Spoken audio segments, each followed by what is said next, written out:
Good morning. Bom dia. Buenos dias. Bonjour. Bem-vindos de volta ao Simpósio Global 2025, Justiça Climática e Populações Impactadas. Para aqueles que se juntam a nós virtualmente também, damos as boas-vindas, sejam bem-vindos. Muito bom dia. Começaremos em breve. Aproveite essa oportunidade para começar a encontrar seus lugares aqui no auditório, aqueles que ainda vão tomar o seu assento, preparar o seu equipamento de tradução simultânea. E para os nossos participantes online também, você poderá escolher seu idioma preferido usando os canais disponíveis de interpretação na parte inferior da tela. Aproveite esta oportunidade para se familiarizar com a plataforma e preparar as suas configurações. Começaremos a nossa programação de hoje em alguns minutos. Dentro de alguns instantes, iniciaremos a nossa programação.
Ok, mais uma vez, bom dia, good morning.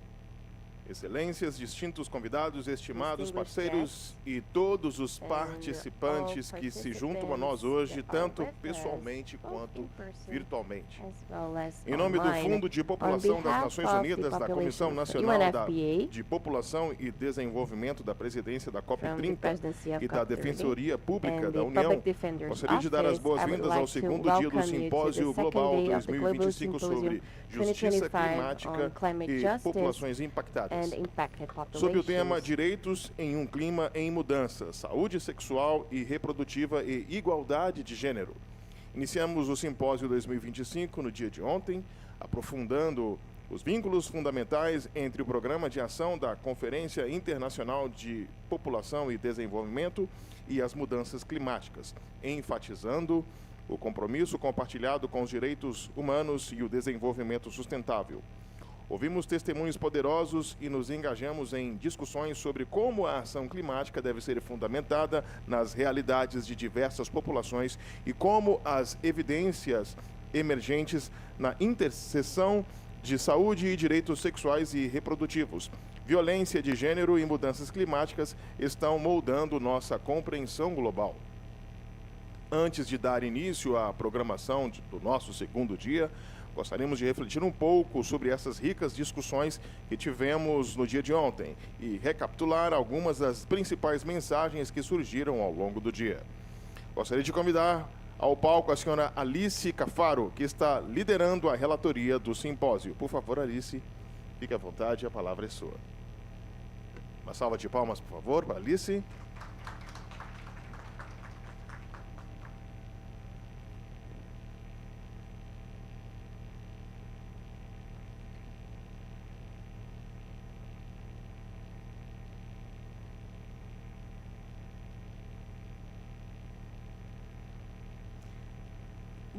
Bom dia todo mundo. A ideia é a gente repassar as principais mensagens de ontem, apresentar aqui a nossa relatoria gráfica, que vai ficar disponível depois do simpósio para todo mundo com as principais mensagens, para poder ser usada também em outras atividades, como ferramenta de comunicação, né, e compartilhamento das mensagens. Então, ontem foi um dia bem produtivo. A gente começou com uma cerimônia de abertura que reforçou a mensagem-chave do nosso seminário, que a conexão entre a população e a conexão entre a população e o desenvolvimento é intrínseca e absolutamente fundamental, e que qualquer estratégia que busca ser eficiente e combater a desigualdade é fundamental, e isso inclui a ação climática. Por isso também o Brasil tem como objetivo sediar uma COP30 para as pessoas com diversa participação social. Então as reflexões elas se iniciaram focando na diversidade demográfica, falando como ela molda a forma como os indivíduos e as comunidades vivenciam e respondem aos riscos climáticos. Fatores como sexo, identidade de gênero, idade, raça, etnia, deficiência e status migratórios não são meros detalhes, eles são determinantes de vulnerabilidade. Reconhecer essas intersecções não é apenas uma questão de justiça, mas uma necessidade estratégica para criar ações climáticas verdadeiramente eficazes e equitativas. Então, a gente discutiu como os dados demográficos desagregados são ferramentas poderosas, pois elas nos permitem mapear vulnerabilidades e riscos com precisão, direcionar investimentos para onde são mais necessários, informar estratégias que salvam vidas e promovem a dignidade e o bem-estar, planejar cenários e formular políticas alinhadas à perspectiva de direitos humanos e foco em gênero, garantindo que nenhuma pessoa seja deixada para trás. Por isso, a gente precisa produzir dados desagregados, mas também dados qualitativos que sejam acessíveis. Né? Um ponto destacado também foi a mega tendência do envelhecimento populacional, que traz desafios e oportunidades únicas para a adaptação climática. E como não poderia deixar de ser, as juventudes também foram destacadas, sendo que elas não são apenas o futuro. A população jovem é parte da liderança do enfrentamento à crise climática hoje. É nosso dever apoiar continuamente suas habilidades, expandir suas redes, garantir recursos e assegurar seu envolvimento significativo em todas as esferas de decisão.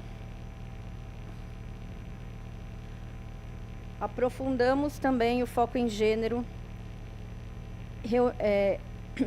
Aprofundamos o foco em gênero e os números que surgiram são alarmantes. Apenas 1,5% da ajuda oficial de desenvolvimento climática é focada em gênero e menos de 2% do financiamento para adaptação são sensíveis a gênero. Quando olhamos para a saúde e o bem-estar na adaptação, o cenário é ainda mais desolador, com apenas 6% do financiamento abordando saúde. Então, a próxima NDC 3.0, contribuições nacionalmente determinadas, 2025, é uma oportunidade crítica para incluir orçamentos dedicados a gênero, saúde e direitos sexuais e reprodutivos.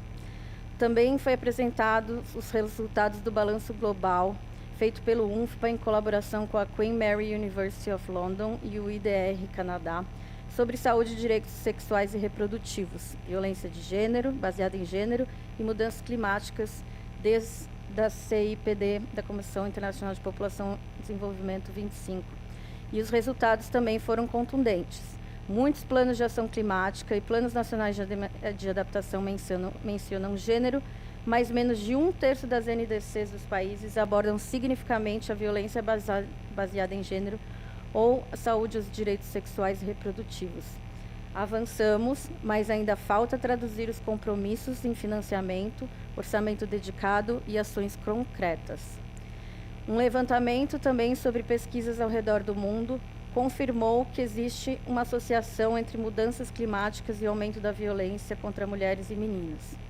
E por quê? Porque as mudanças climáticas geram mais estresse econômico e psicológico, criam ambientes propícios à violência, como falta de policiamento, acesso a serviços de proteção, e exacerbam causas já existentes, como a baixa representação feminina nas políticas.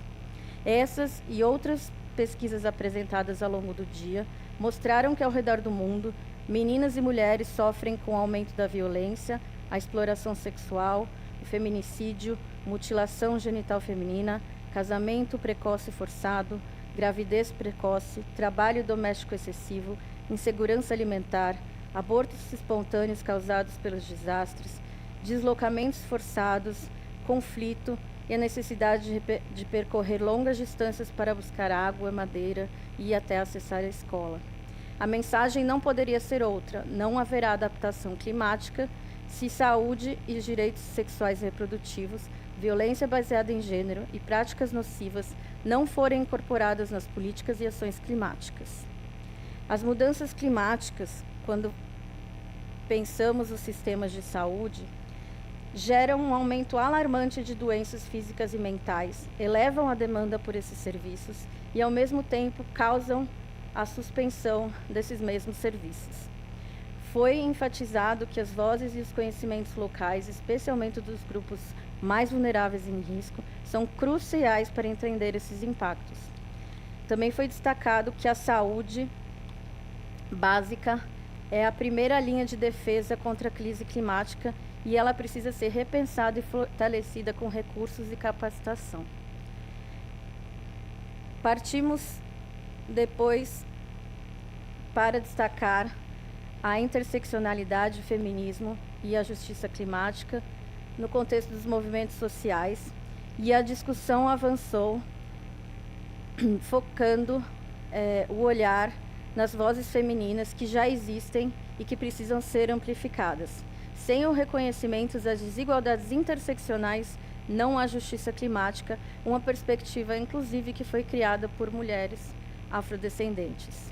Um ponto de atenção foram as zonas de sacrifício racial, territórios onde a maioria da população é afrodescendente e indígena, e onde as vulnerabilidades são acentuadas, ou por políticas pensadas de maneira desigual, ou pela falta de políticas. É notável que só na Conferência de Bonn deste ano, houve a primeira menção à população afrodescendente em documentos oficiais nas negociações climáticas. Também foi mencionado os danos do colonialismo, que continua a influenciar a garantia da saúde e dos direitos sexuais e reprodutivos, impondo métodos ocidentais, determinando o que é considerado ou desconsiderado, como os muitas vezes ignorando conhecimentos ancestrais e outras práticas sociais. Se faltam políticas climáticas que abordem a questão de gênero, faltam ainda mais aquelas que abordem as interseccionalidades. É imperativo garantir o financiamento direcionado para mulheres, afrodescendentes e indígenas. O movimento feminista destacou que a autonomia corporal é parte da resiliência climática, e entre as juventudes, o pouco acesso e conhecimento sobre saúde, direitos sexuais e reprodutivos e educação social é um desafio fundamental.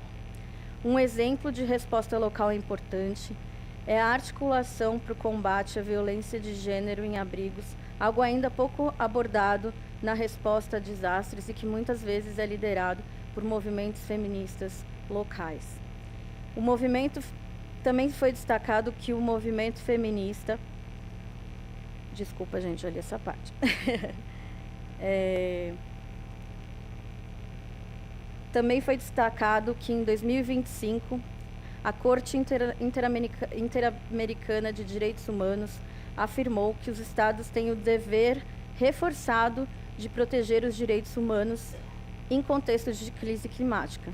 E a gente precisa lembrar que o direito à vida, à integridade física e à saúde incorpora a saúde e os direitos sexuais e reprodutivos.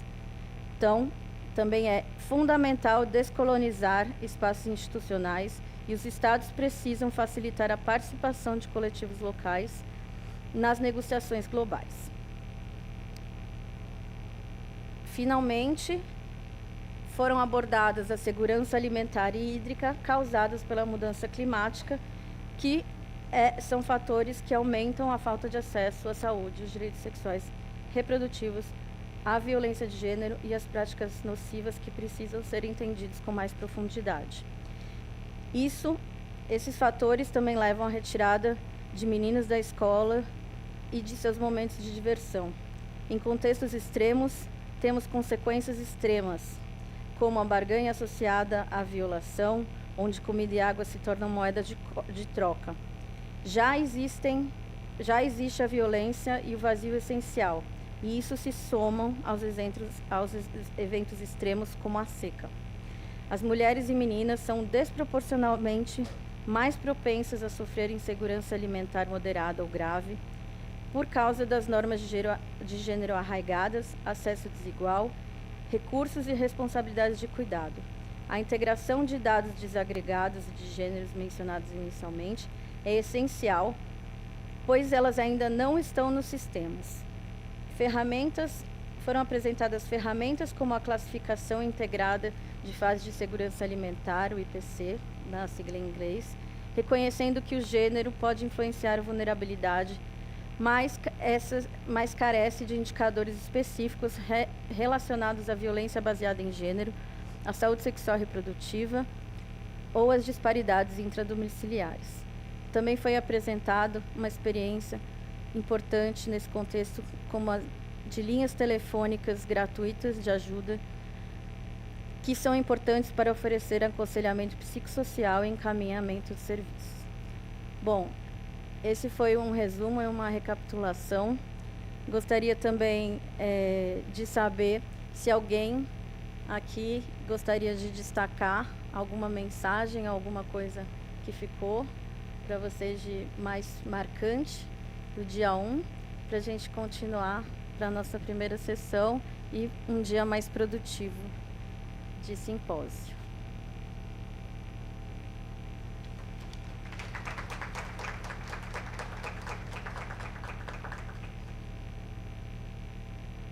Alguém quer destacar?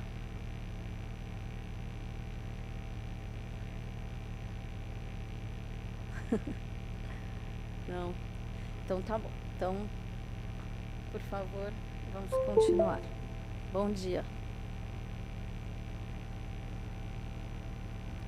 Muito obrigado, Alice, por ajudar a resgatar um pouco do que foram as discussões e os insights no dia de ontem. Obrigado também à equipe de facilitação gráfica, por dar vida às nossas discussões por meio da sua arte. Aí fica evidente o trabalho crítico que está diante de nós.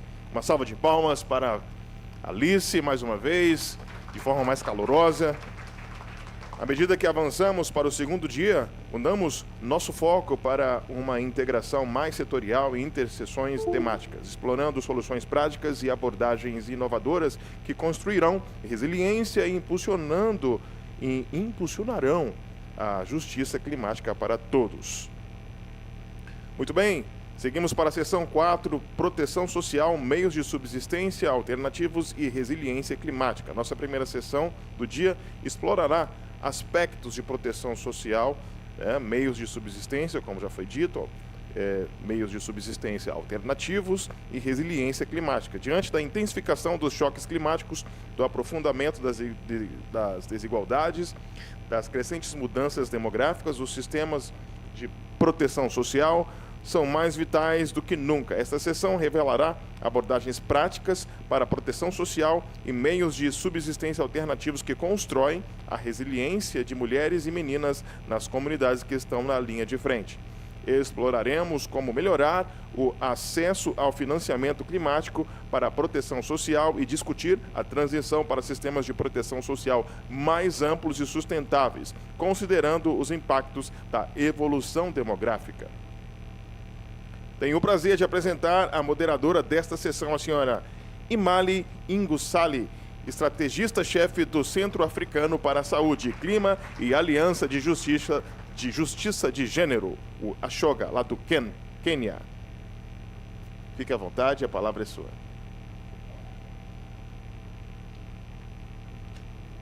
You're welcome. Thank you very much.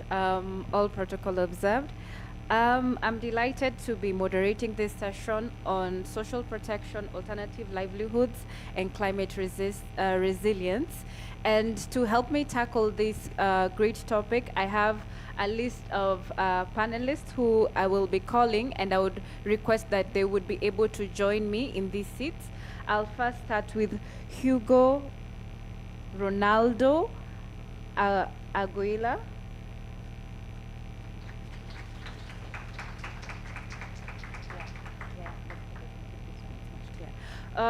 Hugo is a senior economist for poverty and equity practice group at the World Bank in multilateral. He has previously served as the regional economist at the International Labour Organization and as the lead education economist at the International American Development Bank. He is an outstanding speaker, as you will note, and he will take us a deep dive on the cash voucher discussion. Next, I will invite Augustus Lito Narag. I hope I'm pronouncing your name well. Augustus Lito Narag is a public administrator and licensed environmental planner. He currently is in charge of Mindanao Affairs and also the Director for Data Management and Systems under the Philippines flagship. Would you please put your hands together for Augustus?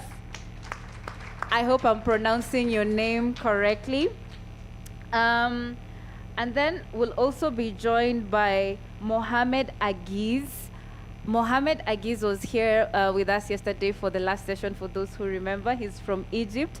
He currently serves as the Youth Engagement Officer at the United Nations Population Fund for the Arab States and Regional Office. He's also he also works in the Youth and Sports Department and supports coordination of regional policies. He strengthens youth engagement mechanisms and will also be part of this panel today. Would you please clap for him as he comes? Maybe I would request Augustus to please move to the next seat. Excuse me. Please move to the next, yes, the next seat. Sorry about that.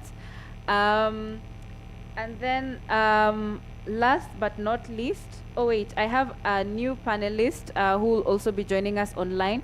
But last but not least for the in-session panelist, I want to welcome Bothania, who is a medical doctor, and she's also doing her PhD in the University of Oxford. She's a researcher who's going to explore the links between climate change, in particular the risk of violence against children and adolescents in Southern Africa. I believe she is in this room. Would you please come and join us? Please clap for her until she arrives. Yes, so I just wanted to check in online if Augustus is online. Could we please confirm? Because once we kick off, we'll set the motion going. Could you please confirm? I can see you online. Can you hear us?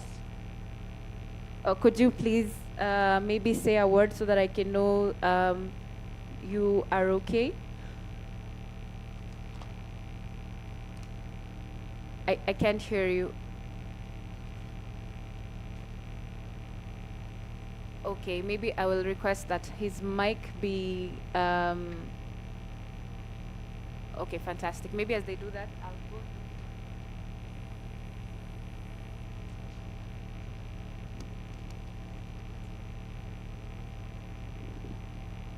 So thank you very much for joining this session. I know this is a very interesting session and most of you are experts. So I will just begin with you because you have a wealth of knowledge in terms of just how social protection and you've engaged in this section for quite a long time. So I would welcome you maybe to make a presentation. You have 10 minutes and please be as verbose as possible, but also be in cognizance of time. Thank you very much. Absolutely. Thank you very much.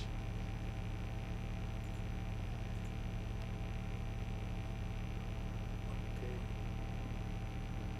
Do we have the presentation ready?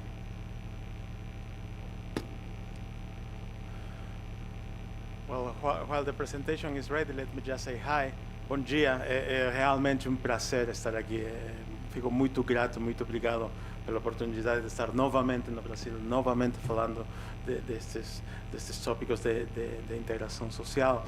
E, bom, eu tinha preparado a apresentação em inglês, a palestra mesma vai ser em inglês, so now let me switch to English and save you from my Portuñol.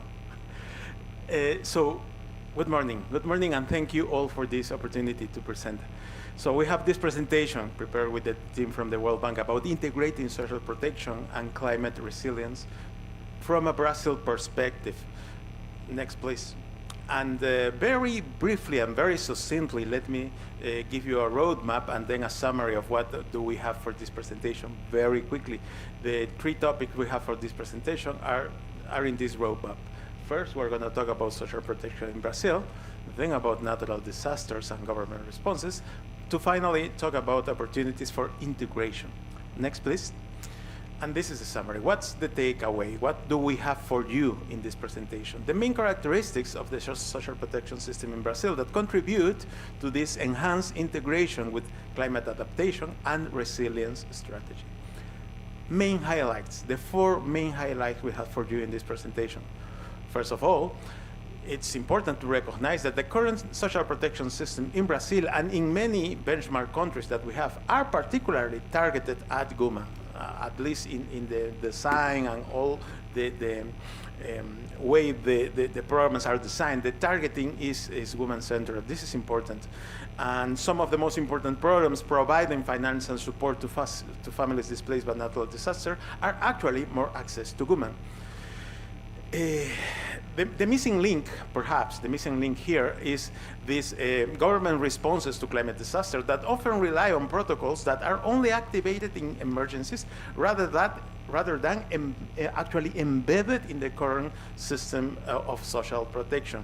And then, as a result of this, we will conclude by saying that Brazil can leverage the strengths of these social protection systems that are well designed and targeted to women to help to help vulnerable populations to better cope with economic shocks induced by these natural disasters. If I were going to give you just a very succinct in 30 seconds presentation, that will be the content of it. Now in the next 9 minutes that I have left, let me just briefly walk you through the wealth of data that we have for you, emphasizing all these points. Next, please.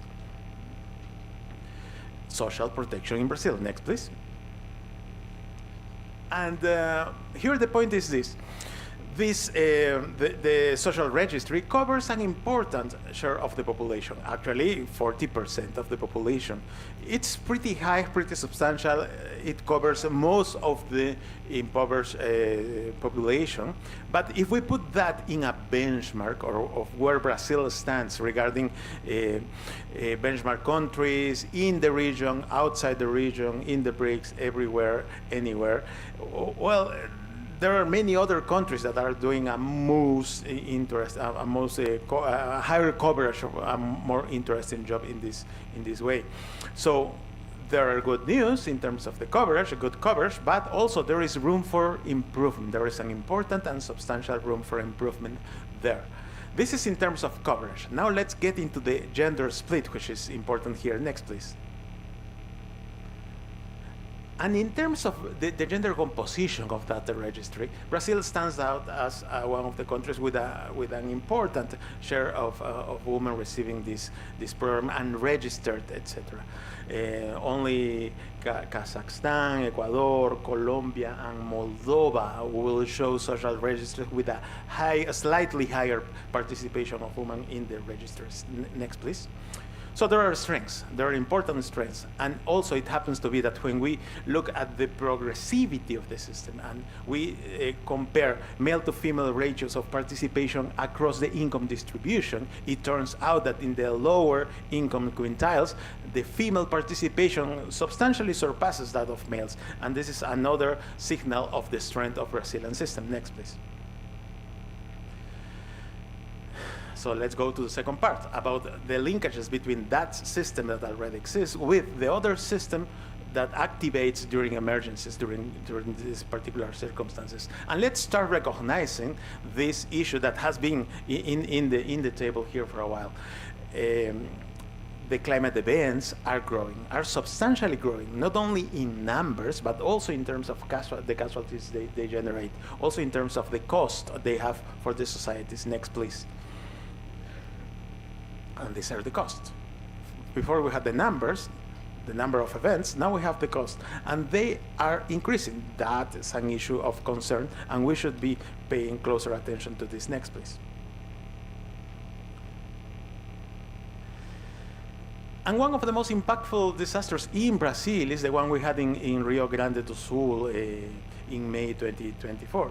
And it's substantially created damages to the population with a gender composition impact clearly shown there in terms of consumption, in terms of micro-entrepreneurship, in terms of many things. Almost 2/3 of municipalities in Rio Grande do Sul were affected by this. Next, please. I will try to go very, very quickly. And so the government of Brazil created an ad hoc program for that, the Auxílio Reconstrução Rio Grande do Sul, that was paired with the Cadastro Único. Well, it was a lump sum cash transfer paired with the Cadastro Único.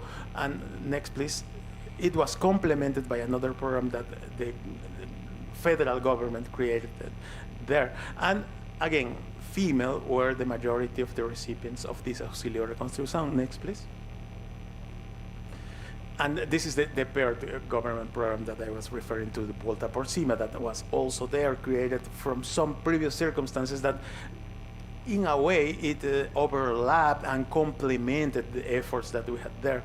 And as I was getting into, the key challenge here is to build all these pieces as sort of Lego pieces that we can play with, that our kids play at home with Lego pieces to assemble many interesting features. Well, the challenge here is to design these programs in a way that they can be complemented, they can be added up on one to the other. Next, please.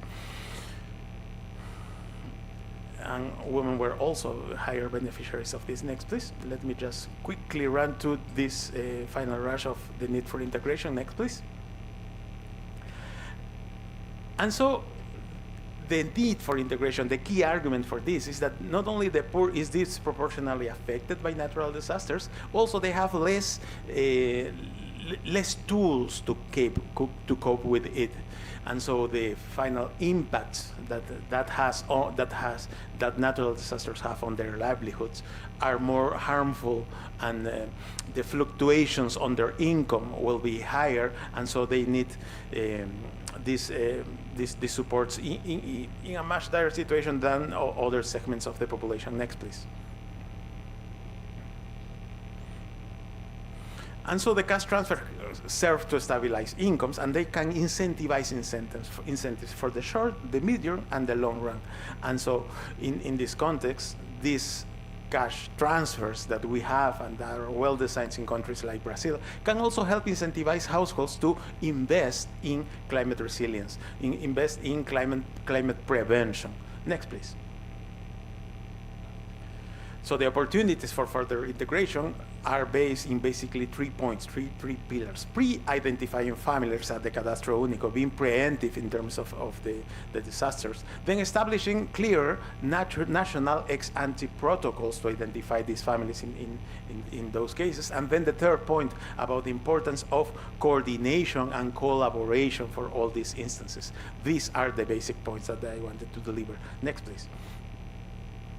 Thank you very much. We have a wealth of extra information that you can access at the link that we're sharing there. In case you have any questions, comments, concerns, you can also email me. We will be happy to continue this interaction. Thank you very much. Thank you very much. Please clap for Augustus.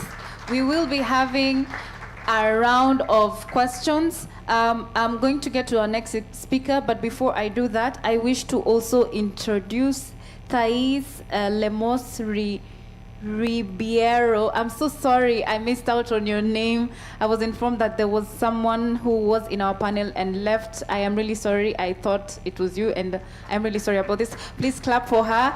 Thais is the coordinator of education in human rights and also an environmentalist. She has been working for the government since 2008. Thank you very much. Now I feel that this panel is gender balanced. So thank you so much, Thais, for coming.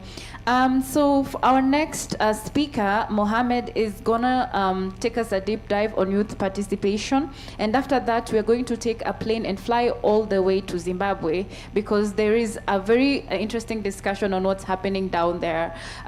So I'm going to invite Mohammed Agiz, who's also the youth participation officer. Mohammed does not need a lot of introduction because he took a lot of time yesterday introducing himself. So I'll just allow him to jump right into the discussion and just let us know how can we ensure that social protection systems are responsive to demographic trends and inclusive of marginalized population.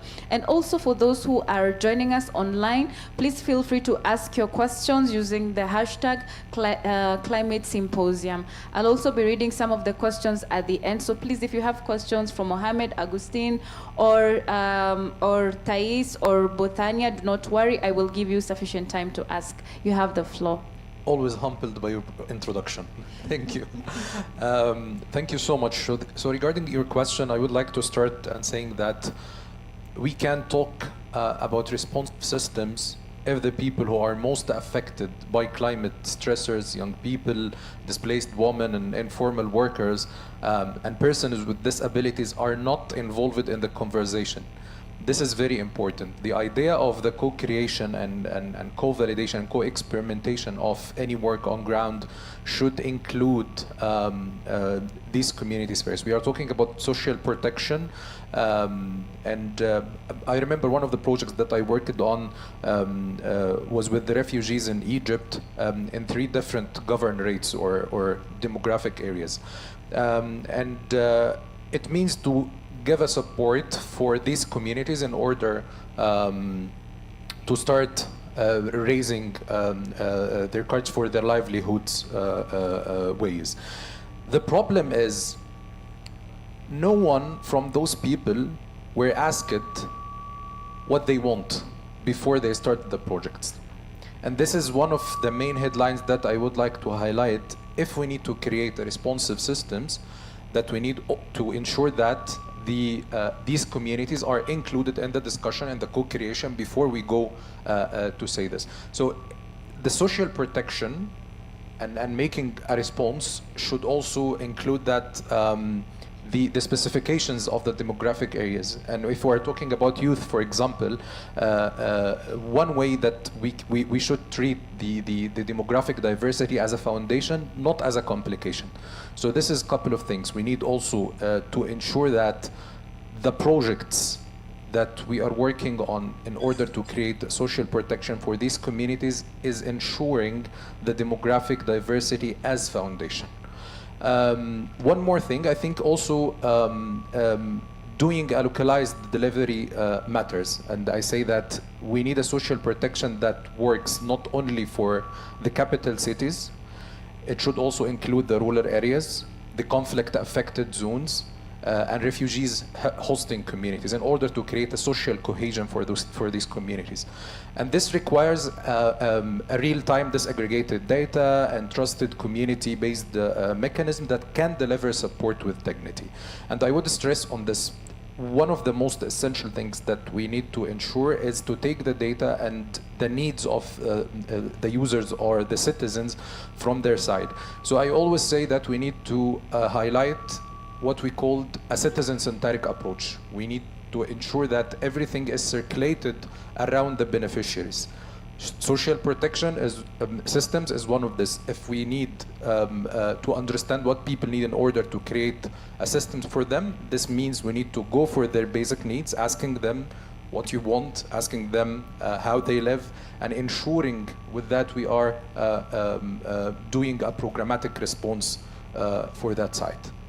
Thank you. Thank you very much. Maybe before we go to Augustus, and I'm really sorry, Hugo. I'm really sorry because this is Hugo and Augustus is online. And I just wanted maybe for you to clarify before now we go to Augustus. How did you do the real-time disaggregation of data? Because that seems to be a challenge. You did mention this in your presentation. Yes. Okay. So again, can you repeat the question? I thought you were asking. No, I was clarifying. Sorry, I was saying that he's Hugo and not Augustus, because initially I had referred to him as Augustus. I just wanted to come back to you before we go to Augustus, who's online. You talked about real-time disaggregated data. How exactly are you able to collate this data on real time? Well, this is very important. Most of people or the researchers who are working on ground are facing problems in finding available data, and if we find available data that might be outdated. And I remember one of the projects we worked on in order to create a social cohesion program for the refugees, that we didn't found any solid data on the demographic representation of the refugees in this area, because at this time there was most of them having different nationalities, and the demographic changes happened in a very small time, and there was no response for having a real-time data, as we said, in these areas. So the first thing we tried to do is to collect data from the universities in these cities, and one of the major challenges that we found, there is no researchers working on this field on ground in order to collect this, because this might be a sensitive data for some of the people there. So I think one of the things that we need to advance is to ensure that the universities are part of this cycle in order to collect the data and ensuring it's available all the time. And this is part also of the partnership creation between the private sector and the development organization and humanitarian organizations, and also the universities, in order to make sure that the universities are delivering this value for the data availability. And I think this is one of the messages that we need to highlight all the time. Universities must respond to the real world needs when it comes to the data availability, especially in the social studies. And this might be one of the challenges in some countries like the Arab region. And I think this is one of the things that we need to highlight all the time. Yeah. Okay, thank you so much for that clarification. So we are going to go online, and now we are going to go to the real Augustas. I did used to have a colleague called Augustas Hugo, so I confused both of your names. I hope I will be forgiven for that. But Augustas, thank you so much for joining us. We are so happy that you've taken time off of your schedule. Maybe you could just take a deep dive on how national social protection systems can be designed to address health and protection needs of women and girls in climate vulnerable settings. I think you are listening into what Hugo presented in Brazil, and I think you've also heard about how this has worked in Egypt during Mohammed's presentation. So maybe if you could just make this presentation for us, I think it will help us maybe now get a deeper understanding. So you have the floor. Could you please work on the sound? Because I see he's speaking, but I can't hear him. Can you hear me now? Yes, I can hear you now. Okay, good evening from the Philippines. I am Augustus Lito Narag. I'm the Officer in Charge, Director for Mindanao Affairs, and Concurrent Director for Data Management and System under 4Ps, our National Conditional Cash Transfer Program. I lead our efforts in data management, monitoring, evaluation, and adaptive program design in response to program poverty, gender inequality, and climate-related risks. Next slide, please. The Philippines is facing unprecedented climate disruption, from stronger typhoons to rising sea levels and prolonged droughts. These shocks, layered with existing social and gender inequalities, have tested institutional and frontline communities alike. Over the past decades, the CCP has evolved from a basic cash transfer program into a comprehensive social protection platform grounded in rights, resilience, and relevance. Today, I will walk you through 6 integrated models embedded within the Philippine CCP system that will help everyone understand the health and protection needs of women and girls, which are also responding to demographic shifts, and position social protection as a core climate adaptation strategy. Next slide, please. Before you are the 6 Philippine models for inclusive and resilient social protection: the Family Development Session, purple tagging for gender-based violence survivors, social case management, digital financial infrastructure, institutional collaboration with WFP and UNICEF, and demographic responsiveness. Let me now walk you through each model. The next slide, please. The Family Development Session is a unique feature of the 4Ps, or the Conditional Cash Transfer in the Philippines. It is a monthly mandatory learning process aligned with the 7-year maximum duration of the beneficiaries. It is not merely based on compliance, but it is a structured pathways toward transformation.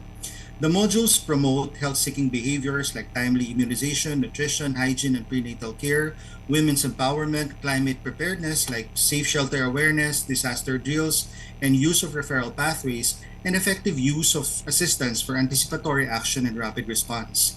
In our most climate vulnerable regions like the coastal Visayas and rural Mindanao, FDS has proven essential in building knowledge, agency, and knowledge level resilience. Next slide, please. Another innovation is purple tagging. This is a protection mechanism integrated into our beneficiary database. When a child, especially a girl, experiences a gender-based violence, she is exempted from the usual school attendance monitoring to receive cash grants. Why? Because she may be temporarily separated from her school environment to avoid contact with perpetrators. This ensures continuity of educational support, access to psychosocial care, engagement with community-based referral pathways, and intensive case management while recovery is underway. This is not just policy, it is dignity-centered practice embedded in our digital and community infrastructure. Next. At the heart of our adaptation is social case management. This is a structured helping process led by trained workers. We use this approach to address gender-specific vulnerabilities, demographic realities such as solo parenting, aging caregivers, and child-headed households, and climate-induced relocation and risk exposure. Each case is guided through an assessment, goal setting, service referral, and follow-up cycle. Importantly, the beneficiary is treated not as a passive recipient but as a partner in improving their level of well-being. Social case management allows us to close delivery gaps in rural, conflict-affected, or disaster-hit communities where administrative infrastructure is usually at its weakest. On the slide is digital finance. When Typhoon Haiyan struck in 2013, support to affected households took weeks. By contrast, during the COVID-19 pandemic, it just took a few days for emergency subsidies to reach 4Ps beneficiaries. Why? Because we had transitioned all households to transactional accounts, a digital finance reform that has turned 4Ps into a shock-responsive platform. This infrastructure now enables emergency top-ups during typhoons, earthquakes, and other shocks, rapid disbursement of aid, humanitarian actors such as WFP and UNICEF, targeted support for households with vulnerable members such as children under 5. With this, the result is faster, more accountable, and equitable protection before, during, and after emergency. The next slide, we are currently finalizing standard operating procedure with WFP and UNICEF to institutionalize anticipatory action or emergency response within the CCT system. This means pre-positioning aid before disaster hit using our national registry to prioritize at-risk household and aligning financial triggers with early warning system. It also means using 4Ps case management, compliance monitoring, and grievance redress to ensure timely, transparent delivery. We are not building new system. We are leveraging what already exists and strengthening it before lives and livelihoods are lost. Let me turn to the next one, the demographics. From our youth bulbs, we've introduced adolescent-friendly modules. Next slide, please. In the family development session covering reproductive health, mental wellness, and digital literacy. For grandparents raising their grandchildren, our eligibility rules and case plans ensure that they receive additional support despite age or health constraints.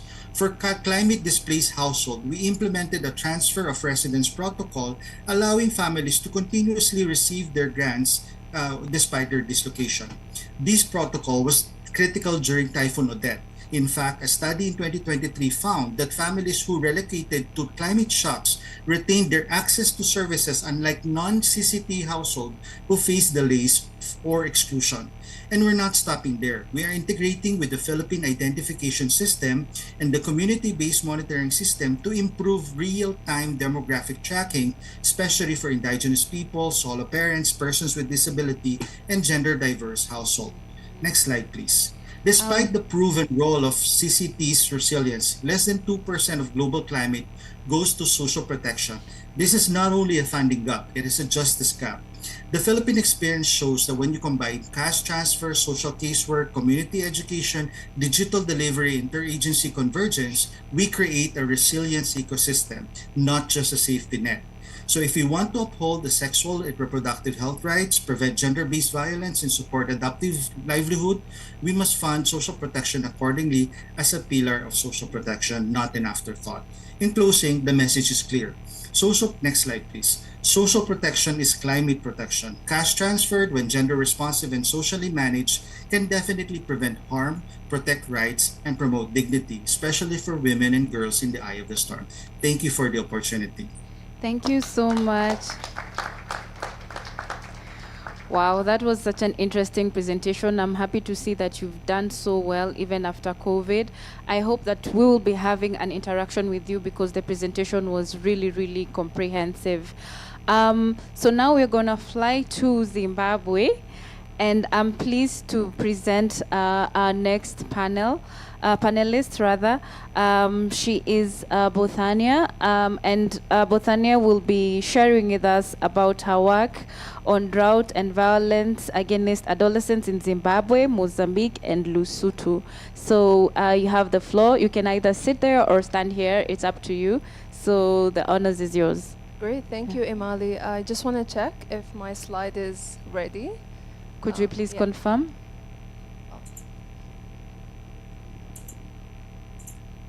Could you please confirm if her slide? Okay.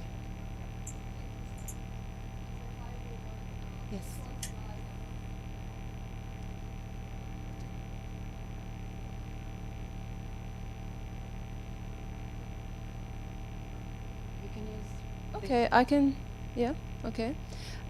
So hi, I'm going to be speaking about very briefly about my doctoral research.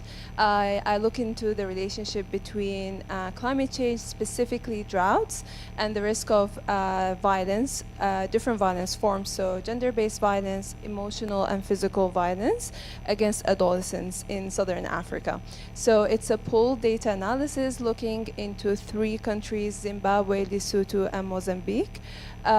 So I'm addressing 3 gaps here, looking at adolescents specifically because they sit at a very critical and sensitive developmental stage. So any adverse outcomes that happen during adolescence, they carry it on into adulthood and shape their life trajectories. So we really need to do our best in protecting this demographic. And a lot of the evidence currently emerging from the relationship between climate change and gender-based violence is focusing on older populations and women, and this is because of data availability. But I'm pleased that I'm using the violence against children surveys, which are surveying adolescents from 13 to 24 years old. And yeah, I focus on Southern Africa because it's affected by El Nino climatic phenomenon, just like a lot of South American countries. El Nino is changes in atmospheric pressures that happen in the Central and Eastern Pacific Ocean that then leads to reduced pressure over reduced pressure that leads to reduced rainfalls in the Southern African region.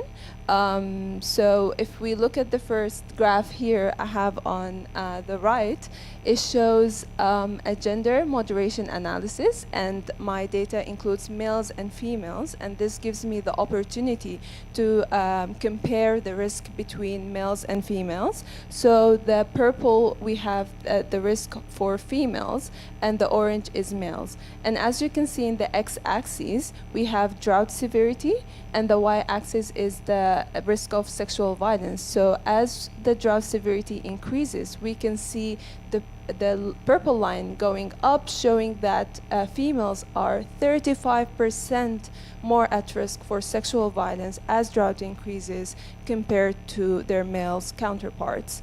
And then here we have just this is an ongoing analysis also that I'm currently working on. So after establishing that there is a risk between drought and sexual violence, now we need to know what helps to reduce this risk. So I did an analysis to compare food insecure adolescents with food secure adolescents.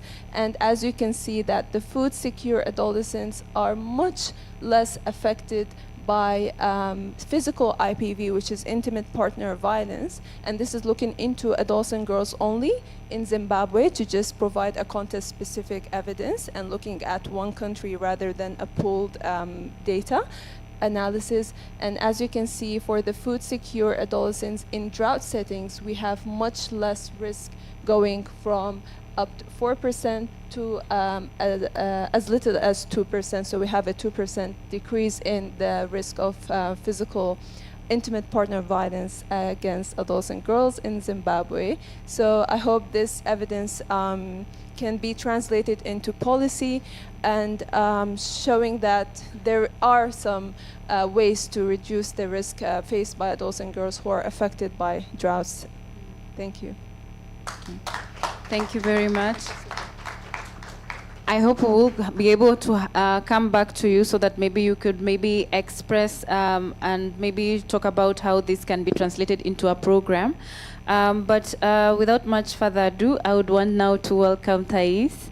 Thais, maybe you could just give us an explanation on how we can design a gender-responsive and social protection systems, given your experience, and also in terms of emergencies. I think even in this presentation on Lesotho and Zimbabwe, and also the presentation that Gustas gave in Philippines, you could see that indeed climate change does increase gender-based violence. So maybe if you could just let us know how we can design a program that is gender responsive. You want to stand here? Go ahead.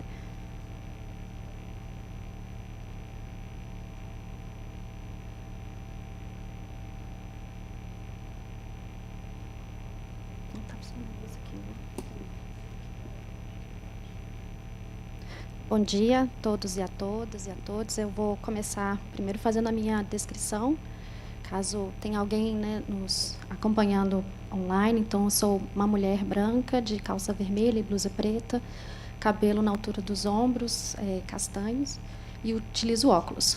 Nesse momento, estou de óculos. Bom, para responder à pergunta, eu vou tentar dialogar um pouco com as apresentações prévias, trazendo o exemplo do que nós temos feito no Ministério dos Direitos Humanos e da Cidadania. O Ministério foi reconstituído em 2023 e, dentre as suas competências, nós temos 5 grandes frentes. Primeiro, atuar com políticas e diretrizes destinadas à promoção dos direitos humanos, incluindo pessoas idosas, crianças e adolescentes, pessoas com deficiência, pessoas LGBTQIA+, população em situação de rua e demais grupos em situação de vulnerabilidade. Também atuamos com articulação de políticas e iniciativas destinadas à promoção e defesa dos direitos humanos. Temos a Ouvidoria Nacional, que é um instrumento muitíssimo importante, principalmente nesses contextos de desastres e aprofundamento de questões trazidas pelas mudanças climáticas na interface com direitos humanos. E um dos pontos que eu senti falta no que eu pude escutar até agora são políticas de educação e direitos humanos, porque quando a gente atua com formação em direitos humanos, aí eu vou trazer um pouco dessa conceituação, acho que a gente atua com os diversos públicos e também no apoio ao fortalecimento da resiliência e do protagonismo de todas essas populações. Esse foi o escopo inicialmente trazido para o nosso Ministério, e em dezembro de 2024 nós acolhemos mais uma competência, que é a de apoiar ações relacionadas à interlocução das pautas de direitos humanos e meio ambiente. Então, quando nós vamos para o Programa Nacional de Direitos Humanos, que nós estamos na 3ª versão de 2009, a gente vê essa interlocução feita diretamente de 2 maneiras. Primeiro, na afirmação dos direitos ambientais como direitos humanos. E, curiosamente, também no eixo de educação e cultura em direitos humanos, na inclusão nos programas educativos do direito ao meio ambiente como um direito humano. Então, é um trabalho de base, e acho que a gente pode trazer esse trabalho de base para o nosso debate. Então, nós realizamos um levantamento no nosso Ministério e encontramos 50 ações que já fazem essa interlocução. E a maior parte dessas ações, elas são relacionadas à participação em colegiados, ações decorrentes desses colegiados e criação de materiais e subsídios, o que demonstra o perfil de interlocução e de mediação do nosso Ministério. Até porque no nosso país nós temos também o Ministério do Meio Ambiente, nós temos o Ministério das Mulheres, o Ministério dos Povos Indígenas. Então, nós fazemos esse meio de campo junto com as demais pautas. Então, trazendo agora para o tema da nossa sessão, em quais abordagens práticas para a proteção social e promoção de resiliência para meninas e mulheres, com foco em financiamento, eu vou trazer 2 pontos.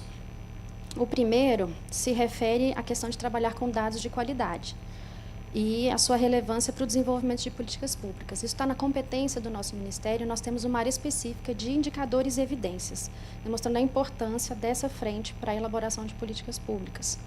Então, nós temos o Observatório Nacional dos Direitos Humanos, que hoje possui 13 painéis disponíveis sobre diversos temas: defensores de direitos humanos, comunicadores e ambientalistas, crianças e adolescentes, discurso de ódio e extremismo, violência contra escolas, dentre outros temas. E esses painéis são baseados em conjunto de indicadores e índices de direitos humanos, normalmente de bases públicas, que são articulados bases governamentais e não governamentais. E também temos a Rede Nacional de Evidências em Direitos Humanos, uma rede que já tem 77 instituições participantes, que define temas prioritários e realiza articulação, produção e disseminação de informações estratégicas e evidências para a tomada de decisão em direitos humanos. E, retomando ali as nossas competências, temos também a Ouvidoria Nacional de Direitos Humanos com o Disque 100, que é um serviço público. Qualquer pessoa pode simplesmente pegar o seu telefone e discar 100 para poder fazer uma denúncia de violação de direitos humanos. Essa denúncia é recebida, tratada e encaminhada. E todos esses dados sobre as denúncias, anualmente, eles são disponibilizados no portal do Ministério. Então, qualquer pessoa pode acessar e utilizar esses dados e fazer também um papel de controle social. Não posso deixar de mencionar também o Ligue 180, que é produzido pelo Ministério das Mulheres, que é um serviço semelhante ao Disque 100, mas destinado a mulheres em situação de violência e informar. Ele também tem um serviço de prestação de informação de locais e contatos dos serviços mais próximos e apropriados para cada caso. Então, a gente tem o Disque 100 de maneira ampla e o Ligue 180 específico para a promoção e defesa dos direitos das mulheres. O segundo ponto são as ações mais práticas, então, do nosso Ministério, que vão consolidar suas competências e dialogar com o tema dessa nossa sessão. E aí eu vou trazer, resumidamente, 3 pontos. O primeiro é o Programa de Proteção aos Defensores de Direitos Humanos, Comunicadores e Ambientalistas. Quando a gente olha para os dados de emissões do Brasil, nós temos que 65% do total de emissões estão relacionados aos setores de agropecuária, mudança do uso da terra e floresta. Acho que esse dado é bem conhecido, né, de todos nós. Mas, quando a gente olha os dados do Observa-DH, a gente tem uma interseção muito interessante, porque mais da metade das pessoas inseridas no programa são povos indígenas e comunidades tradicionais. Mais de 70% estão no programa por causa da atuação em conflitos no campo.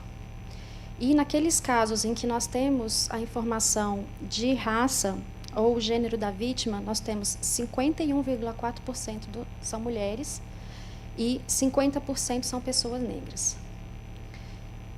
Além disso, nos dados da Ouvidoria Nacional, 20% das denúncias entre 2020 e 2024 foram crimes ambientais relacionados à expansão urbana, expansão agropecuária, extrativismo mineral e vegetal, caça e, em seguida, 19% de conflitos agrários, também relacionados à expansão urbana, agropecuária e regularização fundiária.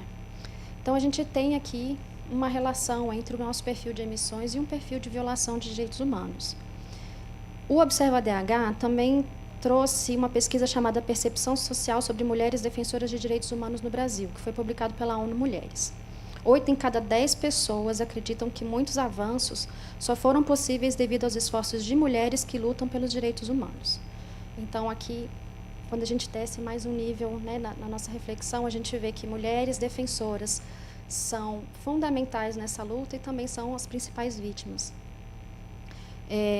Então, o Brasil tem buscado, a partir desse cenário e também de outras questões relacionadas ao nosso sistema regional de direitos humanos e ao nosso sistema nacional também, desenvolver uma política nacional de defensores dos direitos humanos, comunicadores e ambientalistas. Foi estabelecido um grupo de trabalho técnico chamado Salles Pimenta e tem trabalhado de maneira muito detida nesse desenvolvimento. Não posso deixar também de reforçar a importância da ratificação do Acordo de Siga-nos pelo Brasil, que está hoje no nosso Congresso, e enfrentando diversas dificuldades lá, mas nós temos trabalhado também para fazer a articulação necessária para a ratificação. O segundo ponto são os protocolos de enfrentamento à situação de riscos e desastres, que foi mencionada na primeira apresentação. Então, o Brasil tem um protocolo nacional desenvolvido em 2012, e em 2023, o Ministério emitiu a portaria número 218, que trabalha juntamente com o Sistema Nacional de Proteção e Defesa Civil na implementação desse protocolo. Nosso Ministério teve em missão no Rio Grande do Sul e a cada evento que acontece, desloca uma missão para atuar com todos esses públicos citados, pessoas idosas, pessoas LGBTQIA+, crianças e adolescentes. Então, o Ministério tem estado atento e agora, com a nossa competência de articular ações de meio ambiente e direitos humanos, mais atento ainda nessa questão. E, por fim, vou trazer o tema que é o tema do meu coração, que é a educação em direitos humanos. O Brasil ele é referência na nossa região no desenvolvimento do Plano Nacional de Educação em Direitos Humanos, um documento de 2003, que define a educação em direitos humanos como um processo multidimensional e articulado em diversas dimensões, na formação de uma consciência crítica, de ação coletiva e individual, na perspectiva de desenvolvimento de metodologias participativas que reconhecem o conhecimento local, que constroem localmente e que buscam trabalhar para, com e sobre direitos humanos. Por isso que nós utilizamos a preposição em direitos humanos, porque abarcamos todas essas dimensões.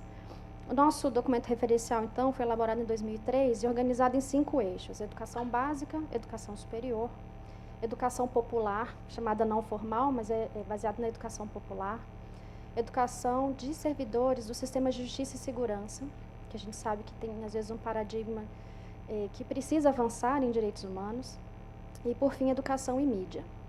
E agora nós iniciamos um processo de revisão do nosso Plano Nacional para a inclusão de um novo eixo, chamado Educação em Direitos Humanos e Natureza, na compreensão de que nós não estamos deslocados dos nossos sistemas, no reconhecimento dos outros saberes, na perspectiva de justiça epistêmica, e esse processo está sendo feito com participação social por meio do nosso Comitê Nacional de Educação e Cultura em Direitos Humanos. Então, convido a todos e todas para participar desse processo e construir conosco a revisão dos demais eixos e a construção desse novo eixo. E nós temos, por fim, um Programa Nacional de Educação Continuada em Direitos Humanos, um programa instituído em 2018, com cursos gratuitos, vagas ilimitadas, certificados pela Escola Nacional de Administração Pública. São mais de 20 cursos sobre direitos humanos, nós já temos quase 1,5 milhão de matrículas. Então, é uma forma de falarmos sobre direitos humanos, mas também com direitos humanos para servidores públicos e qualquer pessoa interessada.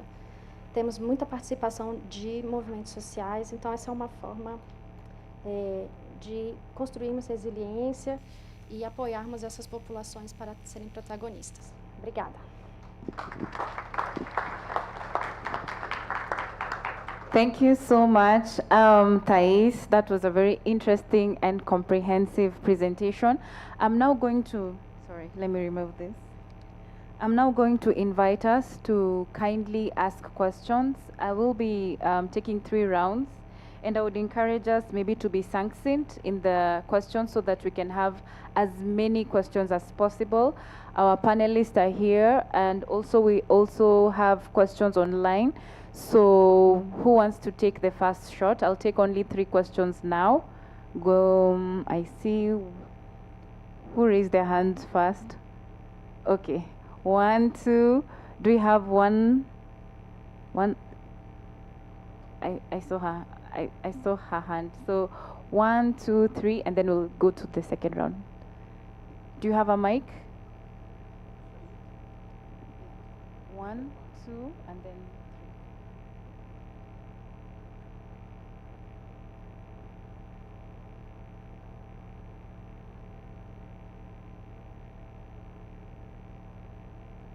3. Bom dia, meu nome é Dandara, sou do Brasil. Queria perguntar para vocês se vocês veem a perspectiva de outros tipos de instituições, outros tipos de organizações participarem dessa mudança climática. Eu sou bibliotecária e eu vejo que a gente está ficando cada vez mais obsoleto, né, diante do avanço da IA, que tem um impacto muito grande em relação ao meio ambiente e que se olha para a IA como uma grande resposta à informação. Mas as bibliotecas têm um mecanismo social de aproveitamento de recursos que a gente está sendo cada vez mais desvalorizado, principalmente nas organizações públicas, né, do Brasil. A gente vê que o judiciário, por exemplo, avança para a IA para poder responder de uma forma mais célere, mas se perde toda essa perspectiva dos impactos da IA. Então, eu queria saber, na perspectiva de vocês, como organizações mais tradicionais ou que são vistas ainda com uma perspectiva, assim, como se fossem ultrapassadas por não usar dessas tecnologias desse mundo nosso contemporâneo, podem contribuir para as mudanças climáticas.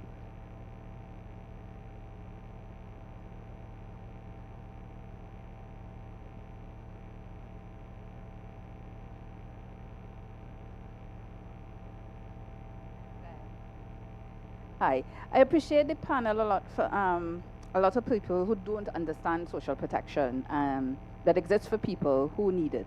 I appreciate the different demographics that were presented this morning. I have 2 inquiries. I wanted a bit more information on the purple tagging from Augustus, and also Bethania, I have 2 inquiries for you. How do you see the pink tax and possibly period poverty being affected by drought? Nicole Hendrickson.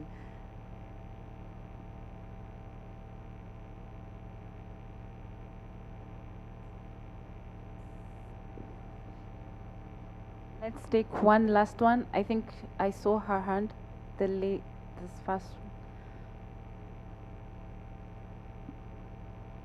Bom dia, obrigada pelas apresentações, muito interessantes todas. Fica muito nítido em todas as falas a necessidade de dados e evidências.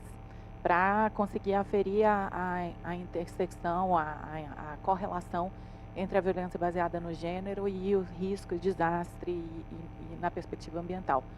No entanto, existe um grande desafio de se ter dados sobre vitimização, violência baseada no gênero.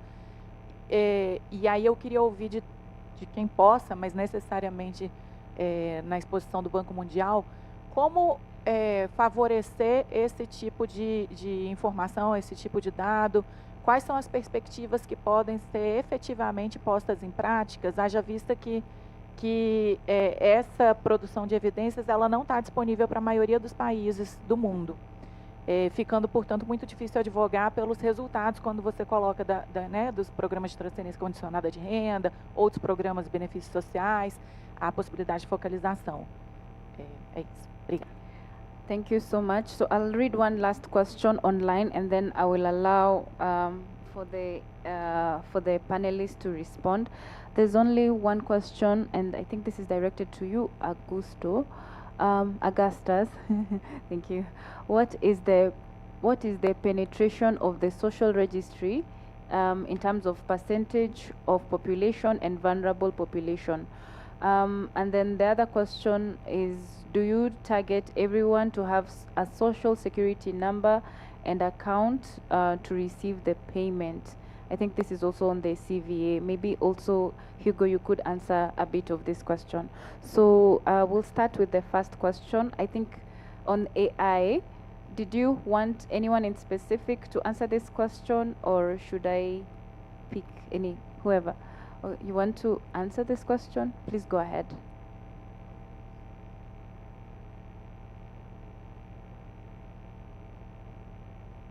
Alô, Dandara, bom dia. Eu acho que a gente se encontrou num seminário ano passado de Educação em Direitos Humanos e Mídias Digitais. E eu me recordo das suas perguntas nesse sentido já naquela ocasião. Então, retomando um pouco essa questão de cidadania digital, eu acredito que essas organizações, elas, na interface com mudanças climáticas, têm um papel fundamental, que é o combate à desinformação. Porque a gente tem a questão da desinformação sobre a ciência em relação ao clima, sobre as ações necessárias. A gente vê que em contextos mais conservadores e populistas, o ataque à ciência ele é significativo.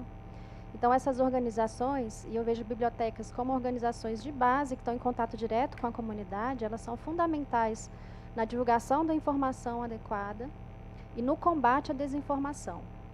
E aí eu reforço o convite para o nosso Programa Nacional de Educação Continuada em Direitos Humanos. Nós vamos lançar até o final do ano um curso sobre direitos humanos e meio ambiente. Então, a gente utilizar esses recursos disponíveis e fazer a divulgação da informação, acho que é um papel fundamental. E não só para divulgar a informação correta, mas para a gente promover essa formação crítica, que vai também conseguir analisar o tipo de informação que a inteligência artificial retorna, porque nem toda a informação da inteligência artificial é verdadeira. Então, a gente conseguir formar pessoas que sabem utilizar esses recursos de maneira crítica também é um papel fundamental. Então, a minha reação à sua pergunta é nesse sentido, o papel fundamental dessas organizações para agir nessas duas frentes. Obrigada. Okay, thank you very much. Was your question answered? Okay. Next, we'll go to Nicole's question. I think it was directed to Bethania. Thank you so much, Nicole. This is a spot-on question. I see drought exacerbating period poverty, and I see it happening through several mechanisms because we keep seeing patterns. Vulnerabilities are unique, but there are patterns by which climate change or climate disasters exacerbate poverty, and these could be through economic insecurity. Drought disrupts social services, and there's evidence on that from multiple studies. Droughts also so through the economic insecurity pathway, exacerbating poverty, and we know that climate change is rooted actually in structural inequality. So those who are already experiencing some sort of inequality, whether it be gender inequality, whether that is in access to resources and opportunities, droughts actually exacerbate these vulnerabilities. So Yeah, I think definitely we need to be speaking about that. Even if the data is not available, we can use the patterns that we're seeing from the different vulnerabilities, such as gender-based violence, and pushing adults and girls into extreme poverty.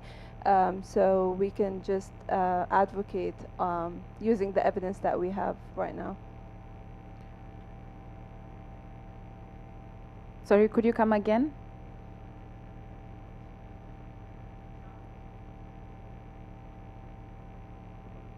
Sorry, any challenges to the pink tax? Yeah, I think that we need to restructure and redesign the climate finance architecture in its whole. This needs to be addressed from a system level. If we don't have the systems working from the first place, not any of these outcomes will always be affected, and the adults and girls will always be the victims. So we need to be addressing the climate finance systems. They need to be integrating more social protection systems. And also deliver the programs in a way that is safe for women and adults and girls, because there could be unintended consequences of putting them in more danger. So my answer would be to just target systems and work together collectively to restructure and redesign them. Okay. Nicole, I think you have been answered, right? Okay, fantastic. Then we'll go to the third question. I think it was directed to you, Hugo. Yes, so if you could please, you can share my mic. Thank you. Yes, so let me address the question and then try to frame it with the other questions and try to set linkages among many things that have been discussed here that are very, very interesting. The title I will put to my comment now is, let's make sure we are living in this age of big data.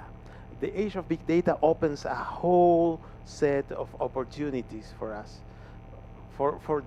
that should be integrated into the design of these social protection systems well in advance, before the climate disasters come, because as Mohammed already said, information is key, and the integration of information, as we were discussing, is very key here.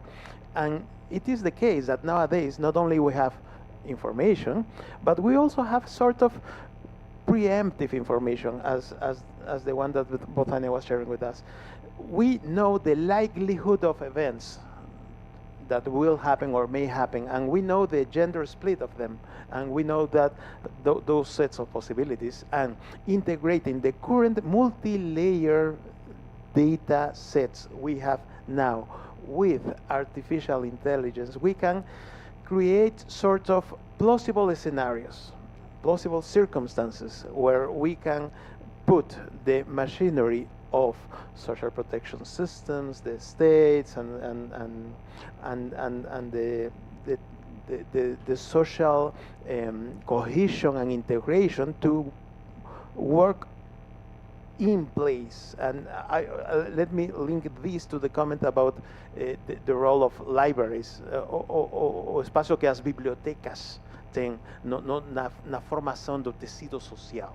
Porque isto aqui é um assunto de políticas públicas, mas também de integração social. E neste mundo moderno, neste mundo atual, onde o rol das bibliotecas vem mudando do jeito que estão mudando, do jeito do que a informação está fluindo no mundo, as bibliotecas têm que adquirir também aquele novo sentido de ser espaços de integração social, de construção daquele tecido social que vai complementar aquele mundo da inteligência artificial, onde os incentivos das pessoas estão para nós estar aqui com a nossa inteligência artificial, a nossa informação que flui num senso individual, mas tem que dar um sentido social, e aquela integração social vai ser muito importante. Do jeito que os incentivos individuais e coletivos vão se pôr na mesa para complementar incentivos individuais com sociais, com formação do tecido social, vai ser muito importante. Então, a transformação que as bibliotecas e espaços similares vão ter no futuro cercano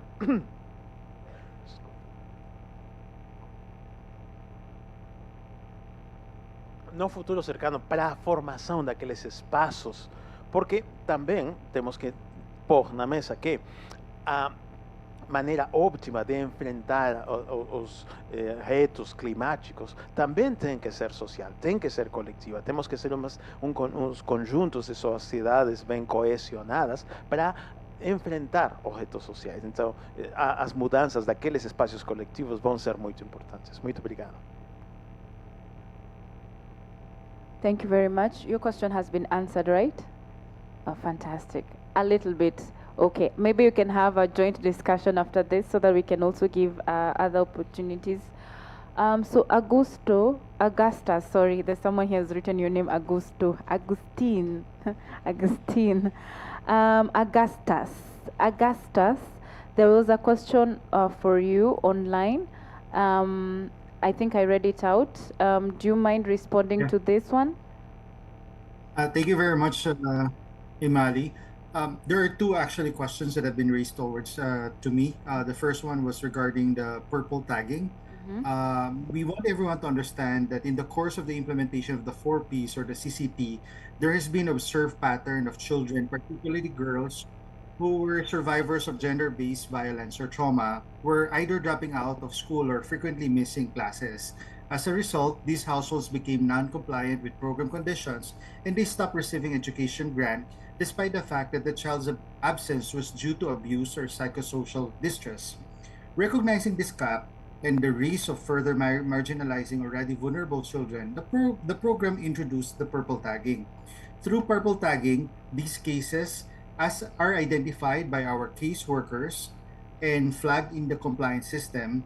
The child is temporarily exempted from the school attendance condition but continues to receive the education grant while undergoing case managed support. This achieves two things. One, the household is not penalized during the child's healing period. And second, this remains a clear pathway for the child's reintegration into school once safe and ready. So in essence, purple tagging reflects our commitment to child protection, trauma-informed care, and ensuring that hope and support remains continuous. Now, in terms of the question of the coverage of the 4Ps in reference to the population, I want to establish that in the Philippines, our National Social Registry had assessed approximately 75% of the total population through household surveys, with about 30 to 40% classified as poor or near poor. Ever since the program had been implemented, the conditional cash transfer now covered 4.3 million households, or roughly 20% of the total population. Now, in terms of the coverage to social insurance, this is not part of the design of the conditional cash transfer. However, in the social case management and the tool that we use in the assessment of the social well-being, so the level of well-being of a household, one of the indicators there is the access to financial institutions or social security. Unfortunately, out of the initial assessment that we did, approximately more than one-fourth of the beneficiaries have no social security at all. And that's part of the social case management that we're providing right now to the households on how they can possibly access social insurance in order to further help them cushion should there be any impacts in the economy. And lastly, once the beneficiaries or the 4Ps households are part already of the program, they're automatically enrolled to a transactional accounts, which make it easier for them to access digital finance. Thank you. Thank you very much. I'm told there was also another question for you on Zoom. Could we please have, is it possible to access? If not, we can move to the last round of questions. I'm sorry. There is no more? Okay. Okay, thank you so much. Is there anyone else who has questions for the panel? See Chiaguzi, who else? I saw other hands up, so please don't be shy. Did you have a question? No? Did anyone else have a question? Going once? Going twice? Who else? Oh, on the Zoom. Okay. Okay, can they speak? Or will they be typing in? Hi, I can speak if that's possible whenever you guys tell me. Yeah, we can hear you, but we can't see you. Would love to see you. Oh, yes, absolutely.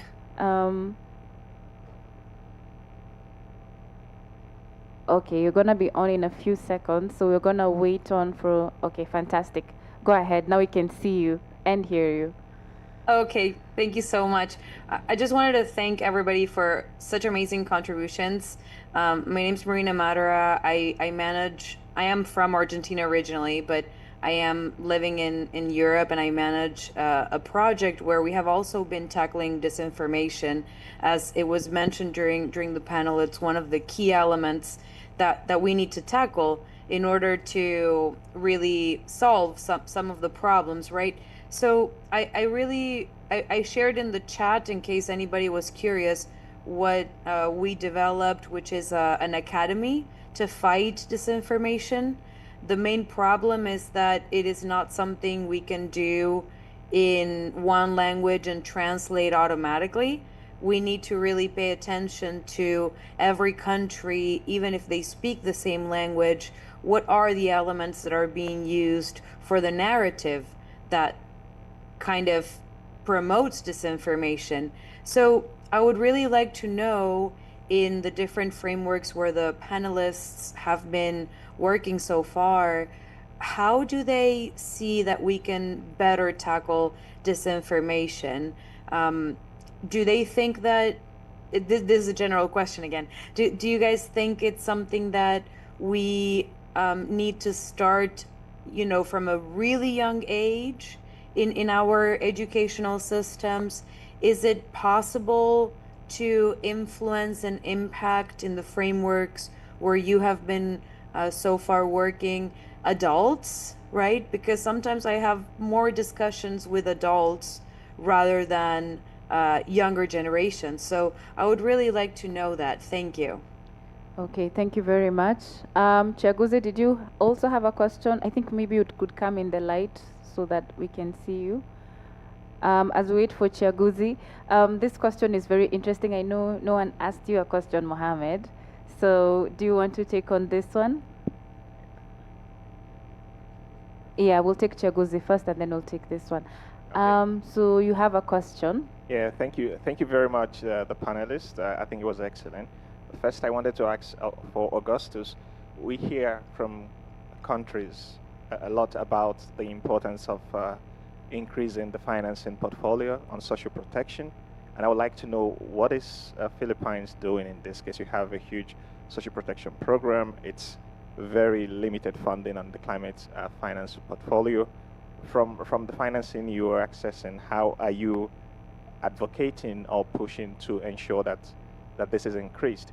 Because also when we speak with the funders, but the MDBs and the other IFIs, we do understand that they also need to hear a lot more about the importance of increasing the financing portfolio from the governments who are implementing the programs on the country. So it will be important to know how, from your channels, that you are doing this and what more can be done to ensure that this is increased. 2% is really very, very insufficient to address the gaps and the needs. And also for World Bank, Hugo, thank you so much for an excellent presentation. Would be good also to know what your portfolio is from your climate financing. How many % of that is going to social protection in climate context? And also in terms of scalability, what is the scope? I know you focused a lot on the Latin American region, but also if you could touch also on the other aspect that you may be aware of, I think that would be useful. Thank you. Okay. Does anyone else have a question? Because after this, we'll close this session. You have one? Oh, thank you so much. Do you want to ask? Please give him a microphone.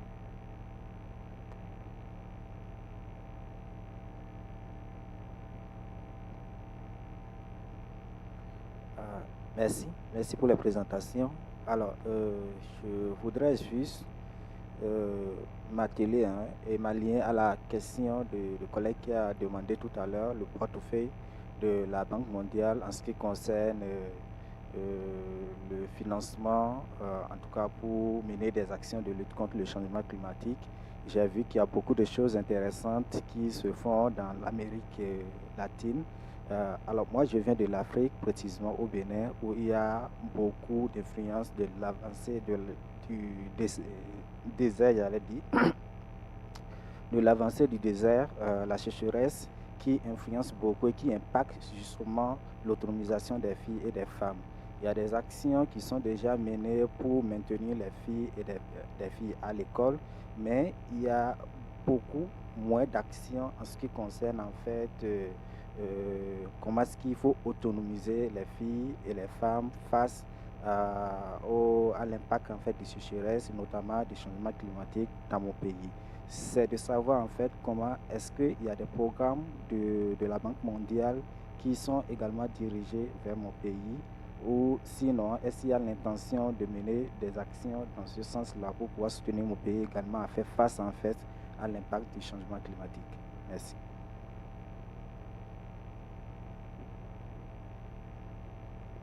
Okay, thank you. So we'll start with you, Mohammed, and then I think we'll proceed to Augustus and then end with you, Hugo. That's okay.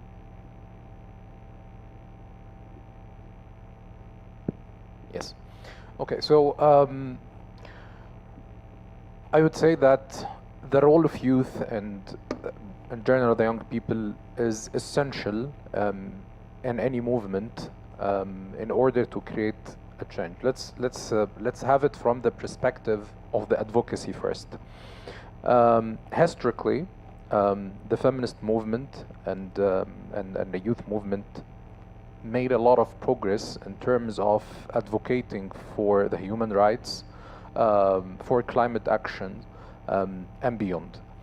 And this is one of the things that youth can do it as a driver of change. We can see a lot of youth collectives taking places in a country level, in a regional level, in a global level, and this puts a lot of pressure on governments in terms of the policies itself. So this is from the first perspective on putting a pressure in order to create a dynamic change in the policies. On another hand, the young people are the upcoming policymakers at certain level. And this is one of the most important things in order to ensure that the messages and the priorities of the young people is driving the development in the countries. And that depends also on the priorities of each country. It depends on how they raised up, it depends on the economical situation, the social life and everything. And we can see a lot of forms for the youth-led movements. On a national level, it might be a collective, it might be a coalition, it might be a group of young people. On a regional level, it might be formulated. We have a very good examples in the Arab region for different collectives, for human rights, for climate action, and different forms. So I think this is from the advocacy level. The young people or youth are driving that change by putting pressure. This is the first thing, by being treated in the civil life as the next generation of the policymakers. And the most important thing, the resilience and the skill set of the young people is making the youth-led innovation possible to create a change in the dynamics of the current things. So, for example, the usage of AI, the modern technologies, and the understanding of the holistic approaches is making the young people able to create this kind of a change. Yeah, but maybe before you could talk about the change they're creating, the question was more on disinformation and misinformation, because with AI, to the best of my knowledge, the rogue use, if you're using ChatGPT or Grok, depending on what you use, it is feeding, it is amalgamating data from different sources. So it depends with the how much information it's getting from. So if you're using an AI that is not getting a lot of information, then it could be that you are consuming misinformation or disinformation. So now the question was, how do we make sure that in the programming that you're doing with young people, that reduces? Perfect. So let's differentiate between the generative AI and the technology of AI as something that can drive a real action. And regarding the question of the information, I think it's valid. And I believe this is also one of the most important roles for the universities to advance the data availability and how we can use it, and also the sites that makes the data available for the young people, because the misinformation is everywhere. Before the AI trends, the social media was having a lot of misleading information, and it was used from many generations, even young people or older generations, as a core data source, which is not feasible at all in terms of the validity of the data itself.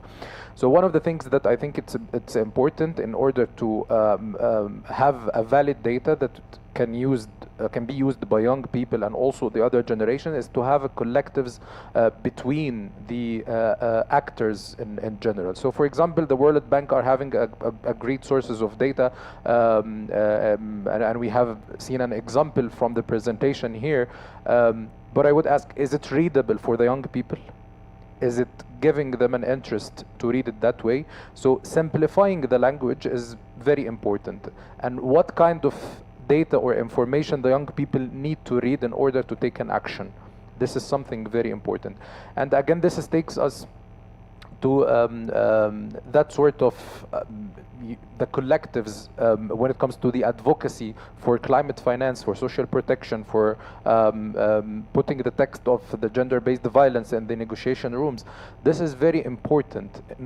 Give the available data to the young people in order to understand the dynamics so they can advocate more. And I think this takes us to the next level, which is the policy reforms. Once we have a trust or a validity of what the young people are speaking, I think this could give an opportunity to accepting from the policymakers hearing for the young people. And this is one of the things that makes me crazy. We need to listen for the young people all the time, as co-creators, as drivers for change, as the future, and the problem all the time, this is something puts on the shields of the young people, not for the policymakers. And this is something we need to advocate.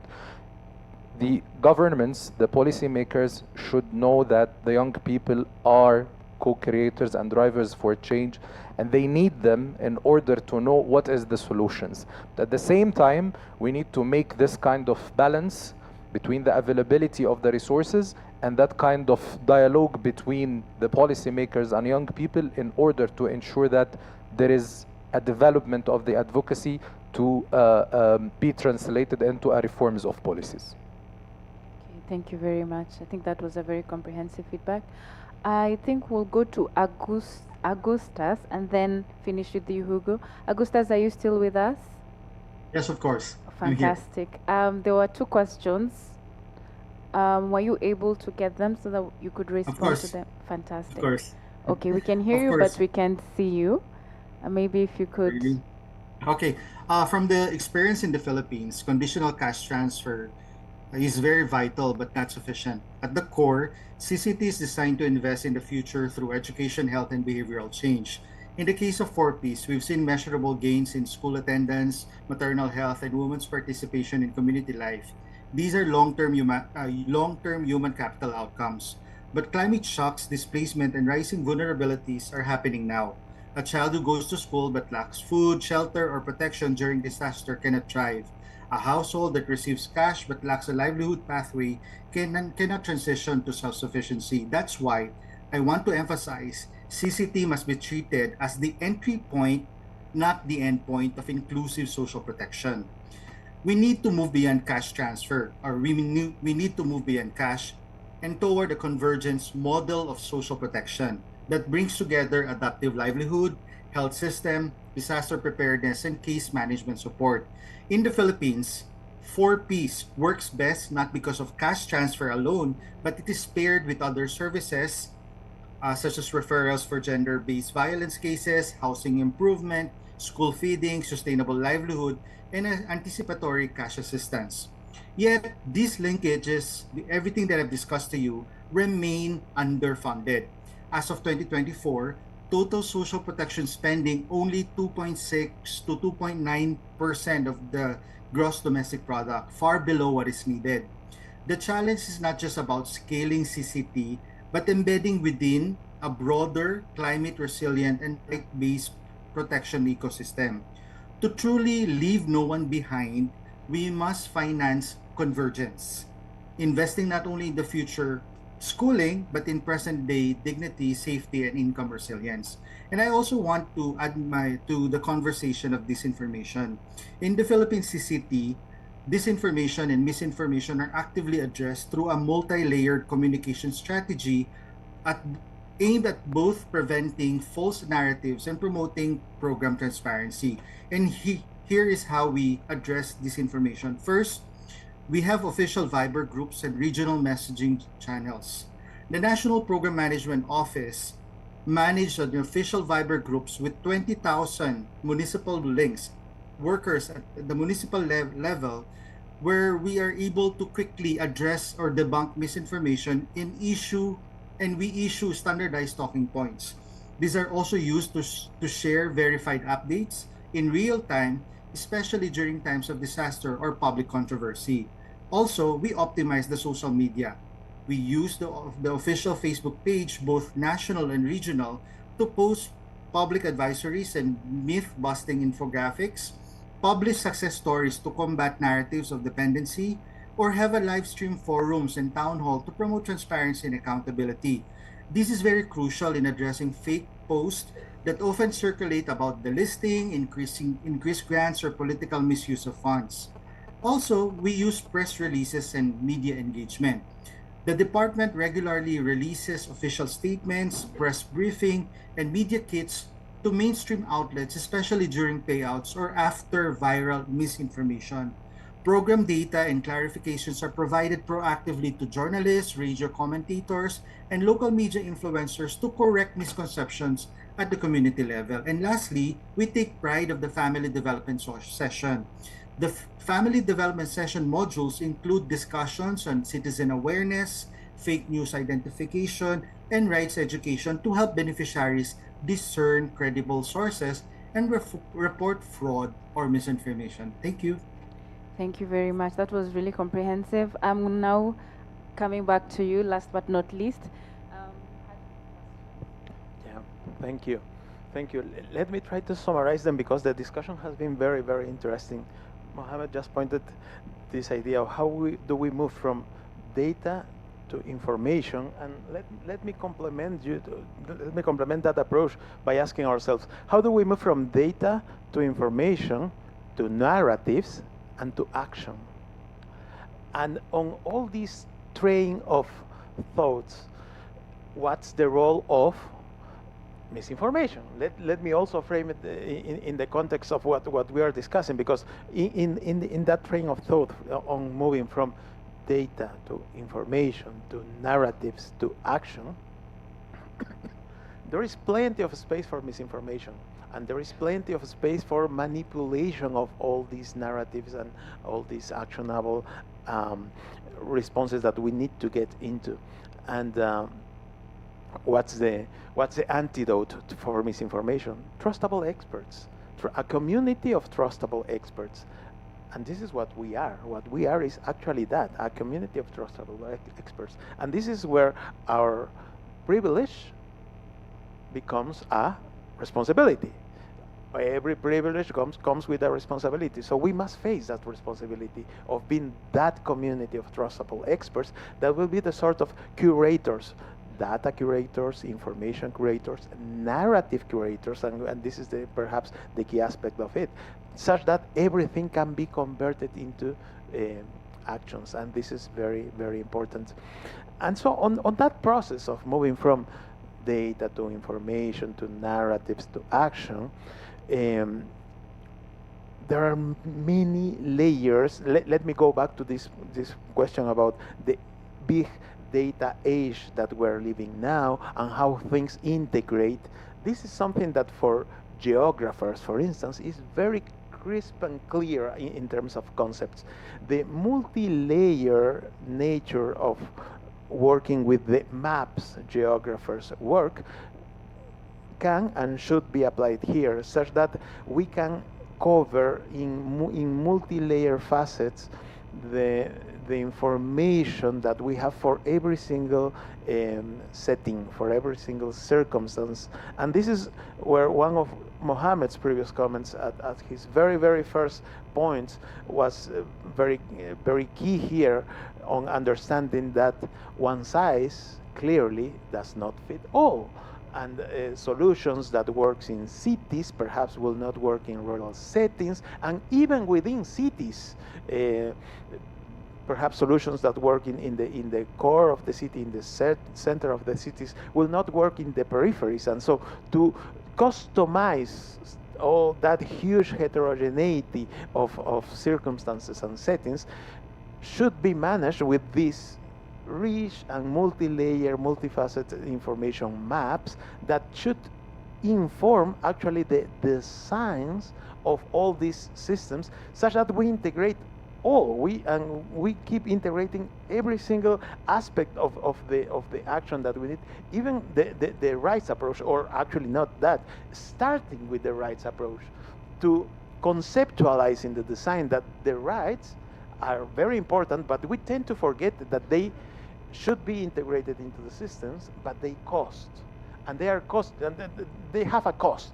Since they have a cost, they should be integrated into the public system, such that these costs are well integrated and they are not just an afterthought, as unfortunately sometimes they are. And then when they are an afterthought, the cost for fulfilling those elements are not necessarily there. Yeah. Let me just briefly touch to the other points about the portfolio of the bank. Unfortunately, I don't have the data on my head, and I cannot give you details. But let me take that homework and reply by email to you. And I'm sorry. Also, my French is good enough to provide you an answer in French, but I will keep the dialogue and work on this. Thank you very much. A big round of applause, please.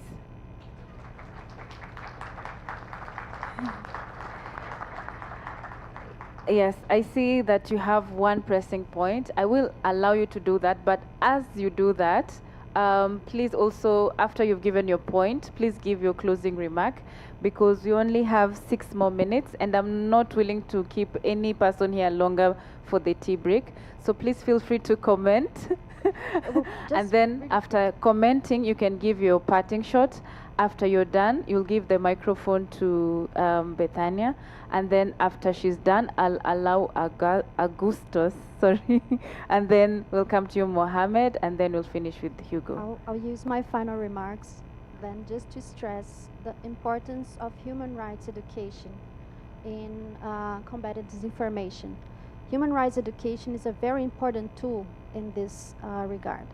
When we go to the 5th phase of the World Program on Human Rights Education, we have a group of themes that just children and digital media, gender, and climate change and human rights. It's not like the destiny that these 3 themes are together. So please consider human rights education in confronting disinformation in all fronts. You mean a human rights-based approach? Yeah, but Fantastic. human rights education as a tool for that. Okay. Because then it's a grassroots movement. So you have a local-based movement, and you have national policies based on human rights education. So this is a really important tool that sometimes is disregarded, but it's really important to remember for gathering information, for combating disinformation, for strengthening a human rights-based approach. This is a really important tool. So you have the human rights education program, you have United Nations framework, you have the Brazilian experience which it's a good experience. We're fighting for that. We have other experiences here in South America. So do not forget human rights education as an important tool. This is my final message. Thank you. Thank you very much.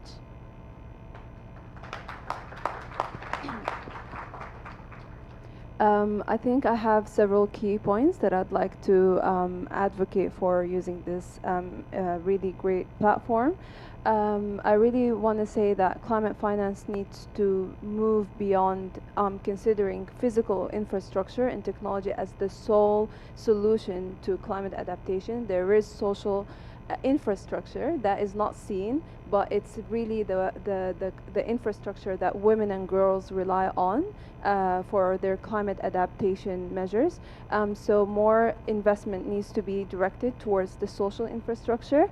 And also social protection needs to take a transformative approach. It cannot be applied in isolation from the current socio-economic and political context. It needs to interact with these systems, because usually they're the structural root cause of these vulnerabilities that we're seeing. So we don't want short-term palliatives to risks. We want forward-thinking, long-term, efficient, and impactful social protection programs, and these needs to be integrated within national policies. Countries might need the support to do this, but they need to have the commitment to integrate this within their national policies and frameworks. And last but not least, youth. The role of youth is very important. I come from Sudan. I don't know if you heard about the 2018 revolution, but this was led by the youth of my country, and it was led by the women and girls as well. So the youth are they have very immense, they're very powerful CSOs. Now the war in Sudan, we're not depending on international funding. It's very limited, as you may heard from the social media if they cover Sudan. But it's the role of CSOs. They're the ones leading the humanitarian action to mitigate and provide aid and relief in Sudan. Thank you very much. Thank you very much. We'll go to Augustus. I'm so sorry, we are really pressed for time, so if we could have his final, not your final remarks, but your closing remarks, that would be fantastic.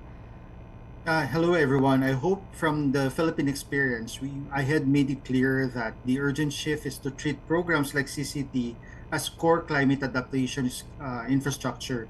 CCT had reached millions of households, combining assistance with. So in the Philippine experience, I have shown to you that cash assistance can be more effective when coupled with family learning sessions on disaster preparedness, social case management, and digital finance. These help households recover faster after typhoon. But the gap still remains. There are still which are not reflected in our national climate strategies or funded through climate finance mechanism. Despite the fact that I've shown to you that there are proven results for CCT, they remain invisible in global climate policy. So my recommendation is clear. We must embed social protection like 4Ps into climate plans and unlock dedicated funding to scale them. If we want resilience that reaches the last mile, this is where we should start. Thank you. Thank you very much. And now Mohammed and Hugo, all the time has been taken, but I know you guys can summarize in 30 seconds each. Any parting shots? I will read it. So I would say, first, climate resilience isn't just about infrastructure, it's about people. And if we want to build true resilience, we must invest in the systems to protect dignity, health, and safety, especially for women and girls and food and youth in frontline communities. Second, social protection isn't a luxury, it's a lifeline, whether it's access to childbirth, maternal hygiene, protection from violence. These services is critical as water or shelter during a climate crisis. Final thing, as we head toward COP30, we need to be bold. Climate finance must include gender-responsive, community-led protection system, not a side program, but as a core solution. The future is feminist, localized, and climate smart and youth-led. Thank you. Great, and I will also read my summary because it will help me go through very quickly. And let me just echo many of the things that have been said here.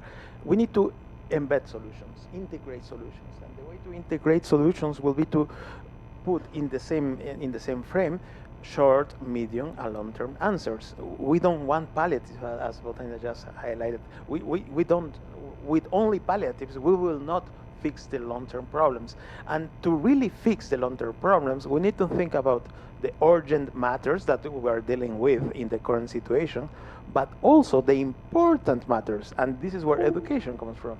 Sometimes the urgent matters trump the important matters, and we need to balance them all in a very important way, because none of them is a luxury. They are very important, and they should be integrated in the clear roots of the design of all these systems. Thank you very much. Thank you very much. All our panelists have done so well. It's now 2 minutes past the hour allocated. I hope you can forgive us for that. But my name is Imali Ngusale. I've been your moderator, and I have also had a splendid time. If you want to have more of this conversation, please feel free to talk to any of our panelists during the tea break. And also, I think if you need Augusta's details, you can get them from behind. So thank you so much for your time. And I guess this is now the end of our discussion.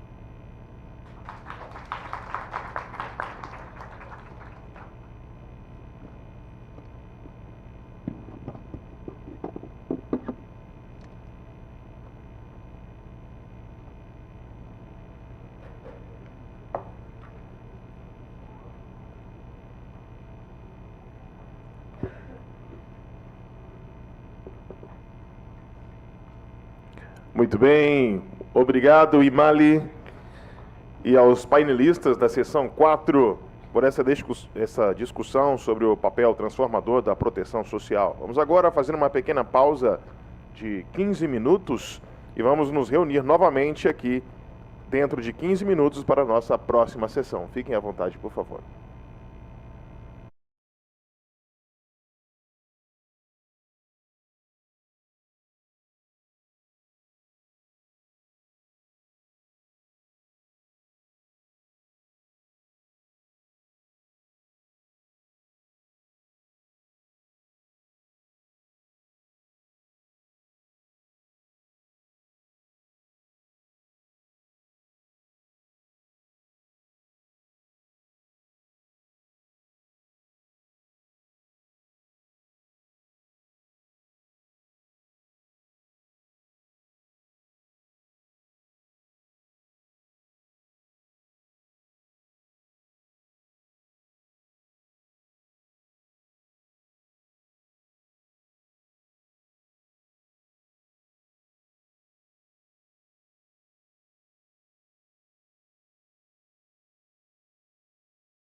dia, tudo bem? Tudo bem, Joia? Como é que você tá? Tudo certo. Os colegas estão falando pra gente ir voltando mesmo. Se você Voltar direto, né? Já Já iniciar. Tá aqui, Eleanor já tá aqui. Já o pessoal já voltou, os outros estão encaminhando, mas acho que a gente pode ir tocando assim. Então vamos embora. Acelera, beleza? Vambora. Obrigado. Muito bem, senhoras e senhores. Bem-vindos de volta, aqueles que já estão no recinto. Nossa próxima sessão, a sessão 5, irá focar no novo plano de ação de gênero para o clima, especificamente na integração de questões como a saúde e os direitos sexuais e reprodutivos, a violência de gênero, assim como outras questões emergentes no novo plano de ação de gênero para o clima. Esta sessão ocorre em um momento crucial e tem como plano de partida os resultados do workshop sobre o plano de ação de gênero durante a sessão do órgão subsidiário para a implementação. Vamos nos aprofundar na integração da saúde e direitos sexuais e reprodutivos e da violência baseada em gênero no atual rascunho do novo plano de ação de gênero, que deve ser adotado na COP30. Esta é a nossa oportunidade de fortalecer essas áreas vitais e criar estratégias sobre como garantir a implementação rápida e eficaz dos resultados finais. Para nos guiar nessa importante discussão, tenho a honra de apresentar a senhora Eleanor Blomstrom, gerente sênior de política e advocacia da Women Deliver.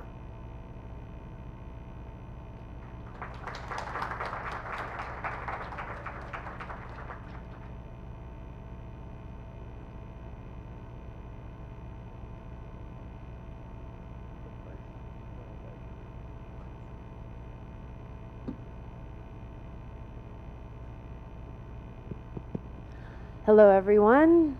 Good morning. I hope that you're doing well today. It's great to see you all here. And as we were just mentioning, today's a really important session. And we are going to count on you for lively participation. It's going to be a little bit different. There will be some breakout groups. So we hope that we can get your brains moving, give you a lot of food for thought, and then turn you loose to talk to each other in a really interactive way. And so I'm very excited to welcome you to this session that is on ensuring that our SRHR, gender-based violence, and emerging issues in the new Gender Action Plan at the UNFCCC.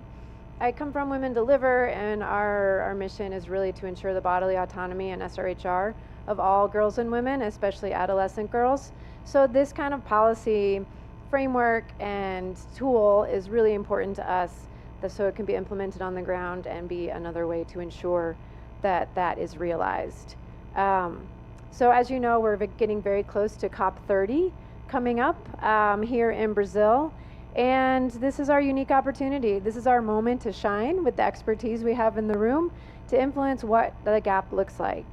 And we have some speakers today who are going to provide you with a lot of background on the gap, how it came to be, what it is, and how it relates to the Lima Work Program on Gender, which has existed since 2014 in different iterations. And at COP29 last year, it was decided to extend it for 10 more years. And now we need this Gender Action Plan to really put those ideas of ensuring gender-responsive climate action, women's rights, gender equality in the UNFCCC and in climate action comes to fruition. I think it's important to note that the gap is really both technical and political, and that's why we really need the inputs from stakeholders like all of you here in this room, especially from those who are living and working at the front lines of the climate crisis. And then we need technical inputs about data, about the different climate work streams, understanding gender concepts and frameworks that we're working within. So I'm going to say again, we need your help. We need you to engage with this session. We look forward to the outputs, and they should be included also in our call to action. And in the end, this will be a tool that we can all use to take forward our work. And so it's essential that it takes into account SRHR and sexual and gender-based violence.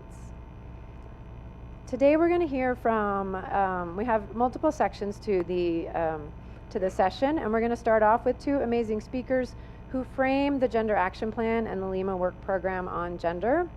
The first speaker that we have is coming to us online, Fleur Newman, the unit lead on Gender, Children and Youth, and Action for Climate Empowerment at the UNFCCC. She leads the intergovernmental work on gender and climate change under the UNFCCC and the Paris Agreement. She's a lawyer by training, and before joining the UN, spent 10 years practicing law in areas including climate change, sustainability, energy, and international law.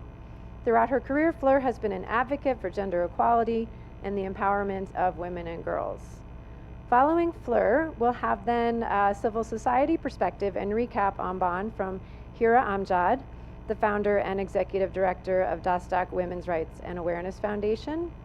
She's an award-winning gender, climate, and peace leader from Pakistan. She's on a mission to decolonize the global human rights movement towards eradicating all forms of sexual and gender-based violence against women. Her feminist climate justice advocacy aims to mobilize youth and women in climate action. So without further ado, I'm going to turn it over to Fleur. And Fleur, I think you're online with us. And I'm going to ask you to please give us an overview of the gap, the current status of the negotiations, any key outcomes, and how this symposium in particular can really help us to support the integration of SRHR and GBV in the new gap. Thank you so much, Fleur. Thank you very much, Eleanor. And thank you to the organizers for the invitation to speak with you. Sorry, I can't be there with you in person, but I'm hoping that my contribution will help to frame the discussions that you'll have today, and that they will be indeed interactive and contribute to the ongoing conversation. So as Eleanor mentioned, that the Lima Work Program on Gender is now in its fourth iteration. It started just over 10 years ago, and we've had three versions of the Lima Work Program since then, including the current one, which was adopted last year at COP29. And it looks very similar to the decision, the previous decision. It has one new paragraph which relates to the Secretariat and gender mainstreaming there, but pretty much it stays the same as the previous Lima Work Program. But that's because the Lima Work Program has all the essential elements that are needed in order to take this work forward. There have been two previous gender action plans.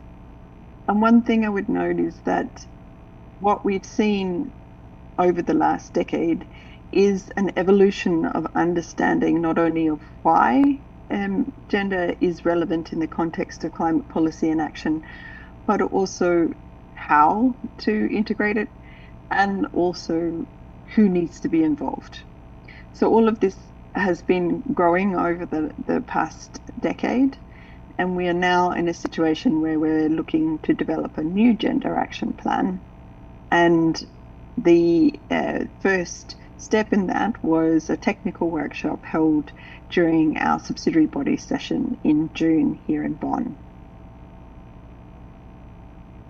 The workshop was designed to focus on really building implementable and impactful activities and deliverables, taking into account the lessons learned from the past 5 years in particular of the implementation of the Gender Action Plan. It was also an opportunity to hear from grassroots organizations and women who are working with communities, particularly in the areas of sexual and reproductive health and rights, gender-based violence, and other aspects that are essential for policy, but are not necessarily well understood, and that are not necessarily brought into the light in a way that people can relate to their everyday lives. And it's very important when we're talking about climate change policy and action that this isn't conceptual, that this is about addressing people's lives and livelihoods.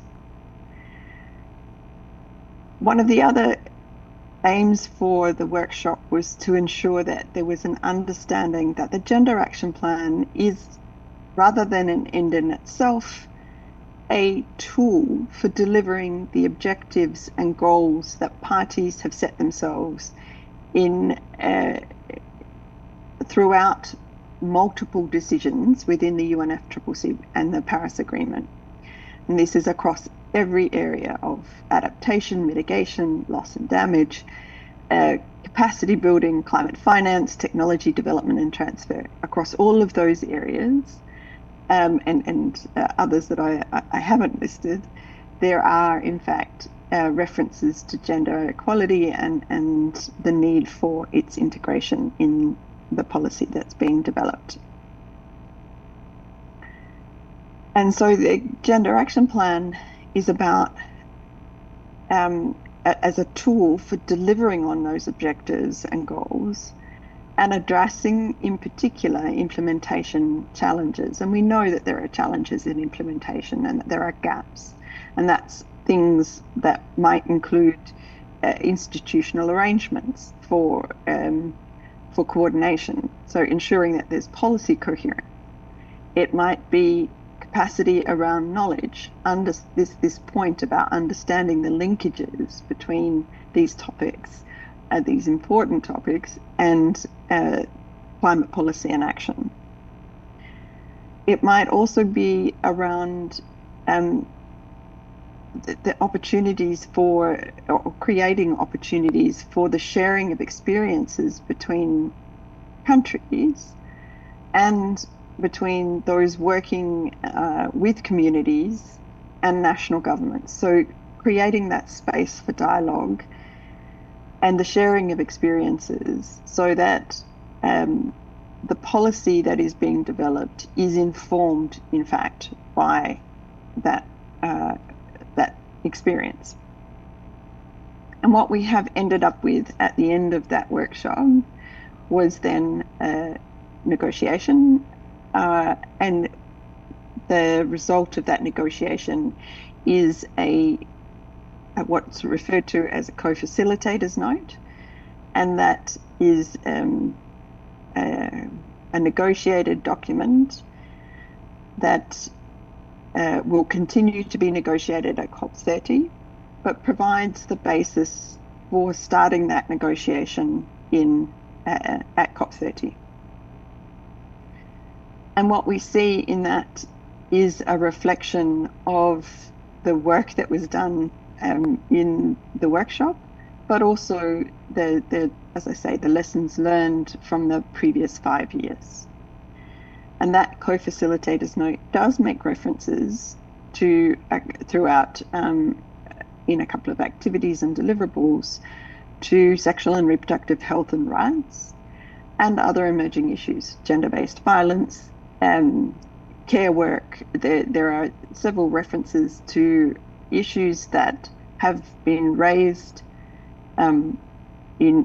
throughout the 5 years, for instance, in discussions around nationally determined contributions or national adaptation plans, but were not specifically referenced in the previous Gender Action Plan.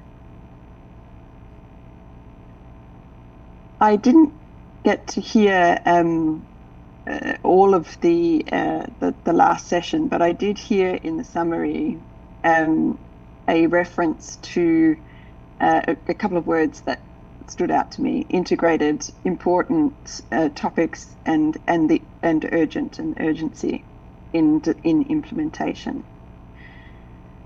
And I think this is a really useful framing for how the Gender Action Plan needs to support the urgent and important work that is happening on climate policy and action, and is being delivered through these economy-wide plans, which are the nationally determined contributions, national adaptation plans, long-term strategies for low emission development,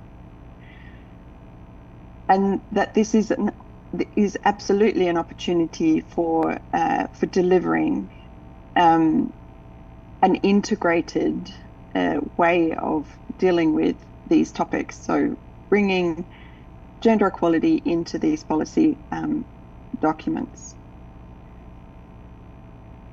Another point to think about in your group discussions today is about the coherence with other related processes. Climate change is not happening in isolation. There are other aspects that need to be taken into account, and that includes peace processes. It includes disaster risk reduction and the responses to that. And there are tools and other policy instruments that would be helpful if you think about them more holistically. So security national action plans, for instance, or plans for disaster risk reduction, thinking through how all of these things might be connected and complementary and mutually supportive. It's also linked to other discussions under the UNFCCC. For instance, there's a whole discussion around the issue of health in the discussions on the global goal on adaptation, and ensuring that those discussions on health are also not somehow missing the important piece around sexual and reproductive health and rights.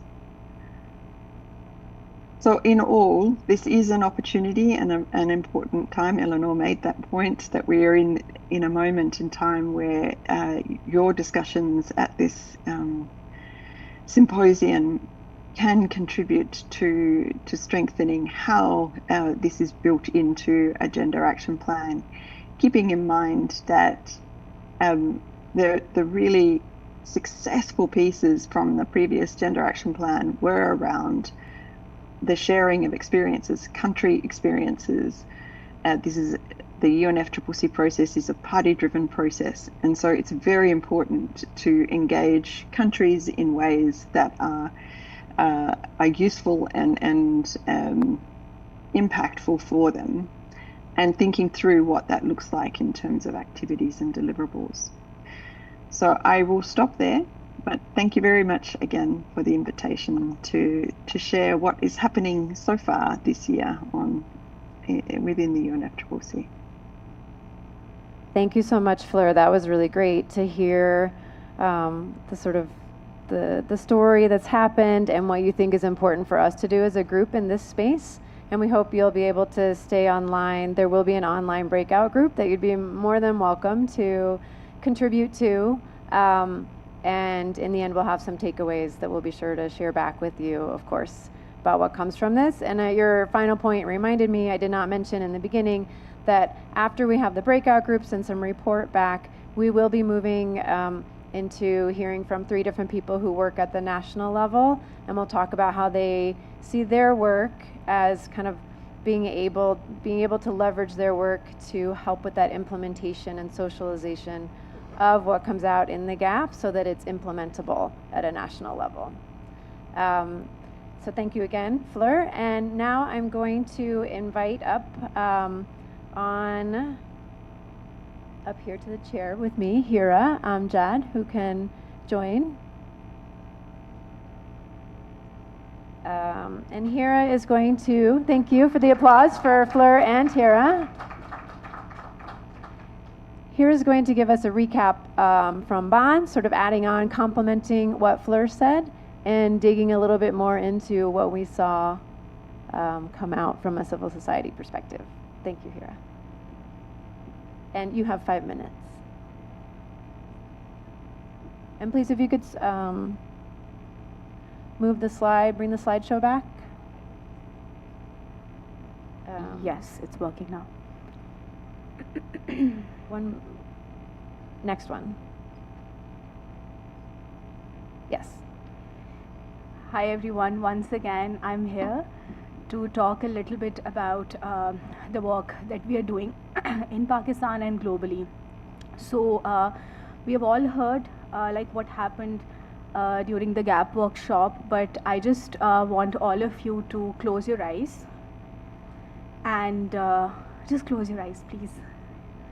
Yeah, and just imagine that you're living in a mountainous community and you're living at the foot of a glacier. And the glacier lake outburst flooding doesn't really have an early warning system, and it can happen at any point in time, during the night, day, whenever. And you have to go to the hospital, or you need essential life-saving care or support, and your access to the hospital is disrupted by the flooding. Can I please have the previous image? The previous slide. Previous. Yes.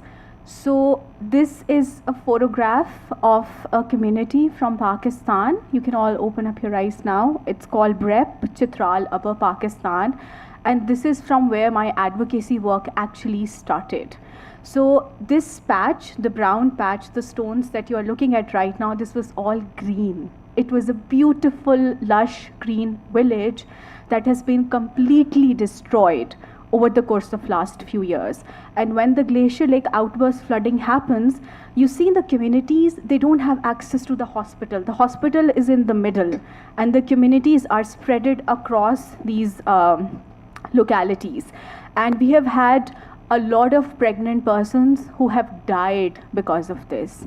And when we continue to go back to these communities to do this work every year, year after year, we hear these stories. We hear menstruators who spend throughout, like nights after night in the hospitals or in localities where they don't have access to essential services, especially women menstruators who experience dysmenorrhea and other painful period symptoms. So this is just like an overview that I wanted to give you of one community. We have like hundreds of villages like this up in the mountainous communities where we work. Can we please go to the next slide? So this is the Gender Action Plan text, what it looks like, and how removed it is from the local realities where we work. And you see in the text, in the first part, A1, it says mainstreaming of emerging issues such as sexual and reproductive health and rights, gender-based violence, women, environment, human rights defenders. And that's where all of you and our work and our collective advocacy comes in, that what I have just explained to you, what our communities are going through all over the world every day because of the climate crisis, it's not an emerging issue. We cannot let it go into the text as an emerging issue because it is a need. It is a life-saving care and support that the communities need. And we need to collectively advocate for it to be included as sexual and reproductive health and rights, sexual and gender-based violence prevention, rights of women, environment, human rights defenders. And the time to act is now. So I'm just gonna obviously take you back to the Gender Action Plan workshop room and what it looked like. So this was my first time participating in the GAP workshop, and I was very, it was a very interesting experience for me to see that the parties showed up, the observers showed up, and it was an extremely participatory space where they were listening to us, trying to understand what we are trying to bring to the table, and were open to collaboration and co-curation of the next Gender Action Plan. It was a lot of cross-learning between parties and observers. We have participants present from the SRHR CJ Coalition and Women and Gender Constituency. Very briefly, Women and Gender Constituency and SRHR CJ Coalition are two global mechanisms that actually continuously feed into the global conversations around gender action and making the UNFCCC processes more gender inclusive and not gender blind. Some of the recommendations from the SRHR CJ Coalition that we sent to the UNFCCC before the Gender Action Plan workshop are in front of you on the slides. surprisingly, none of them almost were included into the planning except one, where they are planning to host regular hybrid events to share knowledge on the intersection of priority areas A and B. And similarly, on the slide in front of you, we have a few recommendations from Women and Gender constituency that were somewhat integrated into the text. I'm going to stop the technical monologue at this point, and I want to encourage all of you to come to this space with a collaborative spirit once again to help us understand your national context, because the language is very, very critical, and we need ourselves to be represented into the text. Like, for example, as a woman environment human rights defender, I feel like I have this right to be represented in a document that is going to decide the future of my community and myself.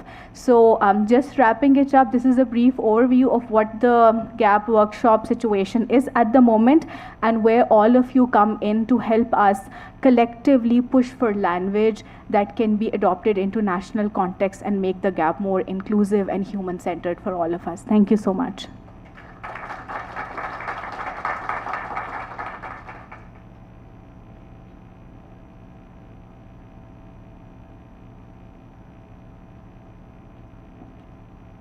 I think I might actually stand up here. You might be able to see me better. And now, thank you so much, Hira, for that. I know we're rushing through to try to fit a lot into this session to ensure we get the breakouts.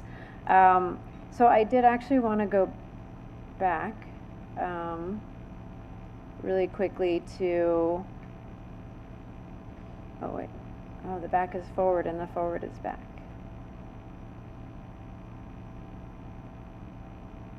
Okay, to this slide, and just to clarify a little bit what's on it. So the things that look like a rope, they're meant to be well, maybe this was in there somewhere. We had this as a priority, and we can see glimmers of it in the draft text. Maybe it's in brackets with SRHR, GBV, or emerging issues, or maybe it's saying, yes, there will be an expert dialogue on gender issues, but it doesn't clarify on which specific issues. So that's something for you all to think about in your groups. How should we name that and make it more specific? And the same with the health capacity.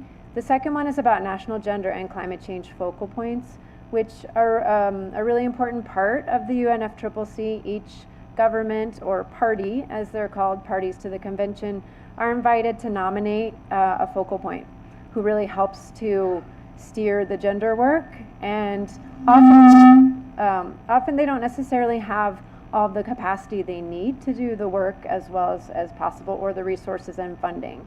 So you'll see in the GAP there are different ways to help increase their capacity, including on these very important issues, because they may be an expert on energy, right? Gender and energy, but not specifically this. And there's some other ones. Generally, in the past, the GAP has been about gender in the UNFCCC, but we really want to see it expanded into the implementation, as Fleur was saying, like, what does this look like on the ground in policies? And so we didn't really see that. It's important for direct access to funding to grassroots groups.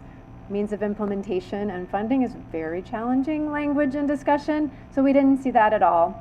There's definitely text on data and evidence, but again, things may be in brackets, meaning it's not agreed.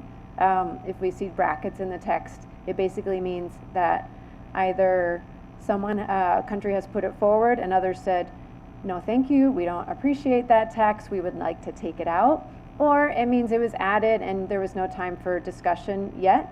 So it all remains in, and it's still all possible to consider.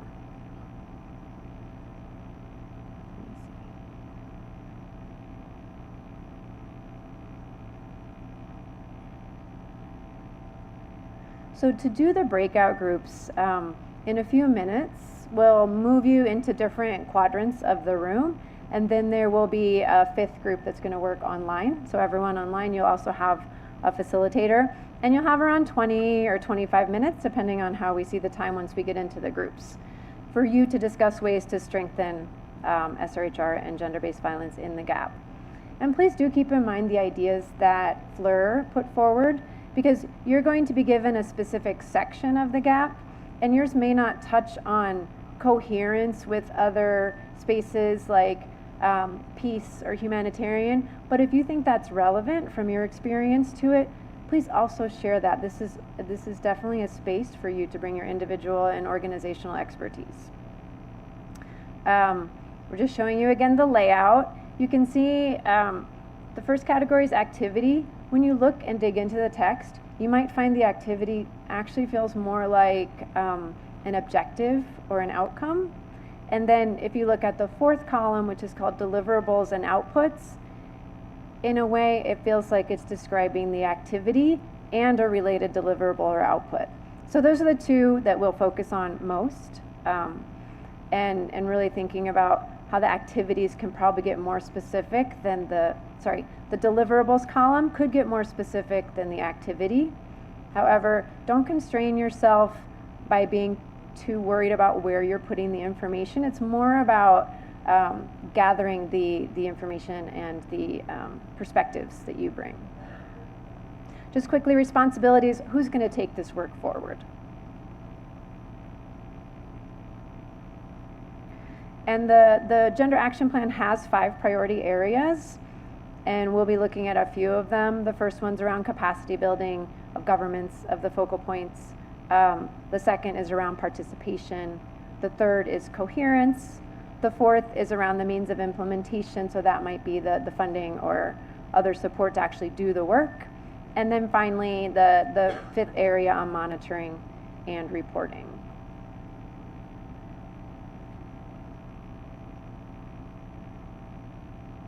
So I'm actually going to give you a moment now if you want. It might be helpful for you to scan this QR code, and this will take you directly to this informal note, or we think of it as the draft gap at this point. And Fleur had explained this, so this came out, there was a lot gathered from the workshop, and then there were negotiations where the parties spoke to each other and shared their priorities. So a lot of work went into this, and it's this document where you're going to see the brackets. I think it's about 25 pages long. So you're definitely not going to read the whole thing today. And it's complex, but in your small groups, you can help each other really dig into it. I'm going to move on, but we can come back to this slide if you didn't get the QR code yet.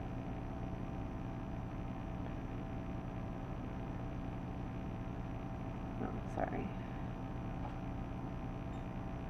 So as I said, we're going to have 5 groups, and the screen now shows what the groups are. The first 3 groups actually are going to focus on the area A, which is around capacity building, because there's a lot there, and it feels like it's in some ways the core of where we can bring in SRHR and gender-based violence, but not the only place by any means. We had to pick and choose given the limited time. So in group 1, Hira will be your facilitator, and Hannah will be helping with that, the rapporteuring and taking notes. We'd invite each of you in your small groups. The facilitator and note taker will be capturing what it is that you're discussing, and then identify one person who can report back 1 or 2 key takeaways from the work you do in your groups. Group 2 is the virtual group, and you'll be working on with Tara Daniel from We Do and note takers from UNFPA on area A3. And you'll dig into that, but it's about terminology, frameworks, and approaches for gender, and in our case, SRHR and GBV. Group 3 is going to be facilitated by Zainab and Leanne, and this one is A7. This is a brand new activity proposed by Norway, I think, in the end, and so there's no deliverable match to it yet. You have freedom to really create this one. Group 4 is about area B. So this is what kind of submissions can be made, and a submission is basically the Secretariat, Fleur, or others will put out a call and say, please let us know what we should think about, right? So we could say we want to see a submission specifically on how SRHR and GBV are integral to gender responsive climate action, something like that, or innovative projects and other work. So Imali will lead this with Husni. Group 5 is going to be led by Kushbu with Elena, And this one is looking at area D. And so it really digs into kind of the data aspect, data and evidence, so for research. In the online group, maybe Tara, you can make sure to take note of this and share it in the Zoom chat for the Padlet where those notes will happen. We have breakout guidance, and Zainab, they're printed, right, for the facilitators? Yeah, each of the facilitators will have this, and we can leave it on the screen. But basically, your objective is to look at your section. What gaps do you see? How can we make it stronger? And so discuss, bring your ideas. Again, you don't have to be perfect. None of us necessarily are experts in the UNFCCC, but it's about these concepts. And propose any concrete inputs you can. And then I already mentioned that the activities and deliverables.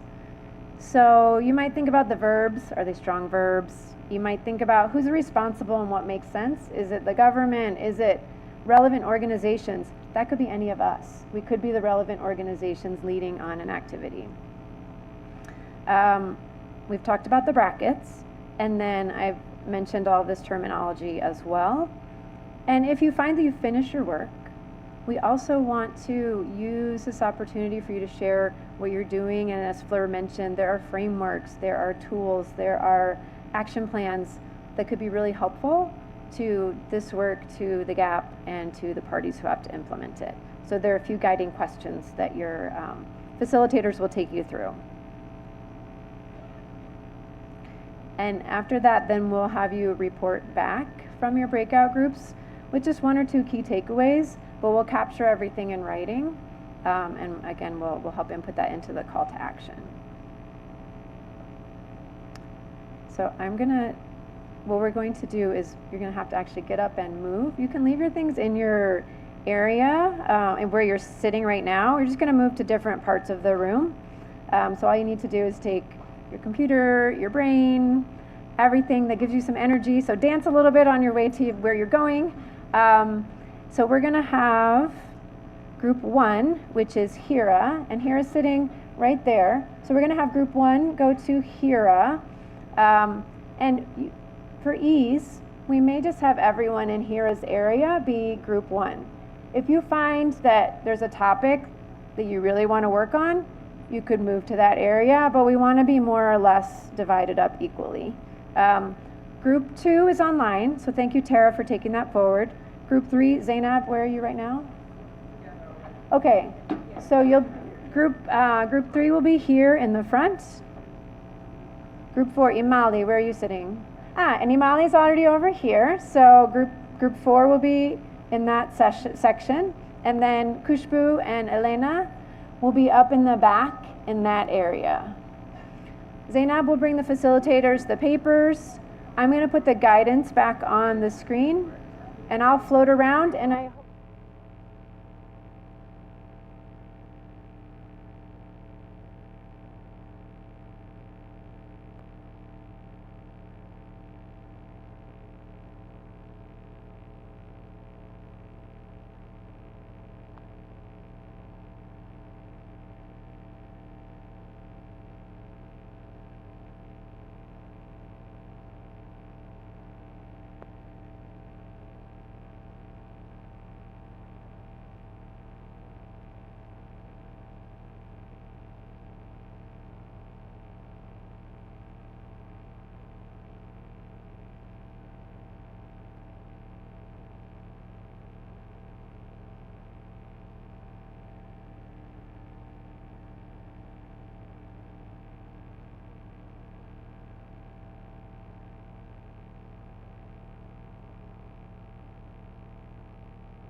Sistema Único de Saúde, que nós precisamos também colocar essas comunidades e os dados que estão ali. Porque é a partir dali que nós sabemos quem está usando o sistema, como é que essa política está sendo pensada e etc. Além disso, a gente tem outros movimentos que trabalham já com esses dados, como o Movimento Pastoral da Terra, movimentos de agricultores rurais, além das comunidades quilombolas, ribeirinhas, pescadoras, que não estão aqui presentes. Tá? Eu queria começar essa fala. Especificamente, nós temos sugestões em relação a D3 e a D5, que eu vou passar para a Maria, que é representante do IBGE, para falar um pouquinho para a gente. Obrigada.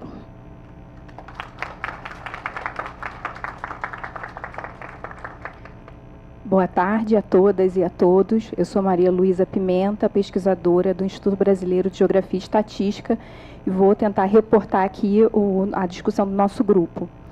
Nós revisamos a atividade D3, que começa da seguinte forma: os países desenvolvidos devem fornecer apoio técnico e financeiro aos países em desenvolvimento. Nós acreditamos que o termo apoio técnico e financeiro não se aplica às nossas realidades.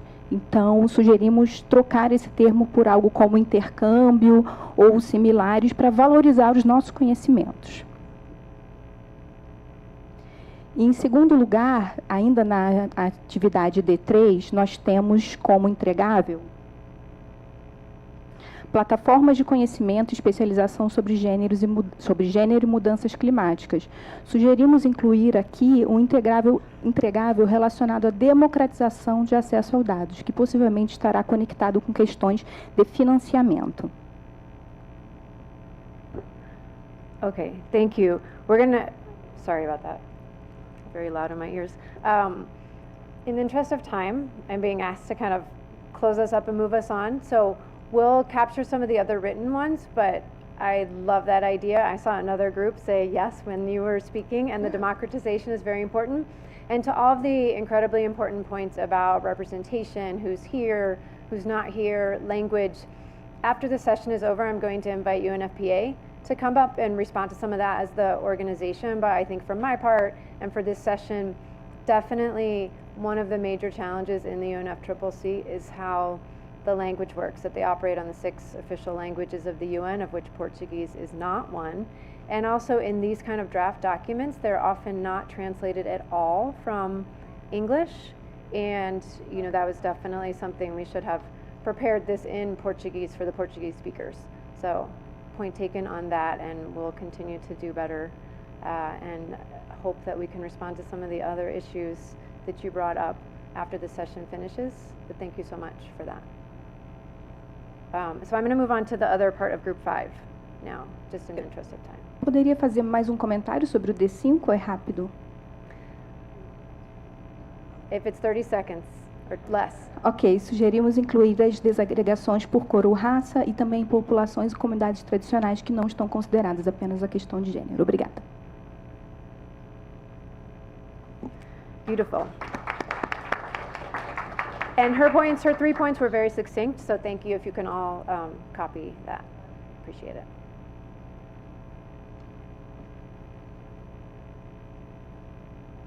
Elena, are you next?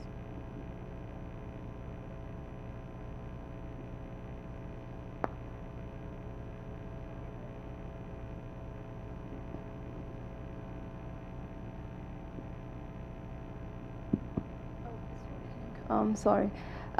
So we had similar points to the previous groups. The first thing that we discussed as a group was we noticed that the text mentions developed countries must provide technical and financial support, but also provide expertise on climate change and gender to developing countries, which we thought was bizarre and discriminatory, needs to be reframed.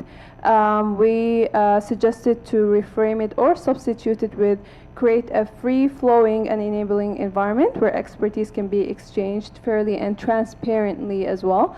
And we also talked about issues of data ownership. So if financial and technical support is provided, who owns the data? These systems and needs to be owned nationally, and countries must own the data that's collected in their contexts. We also suggested adding collecting, consolidating and disseminating data, making it accessible and fair. In D5, we suggested adding enhance the generation management and use and the distribution of the acronym of FAIR, as Mike suggested. So, Mike, do you want to say the acronym of FAIR? So, and then if you could pass on to group 4, please. Yeah, it's just the principle of fair data, findable, accessible, interoperable, and so on. So, and reusable, yeah. So it's important that this criteria is taken into account to the extent possible. Thank you so much for both parts of group 5. Excellent contributions.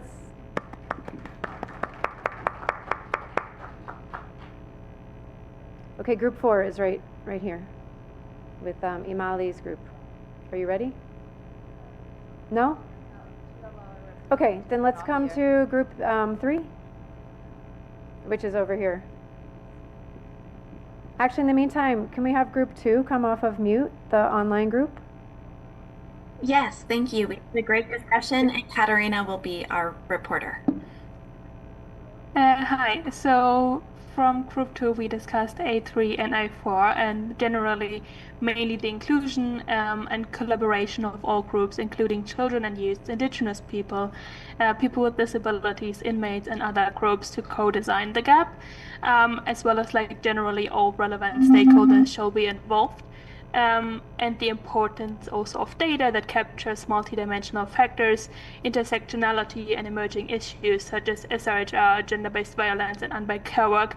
A little bit of like throw it in as much as possible so it sticks somewhere. And then also we talked about how to operationalize the gap and the deliverables. Thank you so much, Katarina and Tara and everyone online. I think you were a really big group, so I appreciate the work you put into that, and we'll make sure to capture that. I know it's in the Padlet, so we'll put that into the call to action as well. Who has the mic now? Is it group 3 or group 1? Group 3, thank you. So for group 3, we were looking at increasing knowledge on SRHR, gender and climate change, and we have quite a number of suggestions. One, having a minimal initial service package as an entry point from a disaster risk reduction perspective, awareness campaigns on SRHR, having guide tools and toolkits for providers on the same, having an SRHR observatory for the Caribbean, multisectoral learning and sharing, since SRHR, gender, and climate change belong to various sectors, so enhancing that. Having specific data on how SRHR intersects with other topics, using hotlines as data collection outlets and using the data for tool development. It is also used to track implementation on how to frame the work that we're doing. Real-time boots on data, especially from the youth, having real-time data to inform, of course, the knowledge on the same. Having a knowledge sharing hub, like the hubs that already exist, where people can easily access and get to learn more about SRHR, gender and climate change. Having more resources allocated to fund this work, the integrated work, and including comprehensive sexuality education with other topics, but being strategic about the language, since CSE is a controversial topical language in most countries, especially in sub-Saharan Africa. So being smart with it, but using it as an entry point for this integrated work. Thank you. Thank you very much. I really appreciate thinking about the context and the language. We know politically some of the language is difficult, and so it's interesting to help countries get on board with concepts to also consider the language we can use. Thank you, Group 1.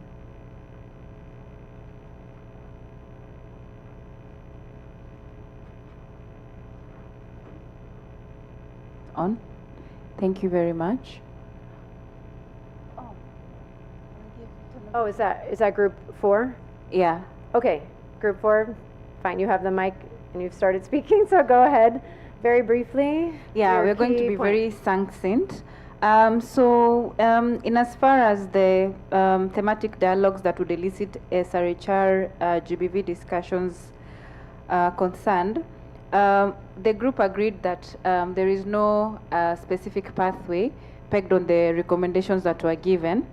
And maybe I can just mention the potential thematic areas that we could focus, like maybe is it climate-induced displacement and reproductive justice? Is it more on feminist innovation or for climate resilience? Is it gonna focus more on health systems strengthening and all that? But one of the recommendations we had as a group was to have a mandated technical dialogue that of course would focus on the next GST, which will be happening in 2028. And in it, to have also a technical dialogue on SRHR and GBV in specific by parties in the next SB 64 and SB 66. Yeah.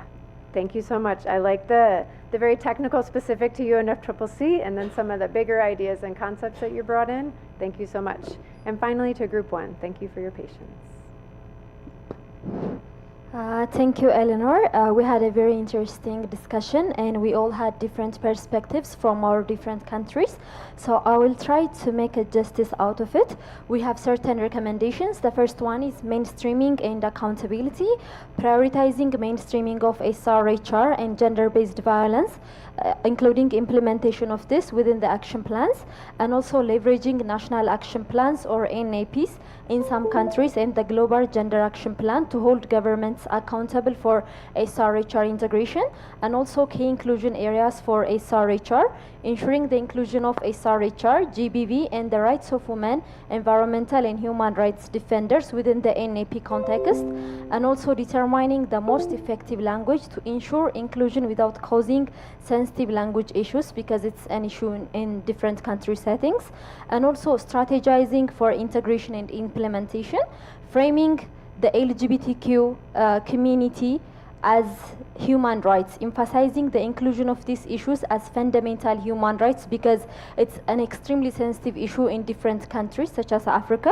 and fostering solidarity, as one of our friends here shared us, utilizing solidarity as a core principle for easier implementation, especially in remote areas with limited access.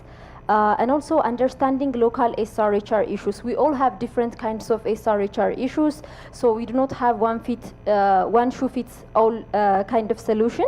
So we have to make sure, and also we have to make sure to engage the parliament.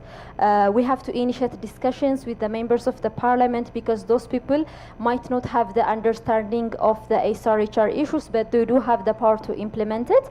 And also we should include different organizations, the private sector, the government sector, philanthropy sector into this SRHR conversation, building awareness, learning from best practices, and addressing sensitive terminologies, and finally clarifying intersecting identities by developing clear language to address intersecting identities within the community. Thank you so much. Wow, you packed a lot into that amount of time. Thank you so much for that. And I think in the interest of time, we're being rushed on to finish our session. We had one last piece, which was to think about exactly how do we translate this at a national level? How can UN agencies or parliamentarians take this and help socialize both from now until the gap is agreed at COP30, but also once it is agreed, what does that look like on the ground? And so I wanted to invite 3 people, and I wanted to start, I think, with someone who is in Group 1. Sorry, I just have to catch the names, but maybe if you know that you're speaking Mamele, do you want to come on down? And Anna, if you want to come take a seat. And we're going to have to shorten your time, I think. You only had 3 minutes each, so if you can stick to 2 to 3 minutes, then we will move straight on to John online after that and transition.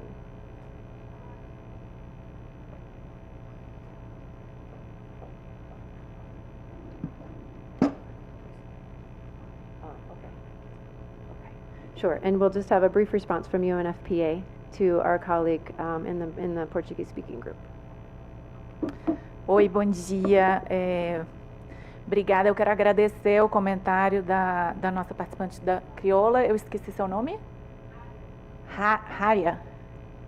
Haria, obrigada pelo alerta, obrigada pela contribuição, que me dá a oportunidade de trazer para essa audiência. Aliás, obrigada pela participação de cada uma das pessoas que estão presentes aqui ou virtualmente. Eu sou Júnia Quiroga, representante auxiliar do Fundo de População da ONU, o UNFPA, no Brasil, e estou aqui representando o UNFPA junto com os outros 2 co-organizadores que são membros do governo, né?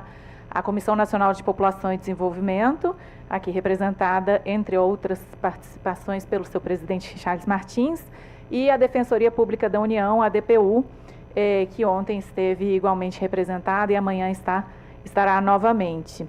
Esse evento, né, de 3 grandes organizadores, né, 2 dos quais governamentais no Brasil e o Fundo de População das Nações Unidas, tem a oportunidade de estar contando com 28 países presencialmente aqui e mais cerca de 40 online, presencialmente 135 participantes, e varia muito online, né? Mas a cada momento, a depender do painel, tem tido cerca de 100 que a gente não está controlando se são as mesmas pessoas ou outras pessoas, provavelmente são pessoas que se revezam na medida do interesse pelos diferentes painéis.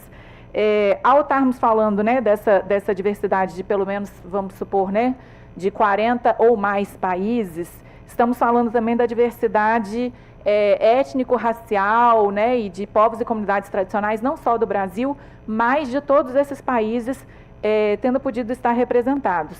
Em que pese estarmos no Brasil, né, e não estarmos aqui com toda a diversidade de povos e comunidades tradicionais presentes neste território, aqui neste ambiente, todos os conselhos de representação e participação, necessariamente indígenas, quilombolas, foram convidados para estar aqui no evento e eventualmente estão ou não, né, um evento de 4 dias, ontem tivemos uma sala mais cheia do que hoje, além das 38 assessorias de participação e diversidade da Esplanada, várias das quais estão presentes. Necessariamente Justiça, estava aqui a assessora Adriana, mulheres, que mais? Direitos Humanos, Ministério da Saúde.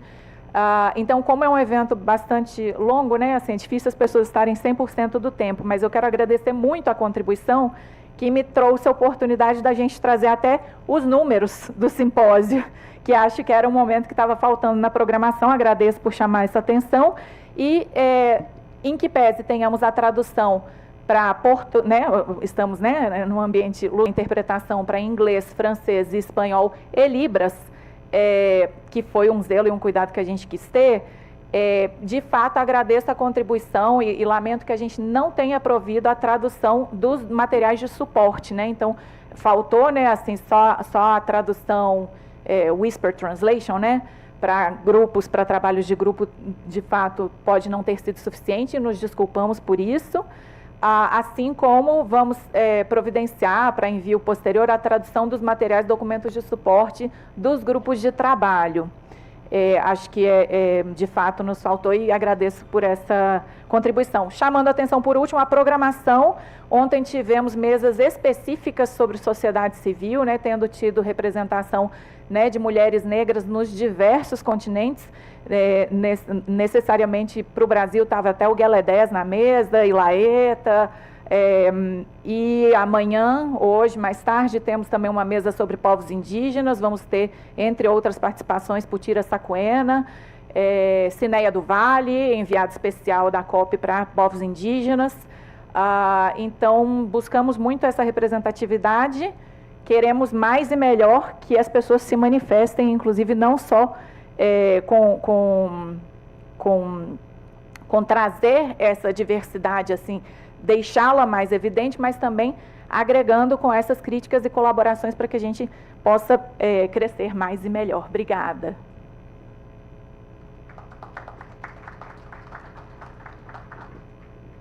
Thank you so much for that. Really appreciate sharing the work that's gone into this and the work we can always do to do better. As we've talked about decolonizing spaces, we need to continue to work on that. And so to get back to this particular panel, I did want to start with a parliamentarian perspective on how we could kind of take this forward and socialize it. So I'd like to introduce Mamela Matamane, who's a parliamentarian SRHR project officer from the Southern African Development Community Parliamentarian Forum in Lesotho. And please, you have 2 or 3 minutes to give your takeaways from this and what you think we can do. Thank you so much for having me.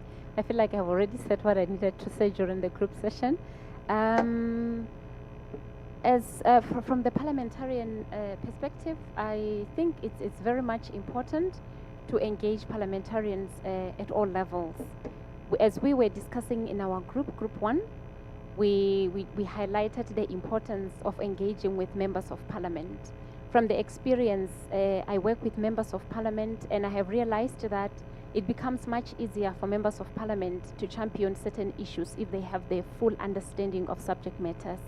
So even before we can go to COP, it has to start at the grassroots level in terms of ensuring that members of parliament are well capacitated for us to get their buy-in and the political will, because it is quite very much important. I'll just highlight and briefly talk about the experience from my country. We had just recently had a public awareness campaign with members of parliament, where we took members of parliament to the communities to just go and see the critical nexus between climate change and sexual reproductive health rights. And also for them to relate, because we have realized that it is very difficult for members of parliament or any other person to address that which they cannot feel or relate with. And I can assure you that upon return from exposing members of parliament to lived realities, we went back to parliament. We had a roundtable discussion around that issue. And as we speak right now, we identified strategic critical entry points of mainstreaming SRHR into climate change. And one of those is the draft climate change bill under discussion, where members of parliament were saying to us, we are here. Draft whatever you need to draft that you want it to be mirrored within this bill before it can be passed as law in parliament. And of course, the other critical entry point that we identified is the NCD 3.0.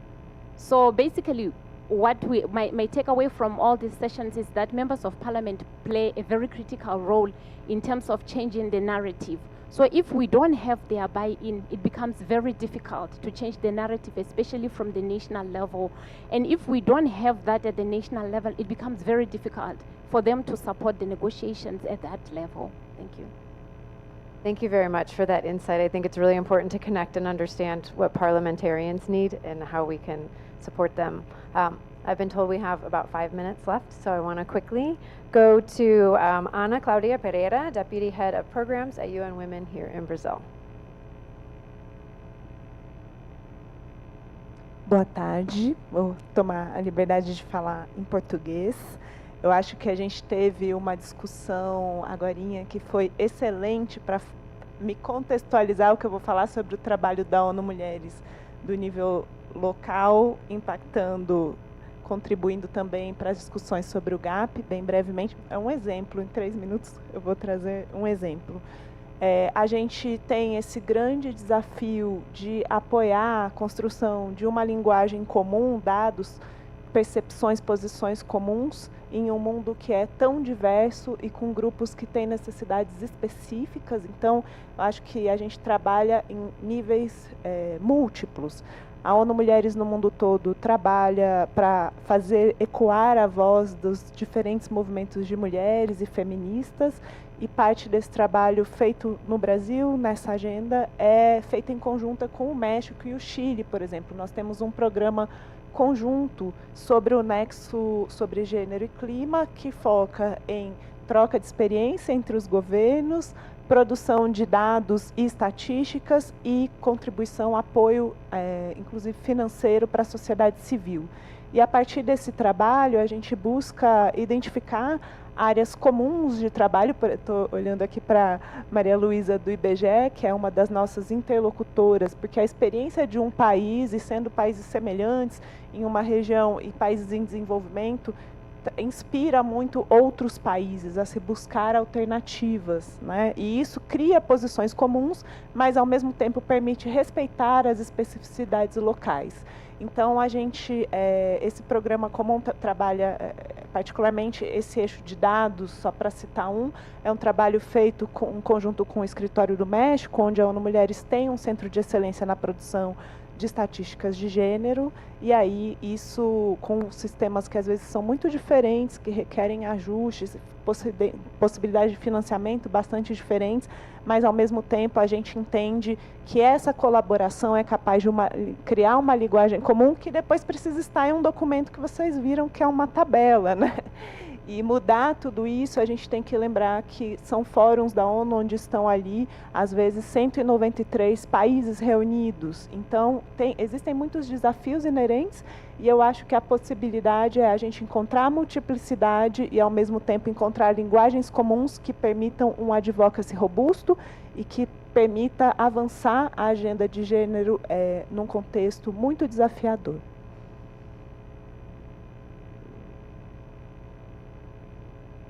Thank you so much for that. I mean, it's interesting to hear how the UN is working and with other countries as well. Chiagozi, do we have time to go to John on virtually for 1 minute? Yes? Okay. John, please, if you could use just 1 minute, we're going to have to close. This is John Wafula, Humanitarian Program Specialist from UNFPA in Kenya. Yeah, thank you. Colleagues, can you hear me? Yes. Great. Yeah, so I'm just briefly highlighting what we have done here in Kenya to ensure that SRHR and GBV are mainstreamed in the climate change and related actions. Because I just have 1 minute, I'll summarize that essentially what we've done as a country is one, to take cognizance of the existing architecture of laws and policies and exploit the opportunities that exist for mainstreaming SRH and GBV, looking at our constitution, the Climate Change Act, and other related normative frameworks in the country. We've also been very keen on evidence generation. As a country, we've undertaken the mispreparedness assessment 3 times at the national level. We've also undertaken at the subnational level, and we keep on using this evidence on platforms where policy making is critical, just to ensure that reproductive health issues remain at the core of our discourses in the country. We've built partnerships outside the traditional spaces. We work very closely with the Ministry of Environment, Climate Change, and Forestry in the country. And this partnership has given us quite some traction in the area of climate change because it's the national entity that is in charge of that. Of course, we continue working closely with traditional government bodies like the Ministry of Health, the State Department for Gender and Affirmative Action, but we're also looking at partnerships that are not traditional so that they can leverage our work in the country. One of the other critical partners that we've really harnessed as a country is working with the youth. The voices of the youth have given us breakthroughs in spaces that we hitherto didn't have some inroads as a country, but working closely with the youth, including having some of our youth at COP28, COP29, and at this particular symposium, we've really made good progress. And okay, thank you, John. Also, I think we're going to have to continue doing is strengthening the capacity of actors at the national and subnational level. Colleagues, will allow me to stop there because of the 1 minute that was given. Thank you. Thank you so much, John. I love how you ended on this note. Yes, applause. The note of youth and the youth participation, which is critical. So I'm going to close really quickly to say, thank you all for your amazing engagement in this session and something that maybe you hadn't worked with, and how important it is to hear from each other and all the different inputs and really respecting different perspectives and making sure we're not leaving people out. And just a quick reminder that there's so many different ways to engage in the gap and to make sure that these key ideas are getting to negotiators. And if you're a civil society, please engage with these mechanisms as a way to kind of bring together all of our points and make them stronger together. We are always stronger together. Thank you so much to everyone. Round of applause to yourselves.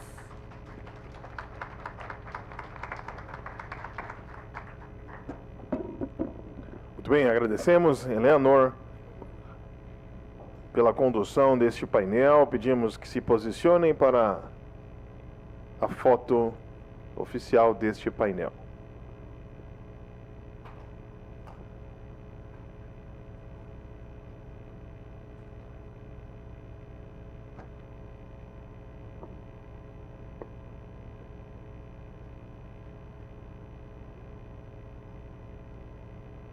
Muito bem, uma salva de palmas mais uma vez.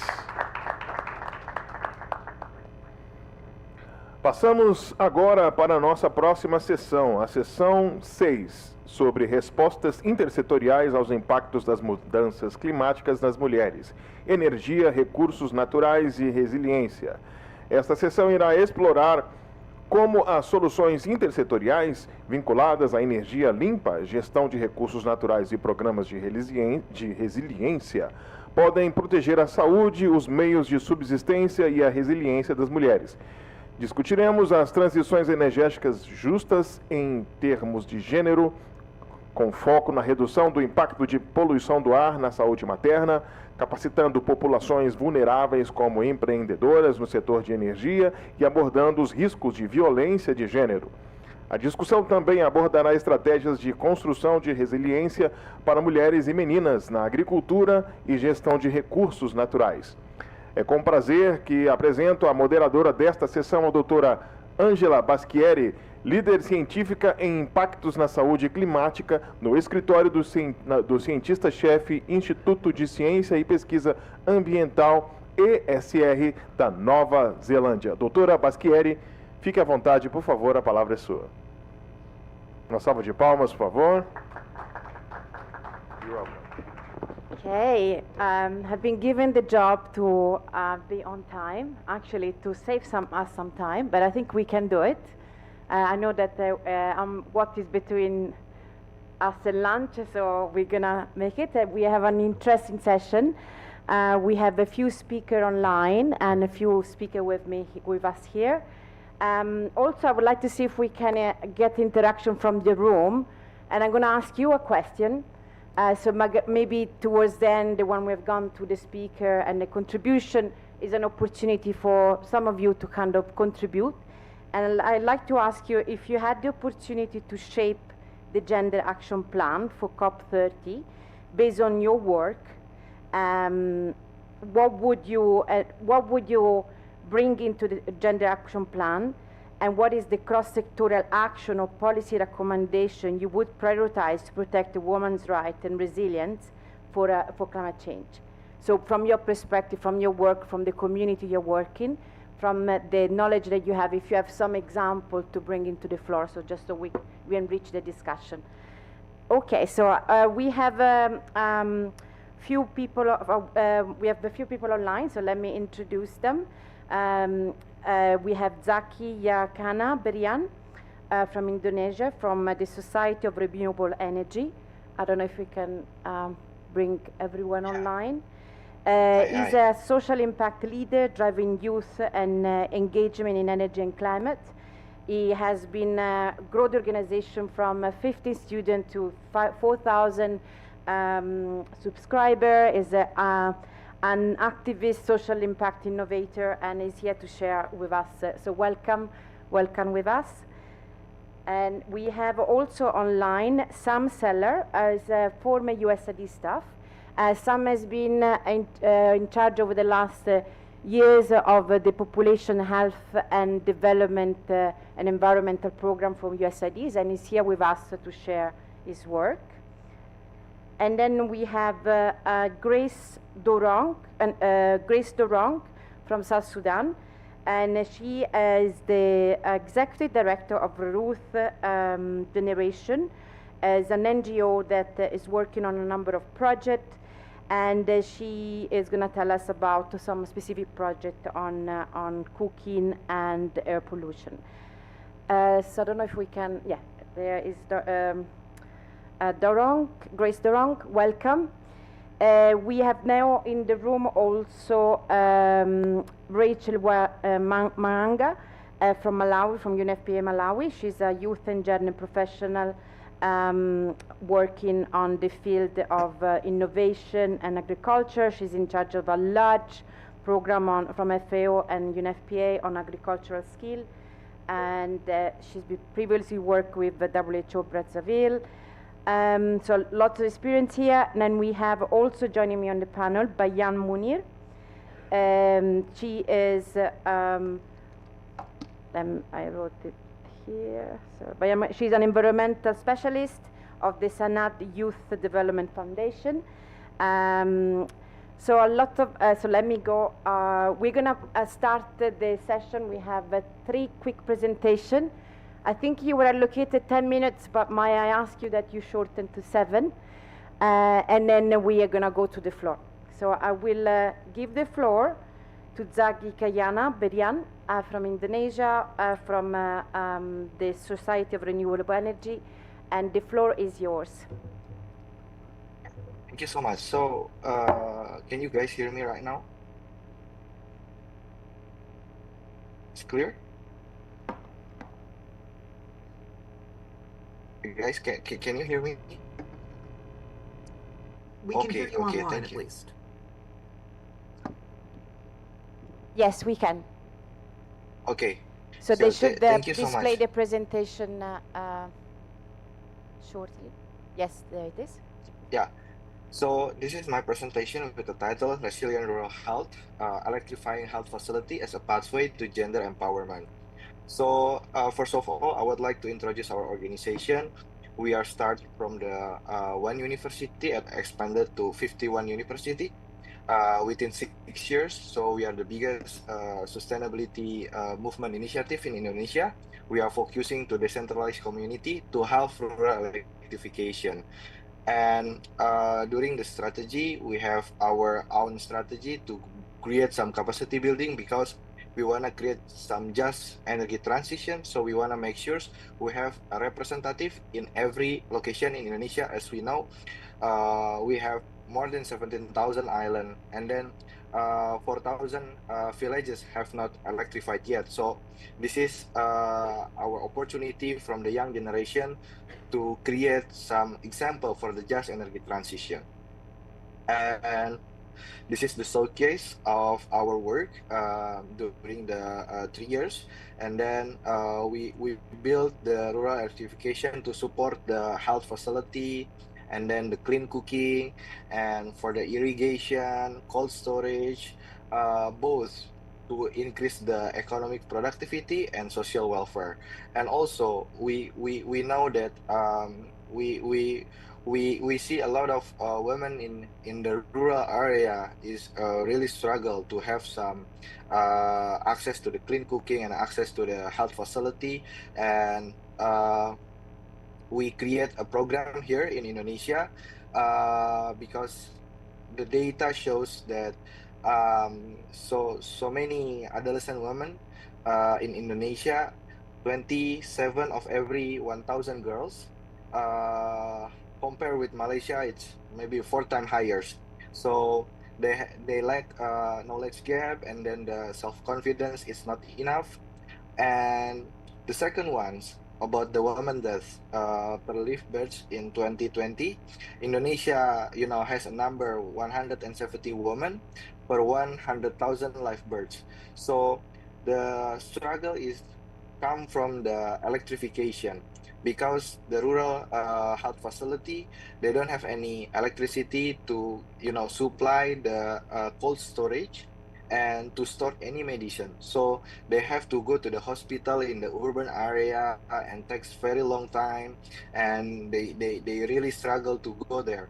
So from those two big challenges here in Indonesia, we see a very, specific target. We want to electrify the very small health facility in the rural area that have been utilized very optimal because the energy supply.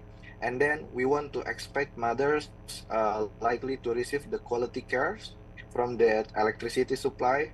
And from all of that, we brings the renewable energy as a solution for the health facility, and also to provide some clean cooking to have a better food.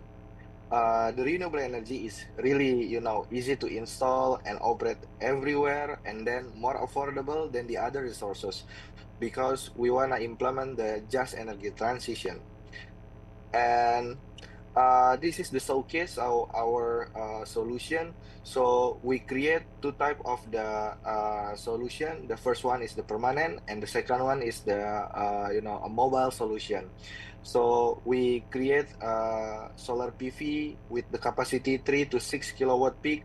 So based on this capacity, we can provide cold storage, and then we also can use the electricity stove to to mobilize in the rural area to help the women, and then to increase also their self-confidence, because we also create some trainers there to be able, empowering women. So one of the reasons also why these problems happens, because the woman is really difficult to find a great jobs, and then to get any income. So we create a business model to to get barter in the economic activities from the other rural community. That's why our solution is targeted the rural area. And the benefits is for the clean cooking, the cooks up to 3 times faster than the conventional, and then more efficient, and eliminate some risks in terms of the gas leak. But for the cold storage, this is very easy to store any medicines, and then it's really benefits the community that have some health problem and something else. So from all of that, we also trying to communicate with the UNFPA in Indonesia to to replicate the other location within the rural energy powered to health facility, and also the clean cooking. And we train the trainers from the women there, and then we also give them some technicalities to do some solar PV technical problems, and then discuss with the other person in the urban area if there is some problem.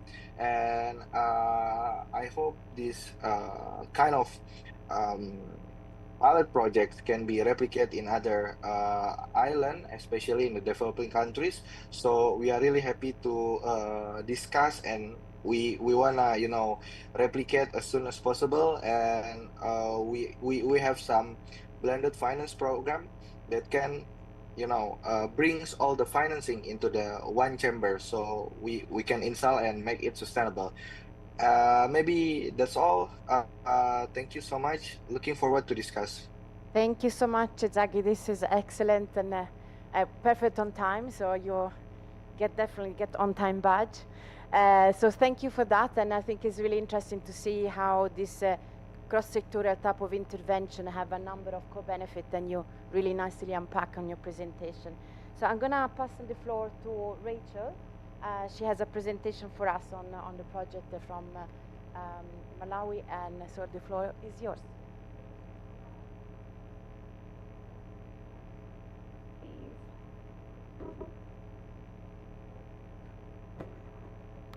Bon dia. Good afternoon and evening to everyone joining us. I am Wananga Rachel Mganga. I'm the Programs Analyst for Youth and Innovation with UNFPA Malawi. It's such an honor to be here today in this global conversations as we reimagine how climate action, sexual and reproductive health and rights, as well as gender equality, how we can really integrate and embed this in line with COP30 as well as the ICPD plus 30. So today I'll be sharing with you one of our key initiatives.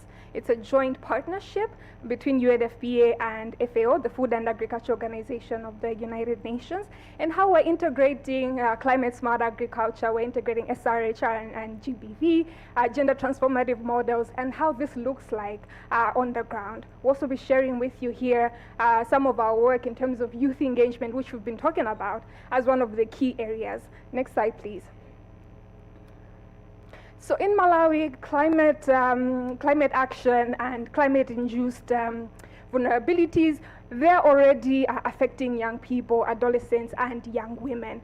We've been talking about, even from yesterday, the different components of health, how pregnant women are affected by climate-induced situations, especially here highlighting malaria, dehydration, as well as complications such as malnutrition. And we've seen that the pregnant adolescent girls are especially affected by this risk to their maternal health. So we're seeing a lot of stillbirths as well as complications in childbirth due to the climate-induced vulnerabilities.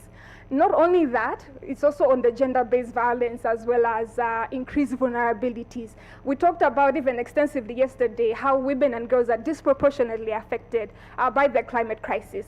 So we've seen here an increase in young people selling sex. We've seen an increase in teen pregnancies. We're also seeing the IPV that we've been talking extensively about, and also barriers to education, especially for adolescent women and girls, and also here limited access to commodities and etc. Next slide, please. Here, young people, even though we have these challenges, young people are stepping up. So how are we working with young people in Malawi? It's in building capacity and linking comprehensive sexuality education together with climate change. And we're doing this through capacity building sessions as well as peer-to-peer support to ensure that young people know what they can do in terms of the climate challenges that are there. So young people are taking action, ensuring that they're linking they're building here woodlots. They're also working on cleaning of schools, health facilities, etc., and also bringing in the economic aspects of fruit trees and etc. to ensure that the poverty component that we're talking about, we're able to address it with the economic empowerment components. So young people here as drivers and as the lead, not just as the beneficiaries. Next slide, please. So to talk about the ACE program, which is the joint UNFPA and FAO component that I talked about, we are bringing in our different mandates together. So FAO comes in with the economic empowerment agricultural component. UNFPA is coming in with sexual and reproductive health and rights, as well as gender transformative approaches. And all of this is really coordinated by the government of Malawi. So bringing in the government who have endorsed this, this model to ensure that it's really ready for national scale up. Next slide, please. So here, this is where we are really showcasing our integrated approach and what we're doing in line with this integration. So bringing in the life skills that UNFPA is bringing in, comprehensive sexuality education, and the youth responsive services. So access to different youth responsive services, as well as community engagement and gender transformative approaches. Whilst FAO here is coming in with capacity building in terms of financial literacy, business development. We've got the climate smart agriculture, and also bringing in innovations here and digital apps in terms of access to different information when it comes to climate smart processes. So next slide, I'll be showing you in what is working well in this component. We have over 3,700 adolescents and young girls. Even boys here, who 90% are girls, they have benefited from what we're calling matching grants, where we're providing grants to adolescents and young people to upscale their businesses. So we come in with the business development as well as the grants to ensure that they're able to upscale their businesses.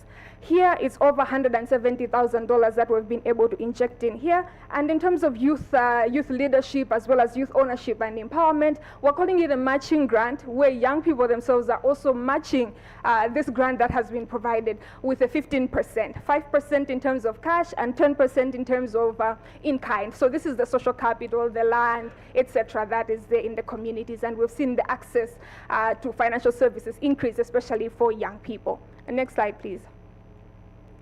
In terms of SRHR, since we're embedding access to SRHR, access to youth responsive services, as well as the economic empowerment, we've seen a 60% increase in the use of contraceptive methods. Prior to joining the groups, we're able to measure the changes that are there. We've also seen girls that are being re-enrolled in school, and this is how they're utilizing some of the profits from their groups. Gender transformative approaches here, we're seeing a lot of boys and as well as young male leaders being engaged as allies and also promoting gender equality as well as women empowerment. One of the key things that came out here is also the self-esteem of the girls that are there within the groups. We've seen it increase from before they joined the groups to after they've joined the groups. They're taking in more leadership positions by being in these groups. Next slide, please. Just to highlight some of the challenges, it's really also aligning the distinct mandates that are there between agencies and seeing how we can integrate those indicators. We've been talking extensively also about how we bring to light these indicators. I think it was also one of the previous discussions of how are we bringing in the different components of SRHR climate change, ensuring that all of these indicators are really within the framework and that we're able to track the changes. And also, if we're working with young people and looking at the barriers to grant access, it's also for them to be able to match this grant. It's 5% could look a little, but for young people in the rural community, that's a lot of money. So we also have to look at how we can really economically empower the young people in the communities. Next slide, please. In terms of takeaways and what has worked well, the opportunities that we see a lot of opportunities here for partnerships, especially with the government, young people, as well as private sector, and the young people themselves leading and designing these initiatives. So not young people as beneficiaries, but young people to drive these initiatives. Also, the gender transformative approaches are very key, utilizing disaggregated data to inform the programming. So as we move forward to COP30, and in line with the spirit of ICPD plus 30, we need to look at global policies here that are responsive to the realities and the lived experiences of the young people, adolescents and young people, ensuring that that disproportionate effect and the vulnerabilities that are there with the young people in the communities, they're reflected in the policies that we're working on, so that as we trickle that to the ground and as we trickle that to the communities, it is responsive to the needs of the young people. Thank you. Brilliant. Thank you, Rachel. And again, it's interesting how all of this presentation that shedding a light on a gap and how this integrated type of programming really help us to have a number of spillover benefit on a number of different sectors for the population impacted. So are we gonna go now online? I believe there is Sam Seller, and we're very privileged that he's gonna tell us give us an overview of the work on the different type of how population health and development program has evolved. Welcome, Sam. We are in a very tight schedule, but I trust that you can be on time, and welcome. Welcome. So the floor is yours. Over to you. Thank you so much, Angela. And just for clarification, should I be sharing my screen, or are you going to control the slides? I think they will be sharing for you, if that's okay, and if you can indicate the next slide. Yeah, that's perfect. So thank you so much, and I'm sorry to not be with all of you in Brasilia today. So my name is Sam Sellers. I formerly worked for USAID as their Population, Environment, and Development Technical Advisor until earlier this year, where I was responsible for helping to integrate our suite of family planning and reproductive health programs with environmental conservation. And so I'll be speaking very briefly, since I know we're short on time, on some of the ways that we did that work and some thoughts on how to keep doing it. So next slide, please. So population health, environment, and development programs combine FPRH services with conservation, sustainable livelihood, and other health activities into a single intervention. And this is a suite of interventions that USAID, as well as other donors, have historically supported.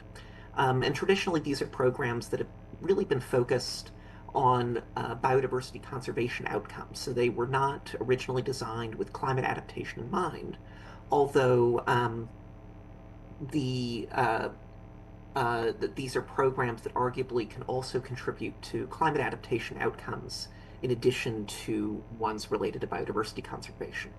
And part of the justification for these activities, which I'll come back to at the end of the presentation, was a concern by many conservationists about the ways in which growing human activities, both related to human population growth and also the consumption of local natural resources, placed on biodiversity conditions. And so the idea being that activities that integrated conservation objectives with health objectives would enable the dissemination of more sustainable livelihood strategies, as well as increased uptake of FPRH services. Next slide, please. So there are a number of reasons why these activities have been adopted. I'm just going to focus on two for this audience. One is around gender equity. That is that in many settings, men tend to be disproportionately involved in natural resources management, and this often leads to inequitable outcomes for women and girls. And so by having targeted trainings and messaging for women around issues related to natural resources management, many PhD programs have been shown to increase women's involvement and benefit from NRM-related activities. And conversely, there's been greater female engagement in issues related to reproductive health, and that's often led to discordance within couples around decision-making around reproductive health. And so constructively engaging men to work with their partners and jointly make decisions, which is also a theme of these kinds of programs, has been shown to lead to better outcomes. But another reason is related to resource sharing, that these are activities that have traditionally been launched in many remote settings where health providers often don't have much of a presence. And so conservation organizations and health organizations can build on each other's shared strengths and allow for services to be provided that otherwise wouldn't be able to because of the high cost and logistical difficulties of operating in remote settings. Next slide, please. And so just a very brief history, these are initiatives that evolved from what were known as integrated conservation and development programs in the 1980s and 1990s, and for sake of time, I won't get into that history, but suffice to say that this is a set of programs that have evolved from earlier generations of work. And so in more recent years, there's been growing thinking within the field about how to more explicitly incorporate climate adaptation objectives into programs that were really initially designed around biodiversity conservation. The next slide, please. And I'll also say, which may be helpful for this audience, that there's a lot of terms thrown around which I sort of frame as being under the guise of environmental health, terms like One Health, planetary health, climate and health, and resilience, all of which are interrelated but come from different disciplinary backgrounds. And my take is that PhD programming, and indeed many of the kinds of cross-sectoral programs that have been talked about in this panel and earlier in the symposium, are fit under many of these kinds of terms, and that we don't have to pick one or the other, that they're often talking about the same things. Next slide, please. So an example of this kind of work is a program that USAID helped to fund last decade in Lake Victoria Basin in Uganda and Kenya called HOPE LVB. which was really focused around sustainable fisheries conservation. It also involved tree planting and providing clean cook stoves to communities, as well as improvements in family planning services and emergency obstetric care. And it was a program that really tried to blend messaging and training around both the health components and the livelihood and conservation components together. And some recent evaluations have been done of this program even after closeout, and many of the gains in both health and livelihood outcomes that are attributable to the program have been sustained over time. Next slide, please. So there's 5 different mechanisms that I'll just touch on very briefly in this presentation for how these kinds of cross-sectoral programs have been theorized to improve livelihood outcomes, and in turn, both biodiversity conservation and increasingly climate adaptation. So the first 2 relate to income, both having increased amounts of income as well as more diversified income sources, which makes folks more resilient to climate shocks that target particular natural resources and the livelihoods associated with those resources. There's also behavior and attitudinal changes that result from these programs, often leading to more pro-conservation related attitudes and practices. And this can lead communities to adapt practices that facilitate climate adaptation better. There's also ways in which increased use of family planning services provides greater choice and agency to couples in dealing with increasingly uncertain environments. And as we know, healthier people tend to be more resilient to climate shocks. And so being in better physical, mental, emotional health allows folks to better weather shocks and stressors associated with climate change. And all of these can result from this kind of cross-sectoral effort. Next slide, please.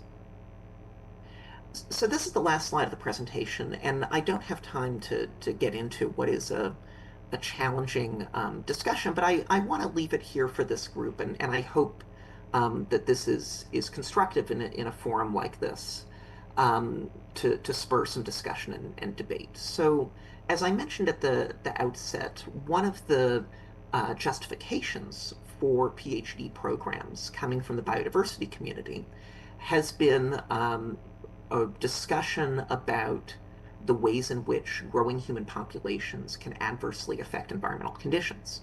And indeed, the climate community has been much more reticent to link demographic change as a result of family planning use and climate benefits, either adaptation or mitigation.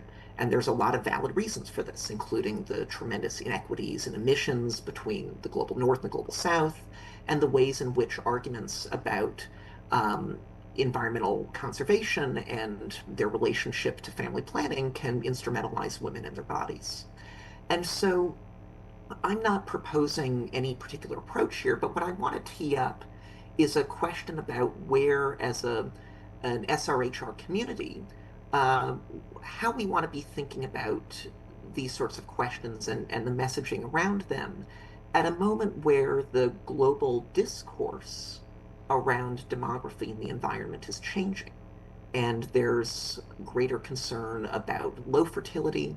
There's also, as we've seen, tragically seen earlier this year, there's a real reticence among many donors in the global north to continue spending on family planning, reproductive health services. USAID has, of course, collapsed, and many other donors are reducing their support. And so there's a growing perception that SRHR problems have been, to put it in air quotes, have been solved. And we know that that's not true. But I think that there needs to be some rethinking about how we talk about these issues in a way that centers rights, but perhaps doesn't center rights to the exclusion of other kinds of arguments or messaging approaches. And as I said, I don't have a good answer for how to do this because it's fraught, and I know that the people in the room in Brasilia and the other folks online are coming from different places and have different perspectives on these questions. But I think that we're at a moment where for this field to be successful, we may have to rethink how we're talking about these issues. And the way that the biodiversity community has talked about it may not be the right approach. But I don't know if what we've been doing in the past is necessarily what's going to work in the future. Okay. And so I hope that spurs some thinking and discussion on your part, and I look forward to the next presenter. Thank you. Fantastic. Thank you, Sam. I think we could have just a session just on this presentation, but we don't have the luxury of time. But perhaps there is going to be some follow-up comment or question when we get at that point of the session. So please stick around. I'm sure there will be some follow-up on that. And I think it's to recognize how nicely you have summed up the challenges and the opportunities of this program and make us think about it. So this is extremely valuable. I think we're gonna go, we're finished with the presentation, so we have now a couple of interaction, and then we're gonna open the floor. We have Grace Dorong online, and I have a question for you. Grace, are you there? Yeah, there you are. And Grace, welcome. So I have a question that I think we crafted together, right? So that it's the question is, there is a powerful story behind your motivation to start the Ruth generation in Kakuma refugee camp, and the transformative power of solar cooking. And your experience highlighted the severe impact of indoor air pollution from traditional cooking fuels on health, particularly for women. How did the intersection of energy access and natural resource scarcity in Kakuma influence the health and well-being of women? And what cross-sectoral solution did you envision for Ruth generation to address this intersection, interconnected challenge? And I believe you helped to set up actually the organization. So tell us about it. The floor is yours. Thank you for the opportunity. Corrections to my question.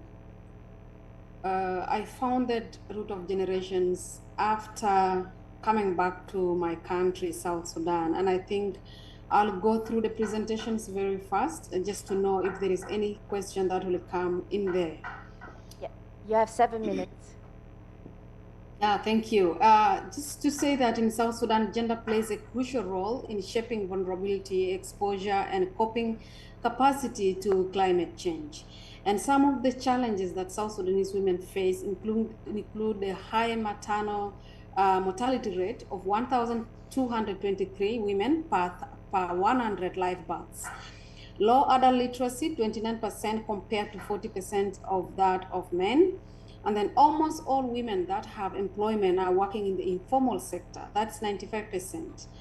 Represented with under 30% of the seats in the national parliament, and women predominantly work in agriculture. This is a small-scale farming sector, and then 60% of their time spent on unpaid work. That is childcare, homework, or fetching water and firewood. And then we have, according to the South Sudan GBV-IMS data for 2024, more than 80% of GBV survivors are South Sudanese women and girls.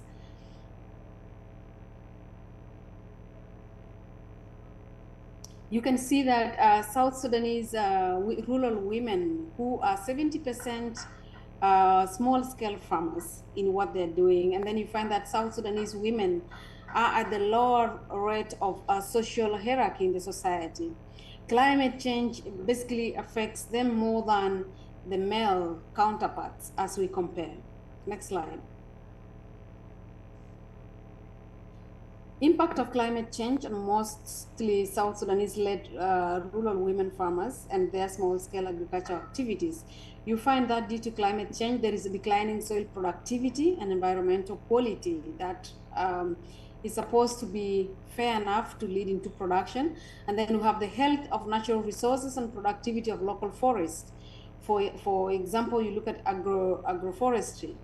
And then we have also experienced this issue of greater incidences of women's health deteriorating. Extreme weather changes and frequently threaten food security, depletion of the local natural resources, depletion, decrease on firewood mostly used as a cooking energy. And we have almost 3/4 of the country covered by flooding in almost from April to almost August of the year. Next slide, please. You can see in the picture that women have to really extort to risky sexual gender-based violence and sexual reproductive health affected survivors' activities. You find men leave women with children behind, increasing women's vulnerability to insecurity, declining of traditional local knowledge and practices, while facing a gap of climate change, adaptation, resilience, smart and sensitive techniques to apply to energy, livelihood, and natural resources resilience and sustainability. Next slide, please.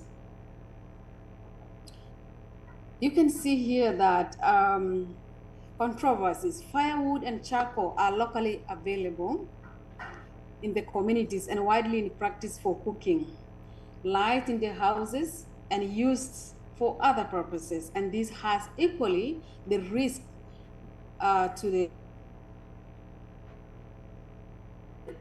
time and children in the enclosed rooms where the open cooking is taking place. So there is a lot of pollution to the air, there is an environmental health, women's health, but this go deeper into not just only be affecting the women, but also it affects the children. You find that women and children spend almost 3/4 of, half of their time in the kitchen. Next slide. Risk, forced migration to loss of sufficient firewood, charcoal, and absence of affordable, low-cost fuel sufficiency.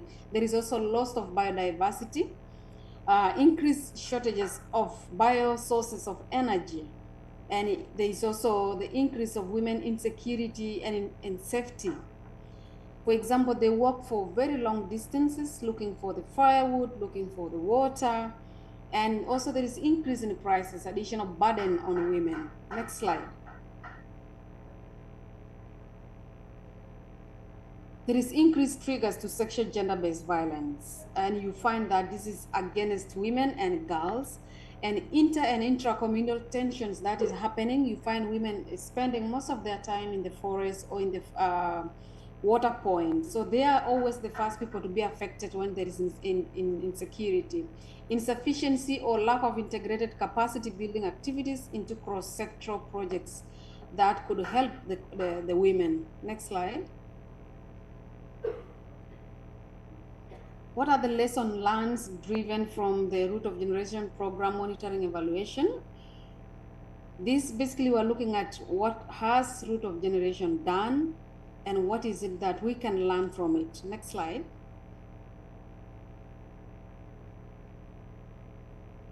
Women have unique experiences and knowledge of natural resources and biomass for energy. So Root of Generation impacting these women through the training of how they can use the locally available resources that supports and encourages the low emission of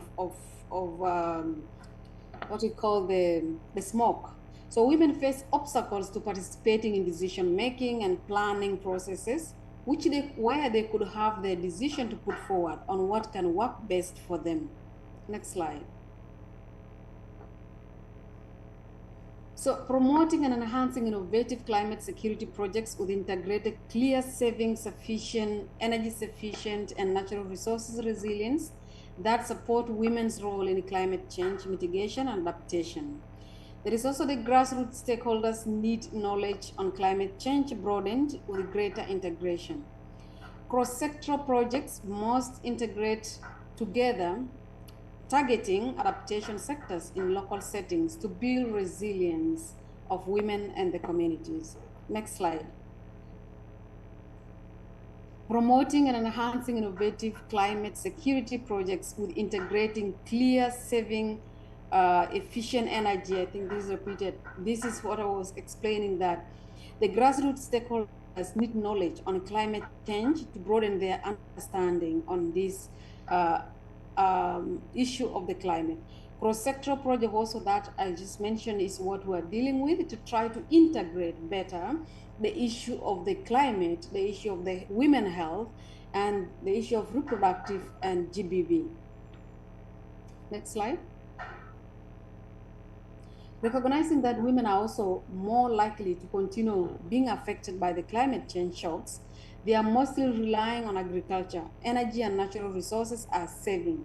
So then you find mostly the single women-headed households are the most people who are being affected. So whatever programming we're dealing with is to ensure we look at these layers of population within the community who can then act as the example to others behind them. Next slide. Could you wrap it up? Do you mind, just to kind of get to the point? Thank you. Yes, preferential treatment is also given. And basically, you find that, maybe just to wrap it up, I can say that the sector of environment that we are talking about and energy is one of the sector that is being underfunded. And this, I'm talking out of experience, that this, from what the communities and all the civil societies are doing, you find how vital this is needed, especially in the life. Still being underfunded. It's one of the issues I would like to just pass out to the audience who are here to see how this very important health sector can actually be funded as other sectors. Over to you. Thank you. Thank you so much, Grace. And I'd really like brilliant to kind of see another example of an interest in how we can address a gap in development work, and how this type of programming which try to bridge can really provide the benefit. I'm going to move now to Bayan from the environment, is an environmental specialist from the Sanad, the Youth Development Foundation. I have a question for you. How can cross-sectorial approaches, particularly integrating energy initiative with national resource management, be scaled up to build comprehensive resilience for women and girls facing climate change impact in such fragile setting? You will tell us about, especially in improving maternal health and reducing GBV in conflict-affected communities. Over to you. Thank you for the question. So we should understand that resilience in fragile settings cannot be built through isolated solutions. It must be cross-sectoral, it must be community-rooted, and must be importantly responsive to live realities of women and the girls. Let me share two practical experiences from my work. First, community-driven environmental awareness project through Project NAPTE. In this initiative, we didn't start with technology, we started with people. We worked in climate vulnerable rural villages to engage women and youth in understanding how climate change was affecting their food system, was water availability and family health. But we didn't deliver lectures. We held participatory workshops where women themselves analyzed the environmental challenges around them and designed local responses. As a result, these communities began adopting water-saving irrigation and composting and climate resilience crops, not because someone told them to do, but because they understood why it is matter. This kind of awareness generated general local demand for sustainable resources management that linked directly the livelihoods with health and the protection. Also, we work on practical renewable energy solutions through the Eco-Rebuild project. In many areas of Syria where I work, electricity is unavailable for days or even weeks. Through Eco-Rebuild, we developed 2 low-cost renewable energy prototypes using recycled materials, including a small-scale wind energy system. One of these models was deployed in a shelter. It allowed them to charge their phones. Something that seems simple, but is that in the context, it means restoring communication and security and dignity. These solutions are not just about energy. They are about protection, connection, and hope. Lastly, scaling through advocacy and global visibility will help a lot of youth to participate at COPs and ARCOIs, even ELCOIs, to bring these stories to global platforms. Stories too often go unheard we emphasize that climate finance adaptation policies must reflect the complexity of humanitarian context. Without integrating energy access and natural resources equity, we are failing women and girls on the front lines. So let's go to what we need to move forward. Exactly. We need to flexible direct funding for local innovations, full inclusion of women planning and implementing energy and resilience projects. We need policy integration across sectors. Also, we need regional platform for women in conflict zone. In fragile settings, energy, it's not a luxury, it's a survival. So thank you.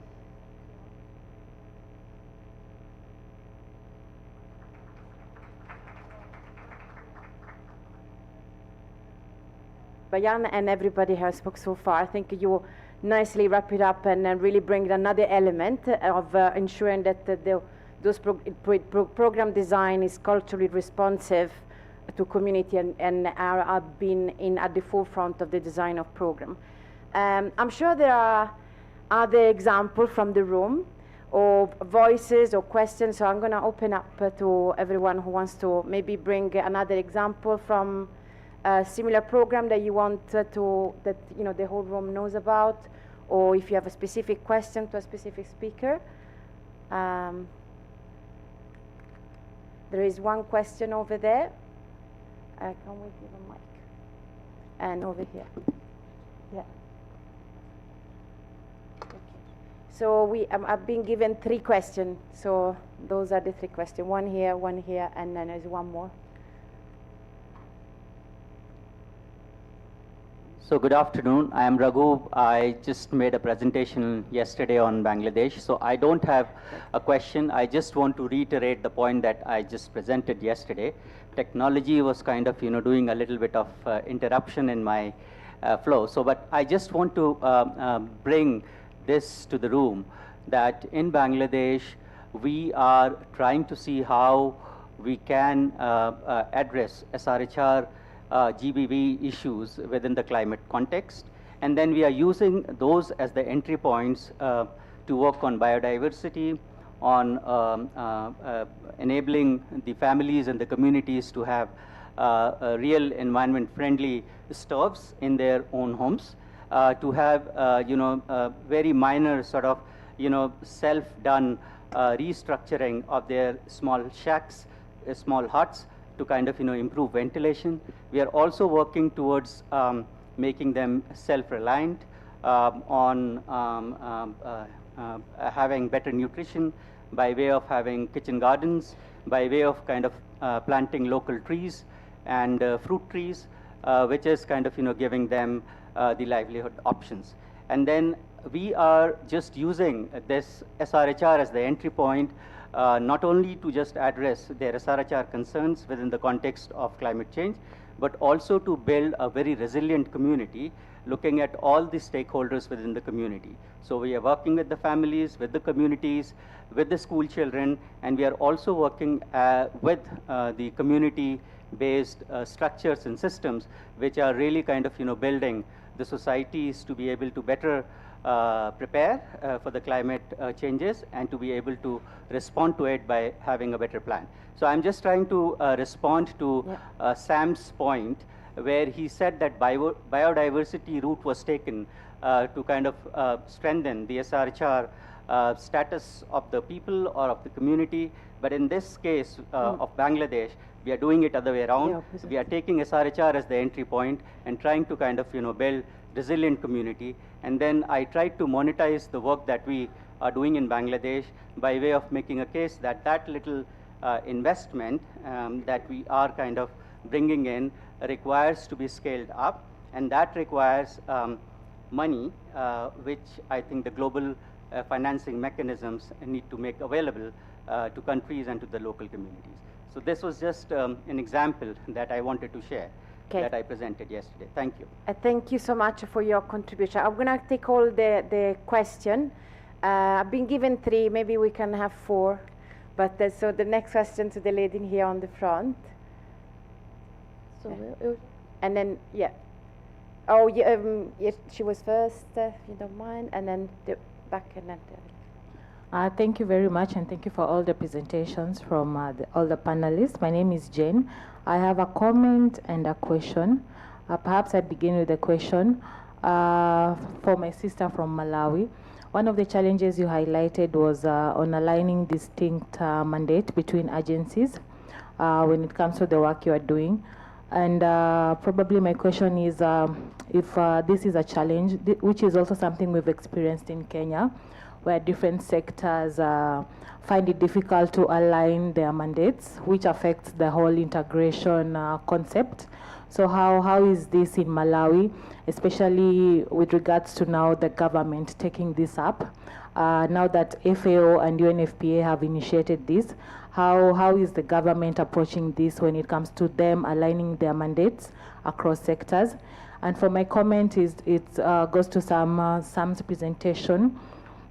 When talking about population growth and climate and SRHR and family planning, I believe it's important for us to ensure that first we put the human rights approach.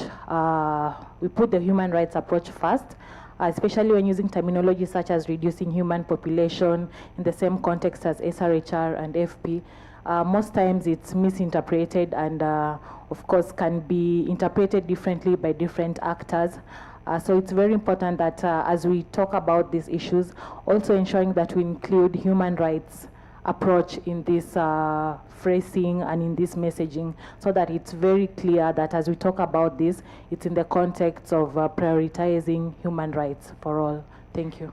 Thank you so much for your question. I think we're going to collect the question and then we're going to go around and give 1 minute to all the presenter to react to whatever they think it's the point to react.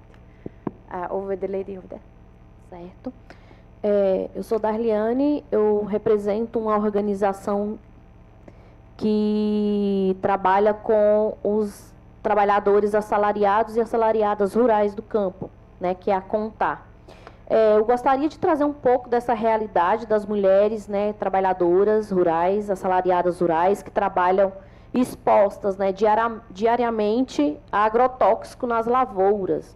Né? Quando falamos em justiça energética e transição justa, a gente precisa incluir também o direito a esse ambiente de trabalho que seja saudável e livre de contaminação. Né?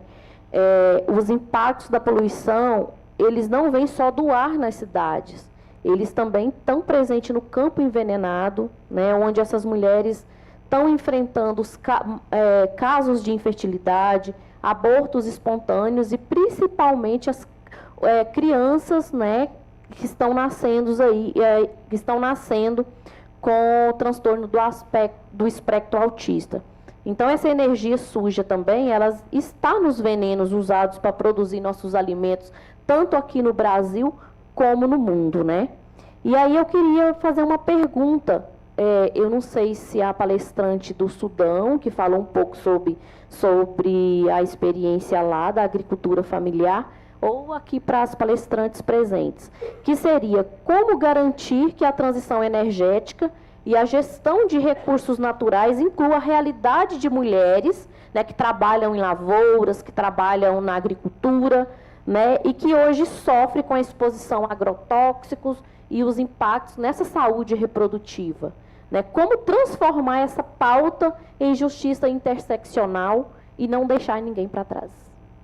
Seria essa a pergunta. Okay.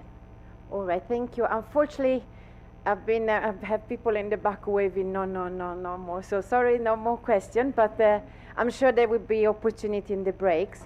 I would like to give 1 minute to all the speakers to just react to the question. I think there was interesting comment and reflection. So maybe I can go to Zagi. I don't know if you have a reflection or your 1 minute comment to close the session online. Zagi is online.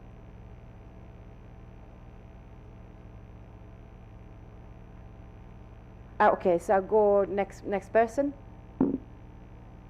Okay, so maybe we can ask Rachel to react. Yeah. Thank you so much, my sister from Kenya, for that question. And coordination is really one of the key challenges that we meet as we're implementing diverse programming. And it was the same with us as well as FAO as we embarked on this initiative. And what we did was really on joint capacity building. So starting from the central level all the way trickling down to the communities. And what do I mean by this? So individually, us as UNFPA and FAO, really coming together and seeing what is the logical framework for the economic empowerment component and what is the logical framework for the SRHR component and the comprehensive sexuality education. It was really a process for us to integrate our indicators to ensure that we're not only measuring the agricultural component or the climate component, but this integration that we're talking about here also has to trickle down to the indicators themselves, because if they're in the indicators, then we're able to intentionally track the changes that are happening within this. Moving forward, even to the government that you've mentioned, we're working with the Ministry of Health, we're working with the Ministry of Agriculture, and at the community level here, we have the extension workers and working on the community to ensure that the adolescents and the young people that are there in the communities are able to access SRHR information, they're able to access agricultural information. So a joint capacity building as well of these facilitators to ensure that there's that understanding of the different initiatives that different groups are bringing in, and also how can we then coordinate at this level. So joint capacity building on that front, ensuring that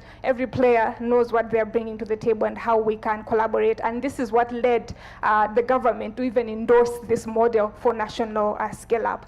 If there's one thing that I can leave the group on, Angela, if you allow me, it's on youth-led and community-driven initiatives. We've been talking about how not one size fits all. We will see that this is working in this community and this is working in this community. So bringing the youth voices, amplifying the youth needs and the youth experiences that are there in the communities to inform how it is that we are making our strategies. Just last week, Malawi hosted a youth climate conference where we brought together policymakers, we brought together young people, development partners, so that we're really raising the voices of the young people. What do they want? What do they need? What are their experiences? So that at policy level, as we're framing, it is really tackling the needs of the young people, and also as development partners, private sectors, everything we're doing is in line with the needs and the realities of young people. Thanks, Angela, and thank you, my sister.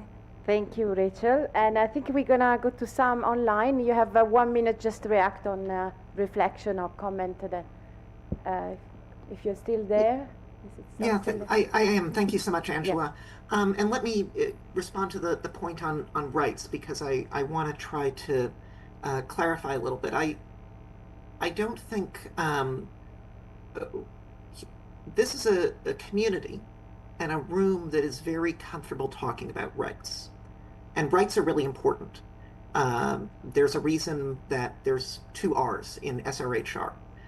What I'm suggesting is that a lot of the arguments around family planning and SRHR more broadly, when they're tied to climate, are framed something to the effect of, if only we expand or ensure rights, then that will facilitate resilience for women and girls. And I'm just not sure how effective that is at this moment in time. And I'm not suggesting that arguments about population growth need to be the centerpiece of what we do. I think there's justifiably a lot of problems with that framing. But I think that there's ways of thinking about the ways in which individual actions related to reproductive health tie into broader demographic discourse that may be sensible to message around, given what other global actors are thinking about. And again, I don't have a good answer on this, but I guess I pose the question because I am concerned that the SRHR community is tied to a certain set of narratives and messages that may not be especially effective for where we are at this moment in time, particularly given the shift in the donor community, and what is likely to be most effective at a an upcoming COP where support for global health initiatives is likely to be tied to other kinds of climate-sensitive health outcomes, given the nature of the changing funding environment. And so I'm trying to be constructive and a little bit provocative here, but I hope that there's openness to thinking about how we talk about these issues in a way that is responsive to how donors and the discourse more broadly are changing their own thinking. Okay. Now, thank you, Sam. I think I don't have the ambition to resolve this issue in this session. I think we probably could have a whole symposium on just this issue. But thank you for your intervention. Let's move to Grace online. You have like really 1 minute. I'm going to stop you after this 19 seconds if you don't. Over to you, Grace. Yes, hello. I think I'm not just going to react to the questions, but I'll just give my recommendations forward that as much as we're talking about the integration, it is also very, and rights, it's also important to look at all the levels of this work. Many times you find that integration can come at the beginning and then during, but then after, in terms of now, the part of harvest. This is basically contextual. This could only apply to my context. You find, for example, women can be integrated at the beginning and then during the process of work, and then afterwards, then they are not part of the harvest of what is coming out. So it is important that this programming captures this aspect clearly to ensuring that women are not just being integrated as tools to support, but then when the harvest comes, for example, they are not part of. Here I refer to, you find most of the reproductive assets, for example, are not handled by women. This is my reference here. So when you're talking of equality and we're talking of the rights, it should be all inclusive at all the beginning and the end. Thank you. Thank you so much. I think we're going to give the floor to Bayan to conclude. Maybe you conclude the session. Over to you. Actually, women in crisis context are already leading solutions, but they shouldn't have to do so alone or invisibility. If we want to build the climate resilience that lasts, we must make their leadership visible, valued, and supported by system, not just sentiment. So let's push forward, establish localized green innovations hub. Let's develop financing mechanisms that are accessible to grassroots initiatives, formalize youth-led space like LCOIs and RCOIs as the channels for policy input, and also foster multi-sector partnerships between civil society, academia, private sector, and government that co-design solutions that reflect the complexity of local realities. So thank you. Thank you. So join me to congratulate all the presenters and all the participants of your contribution. So thank you so much, and thank you for organizing the session. I think we have lunch now. I don't know how. Over to you.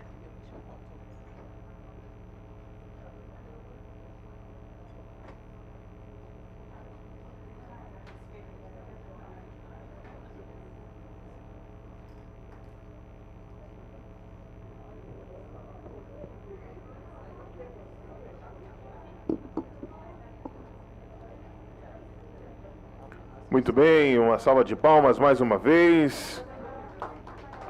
Agradecemos a doutora Baschieri e a todos os painelistas, todas as painelistas da sessão 6, por elaborar sobre as interseções críticas de energia, recursos naturais e resiliência. A revista Traços é uma iniciativa sociocultural dedicada à promoção da arte e da cultura, com atuação em Brasília desde 2015 e também no Rio de Janeiro. Além de valorizar a produção cultural local, a revista funciona como uma plataforma de inclusão social, oferecendo oportunidades de trabalho e geração de renda para pessoas em situação de rua ou em contextos de vulnerabilidade. A cada exemplar vendido por R$10, R$7, são destinados diretamente à pessoa porta-voz, que pode assim adquirir novas revistas e ampliar sua renda.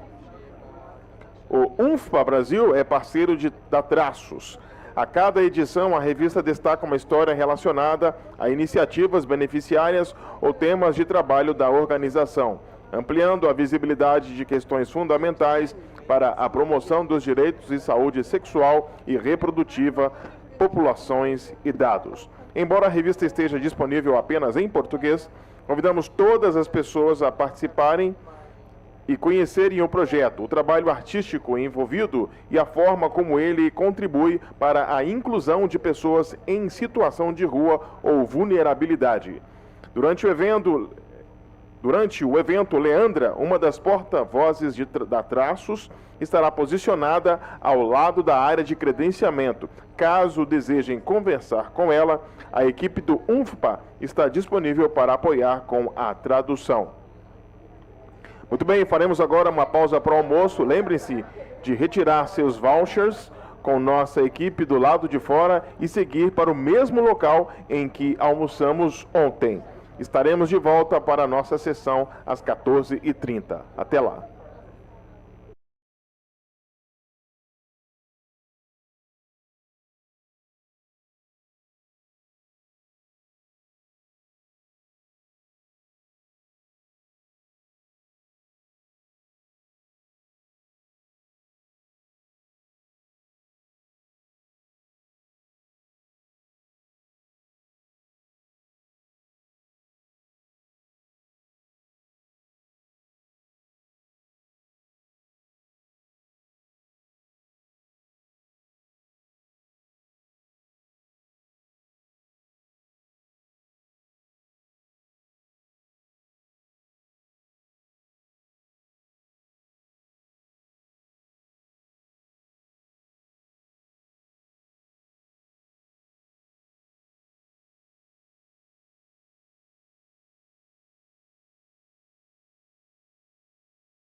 relação às perdas e danos relacionados ao clima.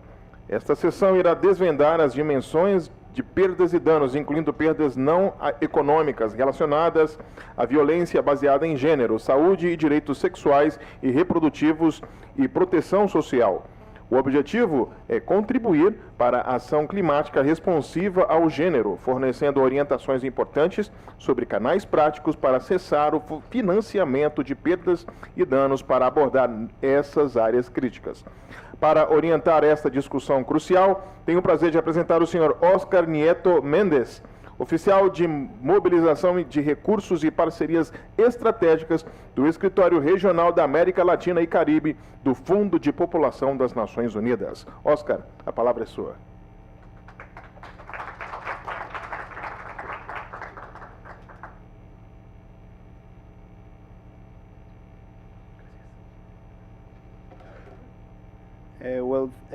Good afternoon. Thank you very much for having me here. É um prazer para mim estar aqui com vocês. Tristemente eu não falo português, but I will continue in English. I will invite our panelists, please. Mario, Hugo, we have virtually Sabrina and Ritu, but also we have here Maria Luisa Pimienta and Ashanta Ramsey. Please take a seat and please give them an applause.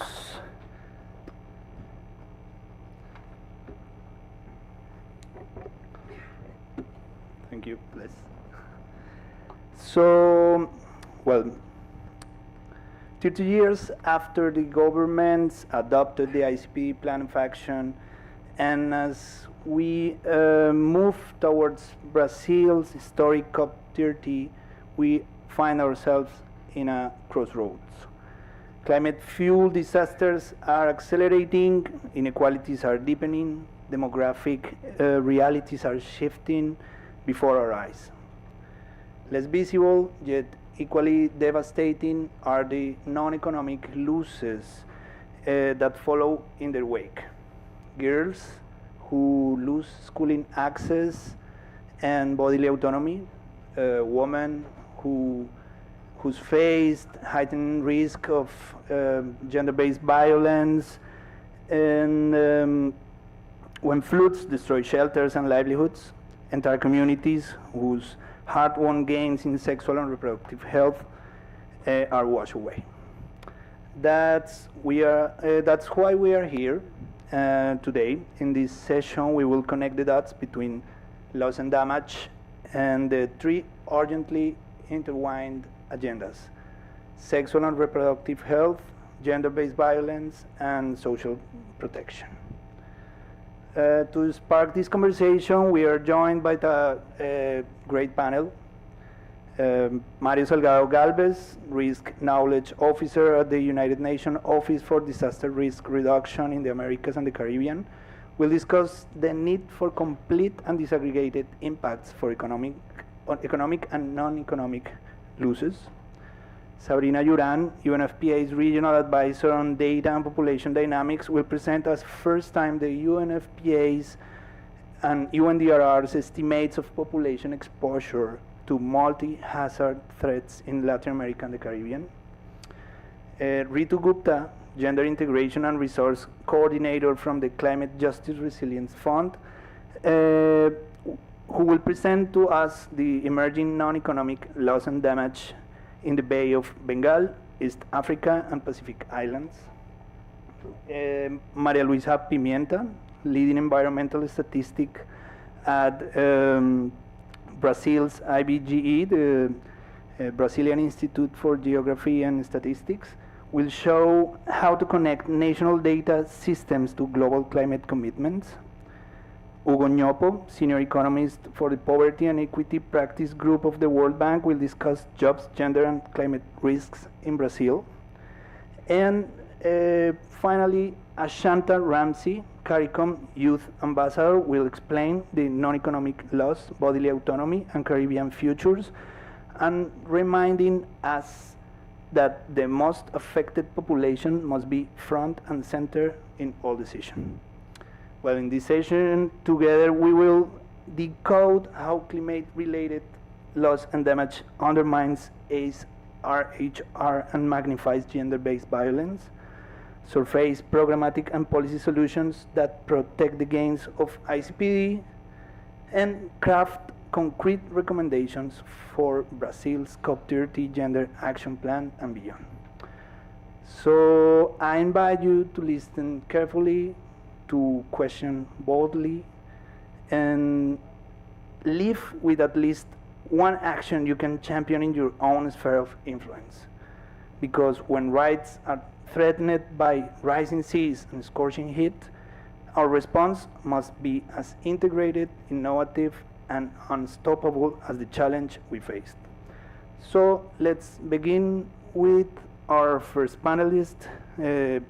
Please, let's give a warm welcome to Mario Salgado Galvez and the first presentation.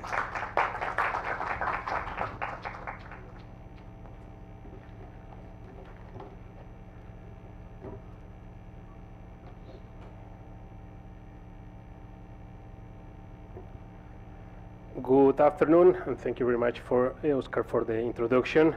First of all, I'd like to thank UNFPA for the invitation to be part of this Global Symposium, and also it's a pleasure to share this panel with the other distinguished panelists. The idea of this presentation is to see how the historical loss data is key to understand what has happened, and how that historical loss data sets the basis for the development of prospective models that allow us to assess what can occur and how often that can occur. So as we see in this slide, you see that at the end of the day, it's all about data quantity, data quality, that the two things have to do with the data availability, but at the same time, it's all under the umbrella of data governance, and that's one of the main challenges that we have identified. I'm sure that all of us have seen at one point or another this type of plots or this type of graphs related to historical loss data at global, regional, or national level. Usually, the main message behind these plots is that the economic losses, usually quantified in terms of absolute economic losses, is under decrease. It's also usual to find this type of comparisons. It's not showing the legends here, my bad. But for instance, the difference between the total economic loss and the insured losses in countries or in regions where the insurance penetration rate is important. But at the end of the day, all these figures are not able to show the full picture of the impact of the events. Because why? On the one hand, we know that disasters impact in a disproportionate manner different types of population groups. And also, this type of aggregated results do not allow a good understanding of the geographical areas or at the subnational or local level that are being regularly affected, the economic sectors that are being most impacted, and more importantly, the population groups. And this is where the gender component comes into play. At the UNDRR, the United Nations Office for Disaster Risk Reduction, we are the custodians of the Sendai Framework for Disaster Risk Reduction. This is the first global agenda that was agreed back in 2015. We're approaching the final 5 years with a lot of challenges. And, well, as you may know, the whole framework is arranged into 4 priorities, 7 targets, 38 indicators that have like 2 objectives: reducing the overall impacts of economic and human losses, but also increase the awareness and the preparedness capabilities of the member states. Again, all this set of indicators that have been in place in the Sendai framework allow for the disaggregation of the impacts. However, there is a big challenge, and I would say by most countries in the region, and I can imagine that it's the same situation at the global level, for the disaggregation of these results. So usually in these indicators, one is able to find the overall number of people affected, the overall number of people impacted, etc., but not the disaggregation of these results. In this sense, also from UNDRR, we have supported for over 15 years the countries in the development of national laws databases. And currently, over 110 countries have developed or maintained this type of databases using the Desinventar system. This is a system that do allow the disaggregation of the results at different scales, at the geographical scale, the sectorial scale, and also the population scale, and has the advantage compared, for instance, to other publicly available databases such as MDAT, that is nationally owned, that it does not include a threshold for the inclusion of the events in the database, and also in 2017 it was better connected with the indicators of the Sendai Framework Monitor, so that countries that keep this information up to date have the possibility to like import that information directly to the SFM. Some weeks ago, in the context of the Global Platform for Disaster Risk Reduction, UNDRR, in partnership with UNDP and WMO, launched the new system for keeping tracks of loss and damage. It is a system that accounts not only for the integration of the events, or the hazardous events, but also of the impacts. And one big difference with the Desinventar is that now the users have the possibility to account for non-economic losses, such as those related to health, but also to ecosystem service losses, and also to record the impacts of slow onset events, such as coastal erosion, salinization of soil, etc. And these are processes that, compared to sudden onset events, such as a hurricane, an earthquake, or a flood, have a big difference in the time stamp, in the sense that it's very tricky to assign a starting date and an ending date, opposite to what happens with an earthquake or with a flood. However, since these processes occur over a period of time, it is very important to keep a monitoring of the consequences, and this is where all these non-economic losses can be accounted for. So, based on this information is that empirical risk curves can be developed, such as the one here. It's very useful for localized hazards. This can only be carried out when historical loss information is available, and for instance, this type of data allows the identification or the changes of occurrence patterns or geographical patterns.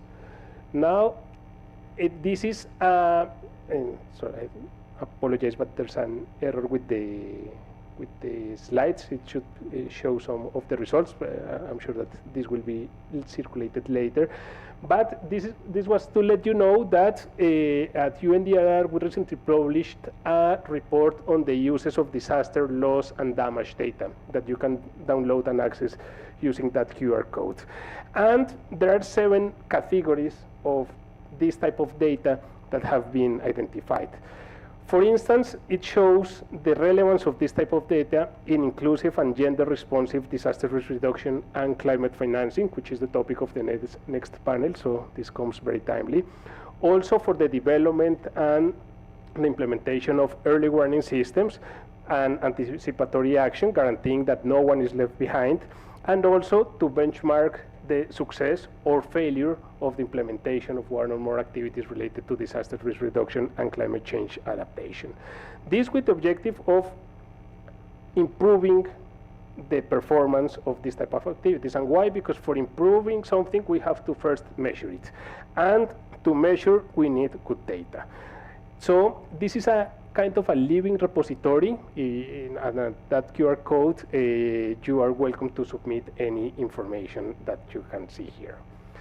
Finally, I just wanted to share that there's a difference between risk and disaster. Whenever we're talking about risk, we're talking about something that has not yet happened, whereas whenever we're talking about a disaster, it makes reference to an event that already occurred. So far here, I have shown the information on the disaster loss databases. However, that information itself, although useful for understanding what occurred in the past, is not enough to allow us to prepare and to plan to what can occur in the future.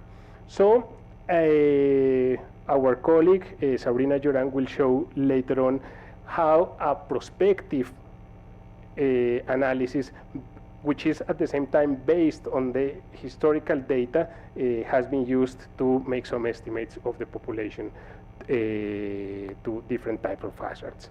So these are the closing messages. I mean, again, as I was saying, relying only on the historical data does not allow the proper understanding of the panorama of disaster risk. For this, we need prospective risk assessments, usually with probabilistic approaches that allow the definition of this relationship between different types of impacts and how frequently these occur. However, all these models are only as good as the data that support them. So again, the foundation of this relies on the historical data.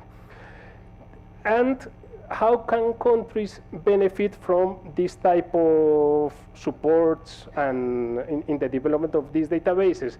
As you may know, UNDRR co-hosts with UNOPS the Secretariat of the Santiago Network, which is a relatively new mechanism that aims to support countries to understand disaster risk and also to avert, minimize, and addressing loss and damage. Through the Santiago Network, for instance, countries can request technical assistance for the development of these historical loss databases, in some cases also connecting it with the climate attribution, and this is something that can allow enhancing the disaster loss accounting and a better understanding of disaster risk. Thank you very much. Thank you, Mario. And for this reminder that not all the losses in a disaster are economic, and for making the case that for why disaggregated data is essential to inform and respond in this situation. And you are framing the sets the stage for understanding population exposure from a demographic lens, which brings us to our next speaker. She's Sabrina Yuran, my dear colleague. So the floor is yours, Sabrina. Willkommen. Thank you so much, Oscar, and greetings from UNFPA's regional office in Panama. It's a real pleasure to be part of this panel, and it's also really timely to speak right after UNDRR, our close partner in the work that I'm going to present to you today. What I'm going to share is the first regional analysis of population exposure to multiple hazards across Latin America and the Caribbean, developed jointly by UNFPA and UNDRR. And for us, it really lays a foundation for more equitable, data-driven disaster risk reduction strategies. So let me begin by why this matters. Latin America and the Caribbean is one of the most hazard-exposed regions in the world.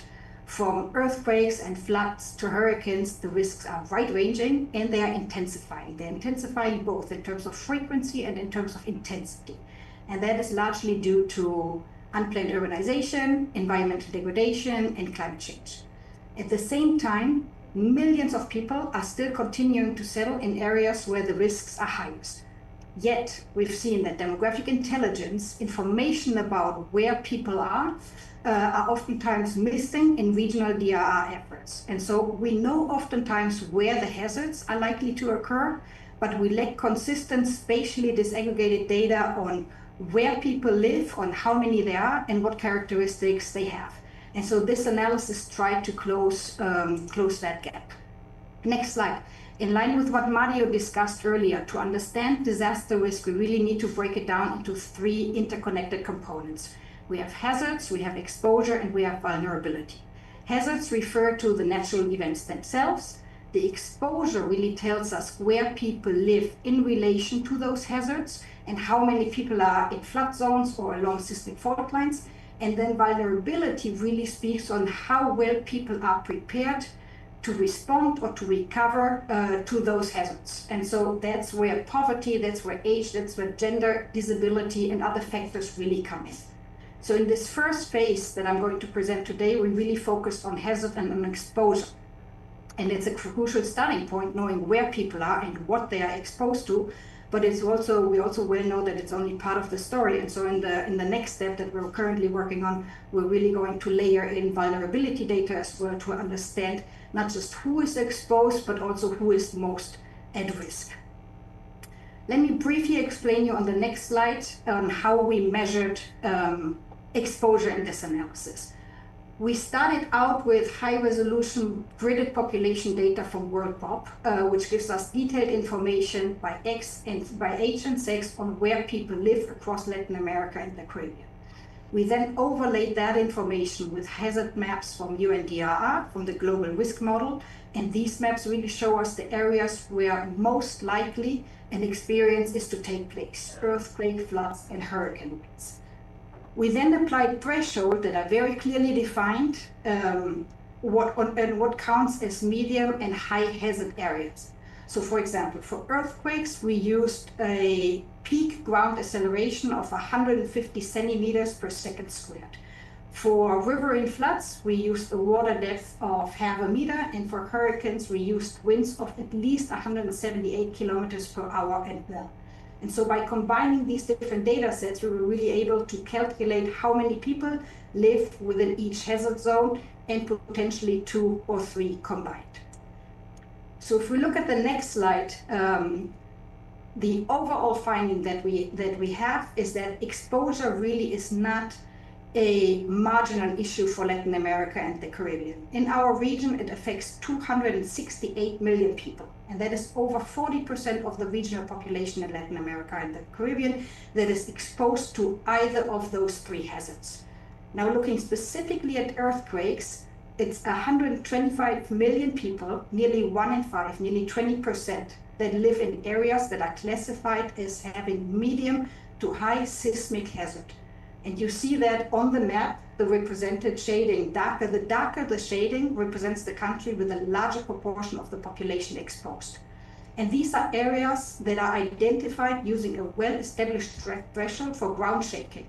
So we're not just talking about theoretical potential minor events. These are serious seismic risks with the potential to damage homes, to disrupt infrastructure, and to put lives at risk. Next, we looked at hurricane winds on the next slide.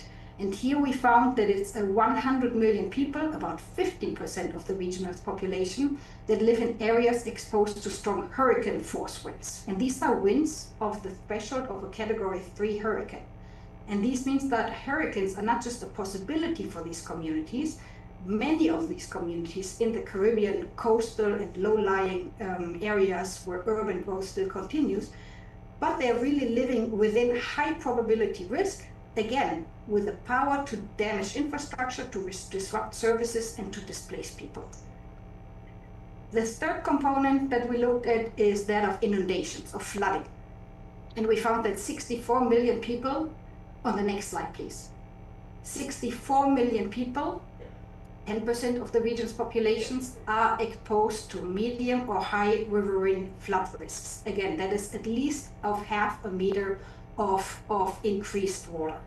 And there are areas where floodwaters are likely to reach at least 0.5 meter, if not more. And again, they can cause damage to infrastructure, they can disrupt transportation, they can disrupt sanitation, and they can really put lives at risk.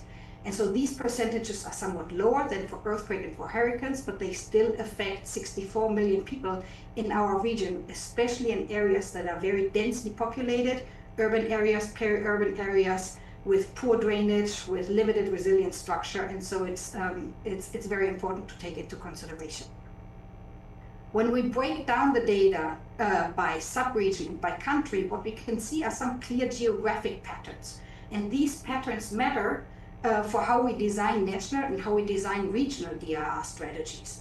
What you can see, for example, is that Mexico stands out. Mexico stands out as a very unique case in the man lane, on the mainland itself, with 57 million people exposed to hurricane winds. And that is primarily along the Gulf Coast.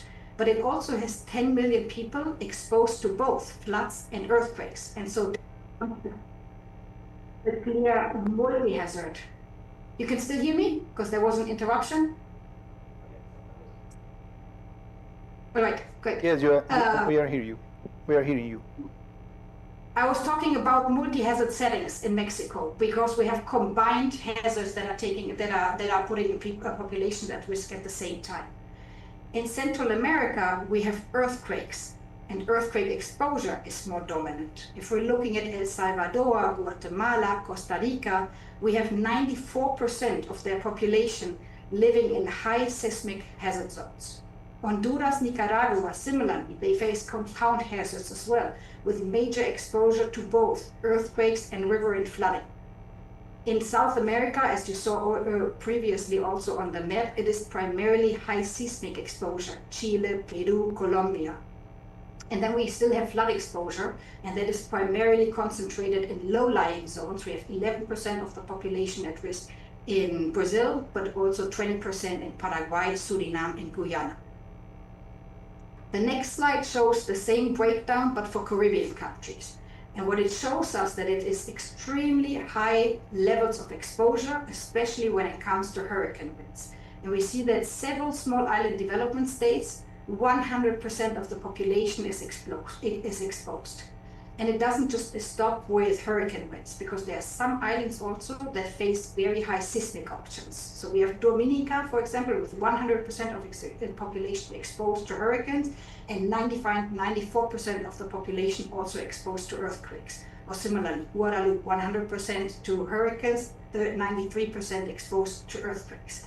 And so that's a compound hazard, right? There's a compound hazard scenario, hurricane and earthquake, and that of course makes disaster risk especially severe, particularly where preparedness systems are not necessarily well resourced. The next slide shows the significant overlap of different hazards across the region. And so in many countries, people are not just exposed to one type of the risk, as I mentioned earlier, they're exposed to 2 or even 3 hazards at the same time. And this greatly increases, of course, the complexity of disaster risk reduction planning, and it also really raises the stakes for preparedness. And just to give you a couple of examples, we have in Guatemala, nearly 97% of the population exposed to earthquakes, 9% also face flood risks. Dominica, almost the entire population exposed to both hurricanes and earthquakes. Honduras and Nicaragua, also a dual exposure to earthquakes and floods, which really complicates response efforts and really can also stretch local capacity in the moment of response. When we look at how exposure varies by demographic groups, the next slide shows that exposure levels are nearly the same for all different age groups and across the sexes for all 3 hazards. So the difference are really minimal. We're talking about a difference in percentage points of 1 or 2. So what's driving exposure is not age or sex, but it is really where people live. So it's really settlement patterns that explain most of the risk. And again, this analysis phase focuses on exposure only. It is not vulnerability, because we know once we bring in vulnerability factors, we know that older adults may face mobility issues. We know that women are oftentimes taken on caregiving roles, and that poverty and disability also significantly increases vulnerability, and with that increases the risk. So as a takeaway from today's presentation, what I wanted to share is that exposure does not equal risk, right? Mario mentioned that as well. 2 communities might face the same hazard, but their ability to prepare, their ability to respond and to recover can be very different, because vulnerability matters, right? And vulnerability, especially in Latin America and the Caribbean, is shaped by poverty, it's shaped by informality, by gender roles, disability, but also unequal access to services. And that's why policies really must focus on where exposure and where vulnerability overlap, because that's really where the stakes are the highest. And so to do so, what do we need? We need better disaggregated data. We need investment in resilient infrastructure. We need targeted protection for at-risk groups. And we also need risk-informed urban planning. And so at UNFPA, we believe that demographic intelligence is key to making DRR more equitable, more effective, and more sustainable. And we are committed in partnership to using population data to support rights-based, inclusive disaster policies across Latin America and the Caribbean. Thank you. Thank you, Sabrina, for sharing this. It's really, really exciting to see the results of this really important case study for the region, and see how demographic intelligence can illuminate who is most at risk and from what and where. So let's now shift from data to financing and action on the ground, and let's give a welcome to Ritu Gupta. She's virtually, so very welcome to you, Ritu. Thank you so much. Yeah. We can hear some echo. Okay, we are not seeing you. Yeah, we already see you, seeing you. So you got 10 minutes, please. Yeah, thank you so much, but I'm hearing some echo. Still hearing? Yes.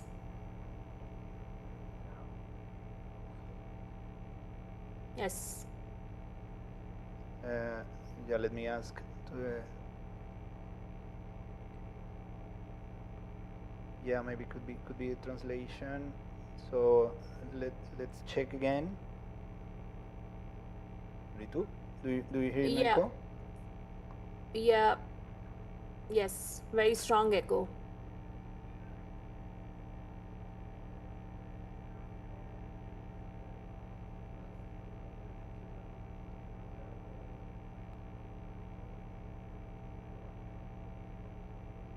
Maybe another one who is online have their microphone on.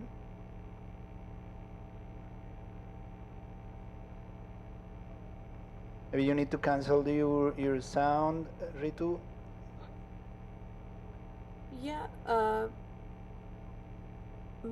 my microphone is on, but I can hear the echo. Okay, fine.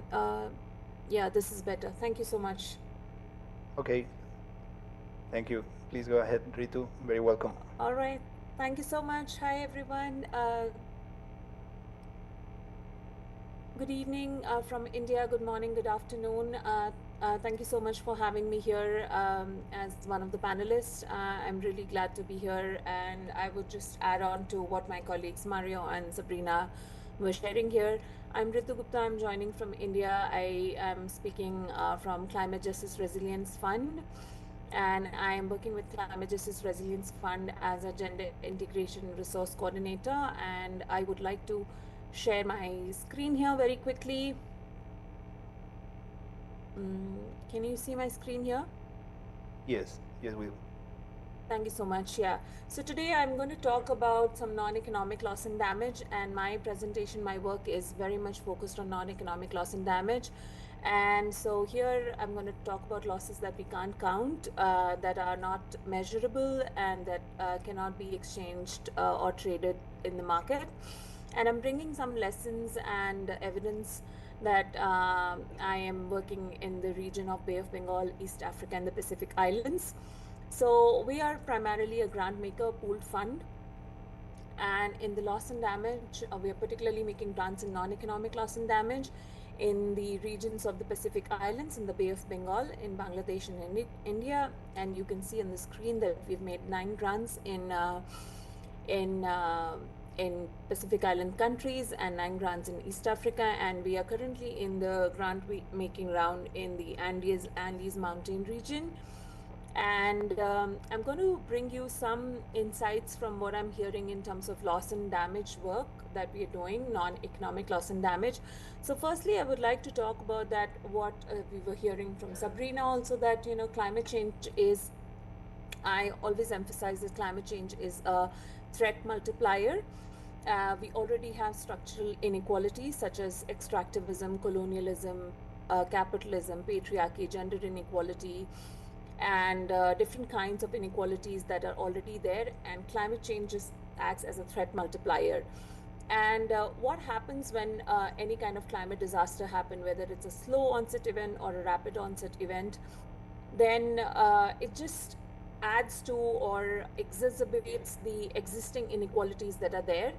And here I have kind of showed the regional snapshot from what kind of non-economic loss and damages that I'm hearing.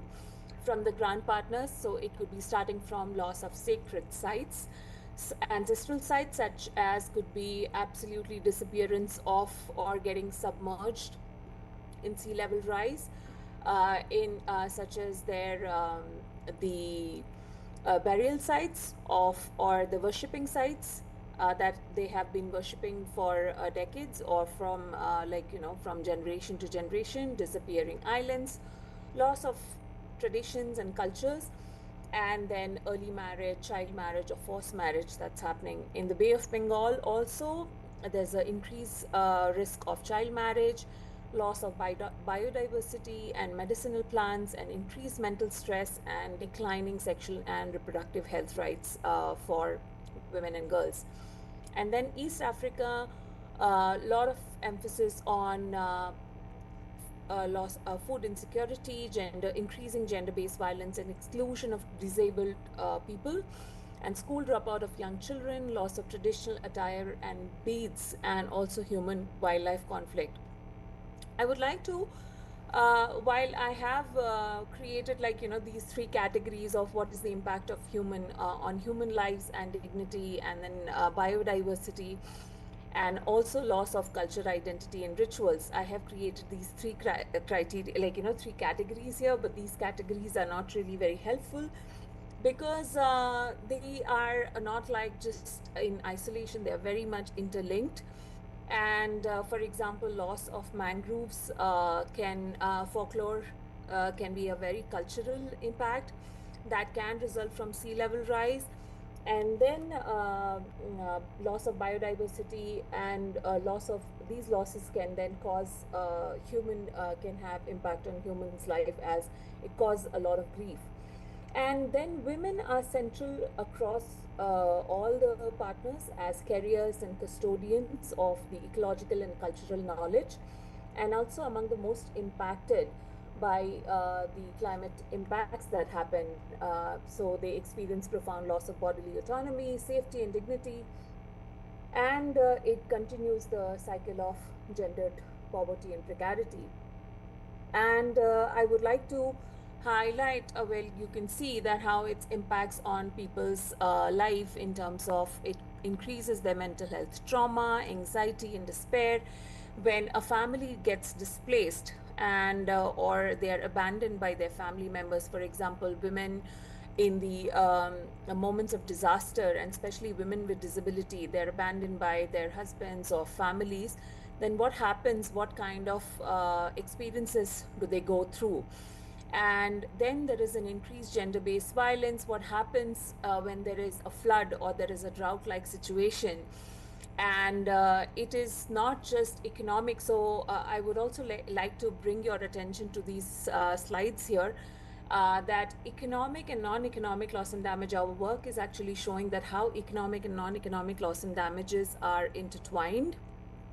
And addressing non-economic loss and damage without actually addressing economic is not very helpful, because they are just constantly working in a spiraling cycle. For example, if you see that if there is a flood happening in a particular region, it impacts, of course, people's crops and livelihood, and it leads to lack of food and leads to hunger. And then not just that, it also impacts, say, the flood is also impacting the school infrastructure. So then on one hand, the family doesn't have the food on the plate, and then the school infrastructure is also damaged. They can't send their children to the school. And then what happens? Often it leads to displacement, forced, sometimes willing. And then you can see the girls are going on a boat to the school in one of the pictures, and sometimes they're pulled out of school. And then what happens? It leads to child or early marriage, because then one less mouth to feed for the families. And often then they are in the cycle of early pregnancy and gender-based violence. And not just that, sometimes these young girls move to the urban cities and engage in transactional sex for money, for livelihood. And this cycle of gendered precarity, poverty, lack of safety, and bodily autonomy just continues. It just goes on, and all of it contributes to the lack of poor mental health, trauma, depression, anxiety, and just continues. The next slide also I will show you what happens when there is drought, and then again similar thing, crop loss is happening. Sometimes their livestock also gets impacted, they die. And again, then families are displaced, they are migrated, the lack of social cohesion, sense of community, sense of belongingness. All of this again causes a lot of mental stress and depression, anxiety. And then there is lack of food. All of this then also compels them to take jobs in informal economy, and sometimes getting into construction work, gig works, which have no social protection, no labor laws, and getting engaged in transactional sex. One of our partners, I remember, in East Africa had shared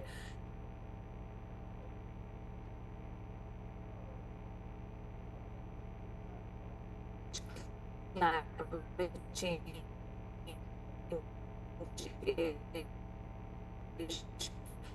Ritu, we are losing shaping you.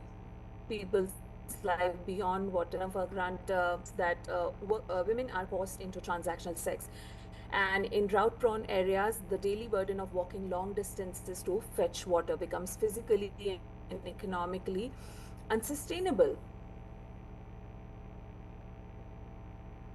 And some women accept rides from truck drive expectation of sexual favors. So this cost exchange is often rendered invisible in dominant narratives, and yet represent a profound loss of bodily autonomy, safety, and dignity, and driven directly by climate impacts and gendered poverty.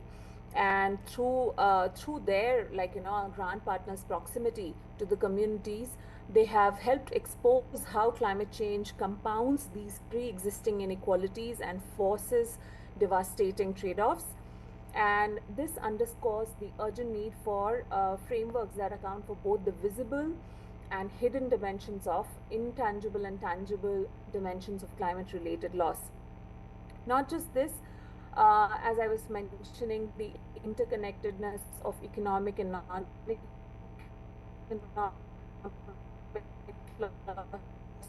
Ritu, we are losing you, and the connection is spotty. And the time is up. I kindly request you to wrap up, please.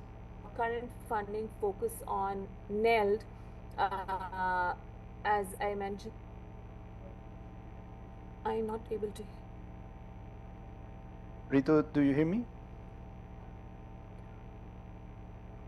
I'm not able to hear you. Sorry, can you go again? Now, do you hear me?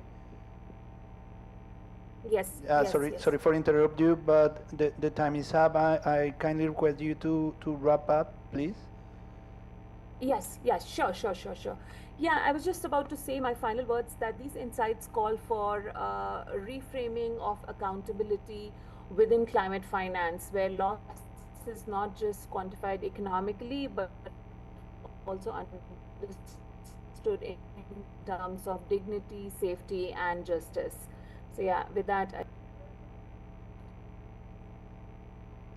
Thank you, Ritu, and thanks for sharing and your insights bring into focus how we can rethink the climate finance. And we have heard the three first panelists of this panel. So I would like to invite the audience here in the room and virtually, if you got some question to the first three panelists, the floor is open. Please raise your hand, and I will ask to the team to pass the mic to the people.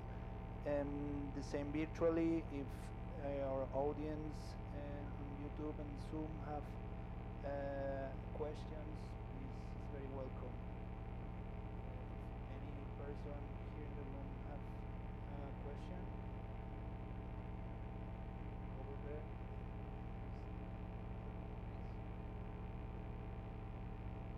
Meanwhile, just preparing, we got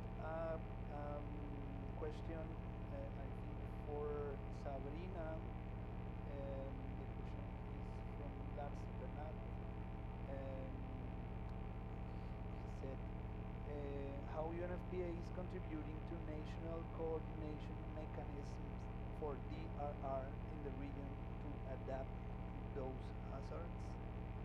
Please, Sabrina, confirm me if you listen the question. I can hear the question, yeah. I think, Lars, that might be a question for our country officers to respond to. We are not hearing you here in the room. Let me ask to increase the volume. I can reach. Yeah. Yeah. Please confirm me that you have heard the question. I heard the question indeed. Can you hear me? Yeah. Now.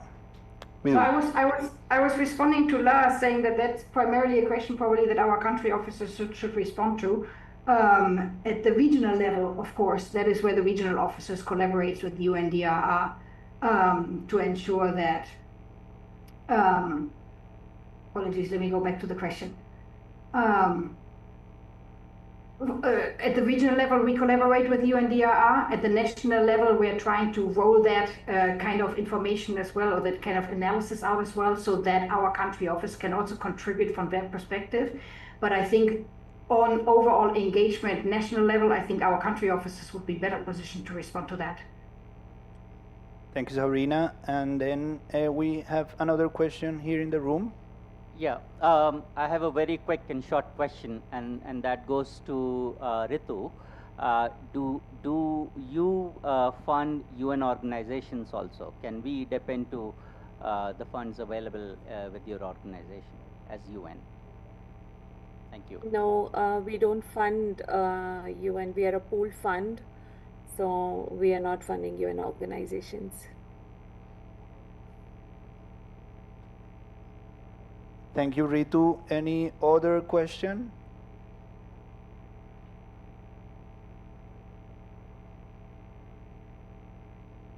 Please raise your hand. If yeah, sheep over there.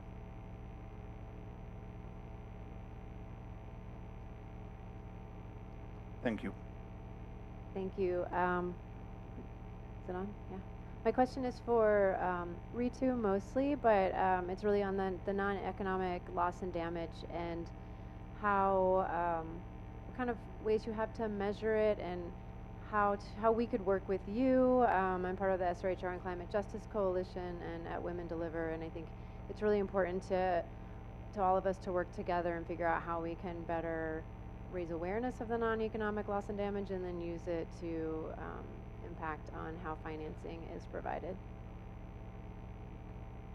Hi, thank you so much. I didn't get your name. Thanks for your question. My name's Eleanor Blomstrom.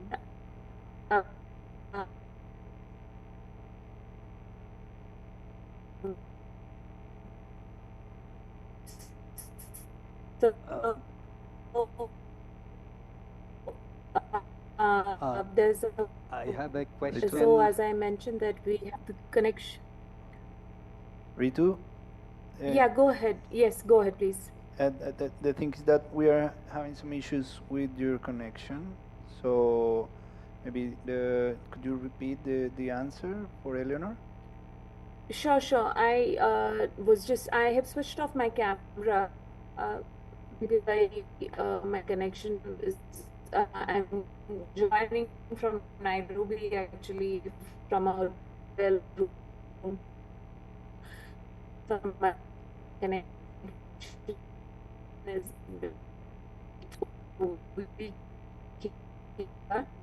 Ritu, sadly, we are not hearing you well.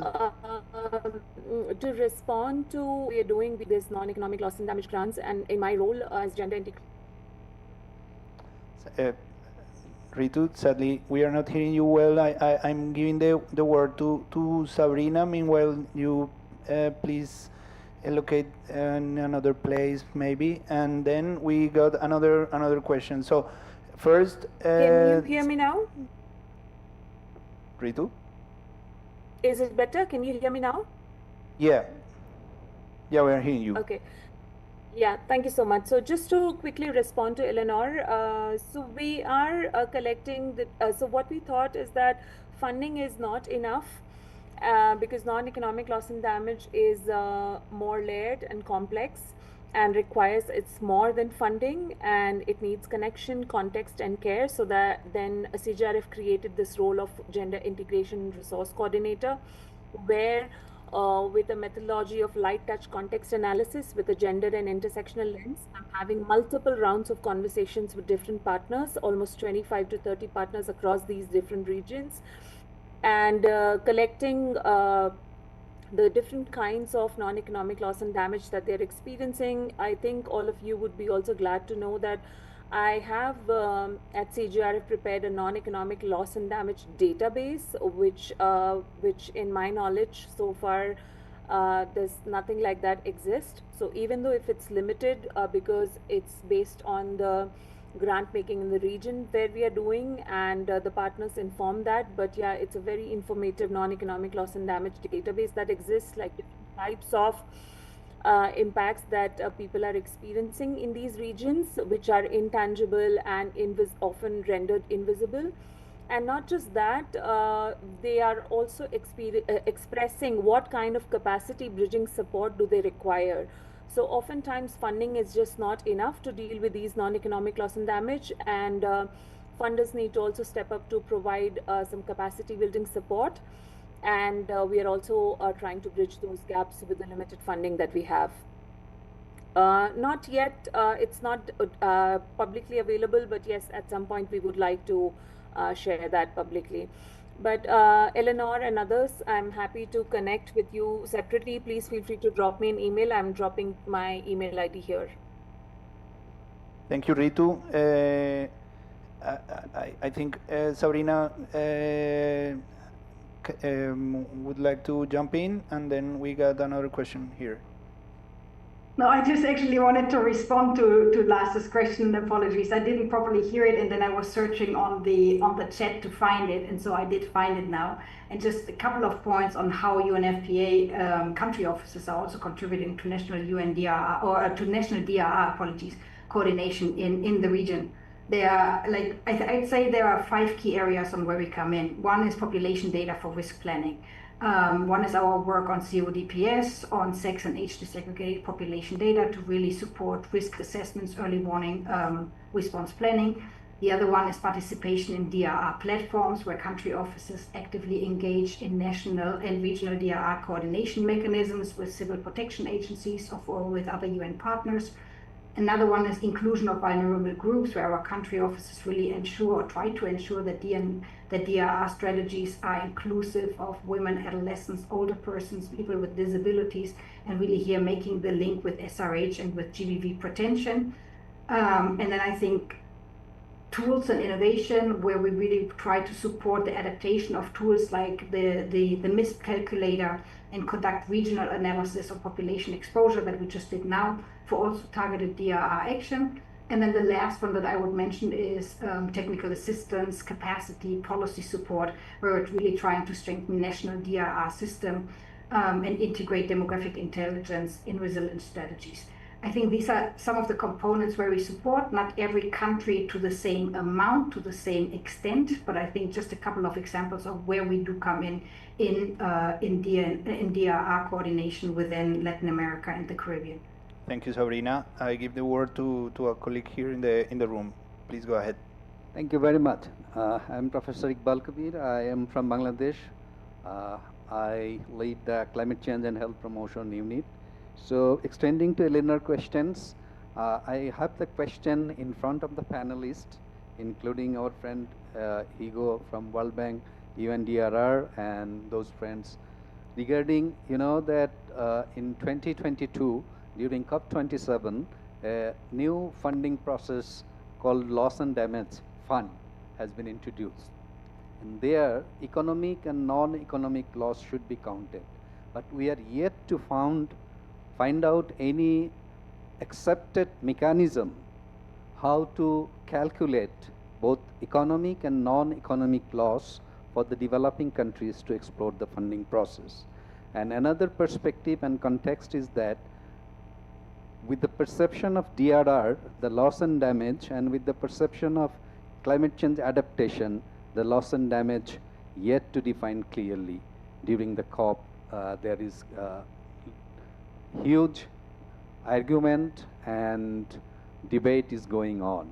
So to this panel, this learned panel, my question is how we can focus SRHR laws in terms of economic and non-economic to raise our voice and to calculate effectively our share of SRHR with the loss and damage fund.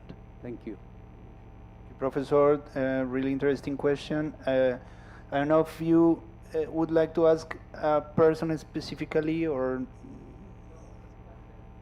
Okay, maybe the next presenters will respond this question, and maybe at the end, if there is no well respond, we could ask directly to some of them. If any of you would like to jump in virtually or here, or we could the next presentation maybe could this answer. And we got another question from Zoom. I don't know if you could open the mic for the colleague on Zoom. Yeah, hi, it's Lars. You can hear me well? Yes, we will. Good. Okay, no, thanks first to Sabrina for all these details, much appreciated. That gives me a very good idea. My question is more to Mario, because I think that UNDRR really has a critical role to bring different partners together. I mean, we have not talked so much about SRH here, but of course, beyond the population considerations and, I mean, to what Sabrina basically presented, I think it would be excellent if you could help somehow revive the work on making basically the health facilities more resilient. Also, since with PAHO, the region was really at the forefront of these safe hospital endeavors. And that clearly stretches across several agencies and also NGOs, but also bearing in mind, and I think someone posted it here as well, like Mexico, where there are very strong systems already to assess and to identify the critical infrastructure and their functioning. But if this new DTS system basically could reach that level as well, I mean, and then also respond to the sender indicator really for resilience of critical infrastructure and services, then we can move ahead. But I guess it needs your help from UNDRR side. Thank you. Thank you. Really appreciated comment. So we have to go ahead with the presentation. So next we hear from a key institution driving national data governance. Please let's welcome to Maria Luisa Pimienta, and the floor is yours, Maria Luisa.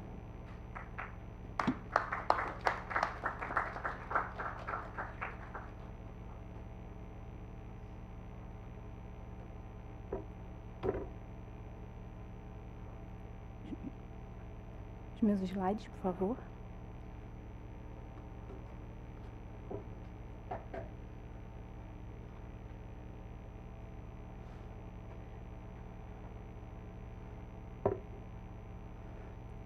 Esse é o do Hugo. Adoraria falar pelo Banco Mundial, mas hoje não.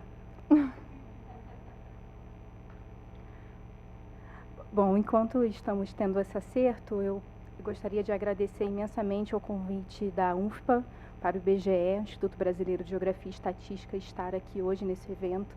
Nós temos uma grande e muito importante parceria para desenvolvimento dessas metodologias que eu vou apresentar aqui hoje, então é uma grande satisfação estar presencialmente e conhecer essa equipe que é tão atenciosa e amável.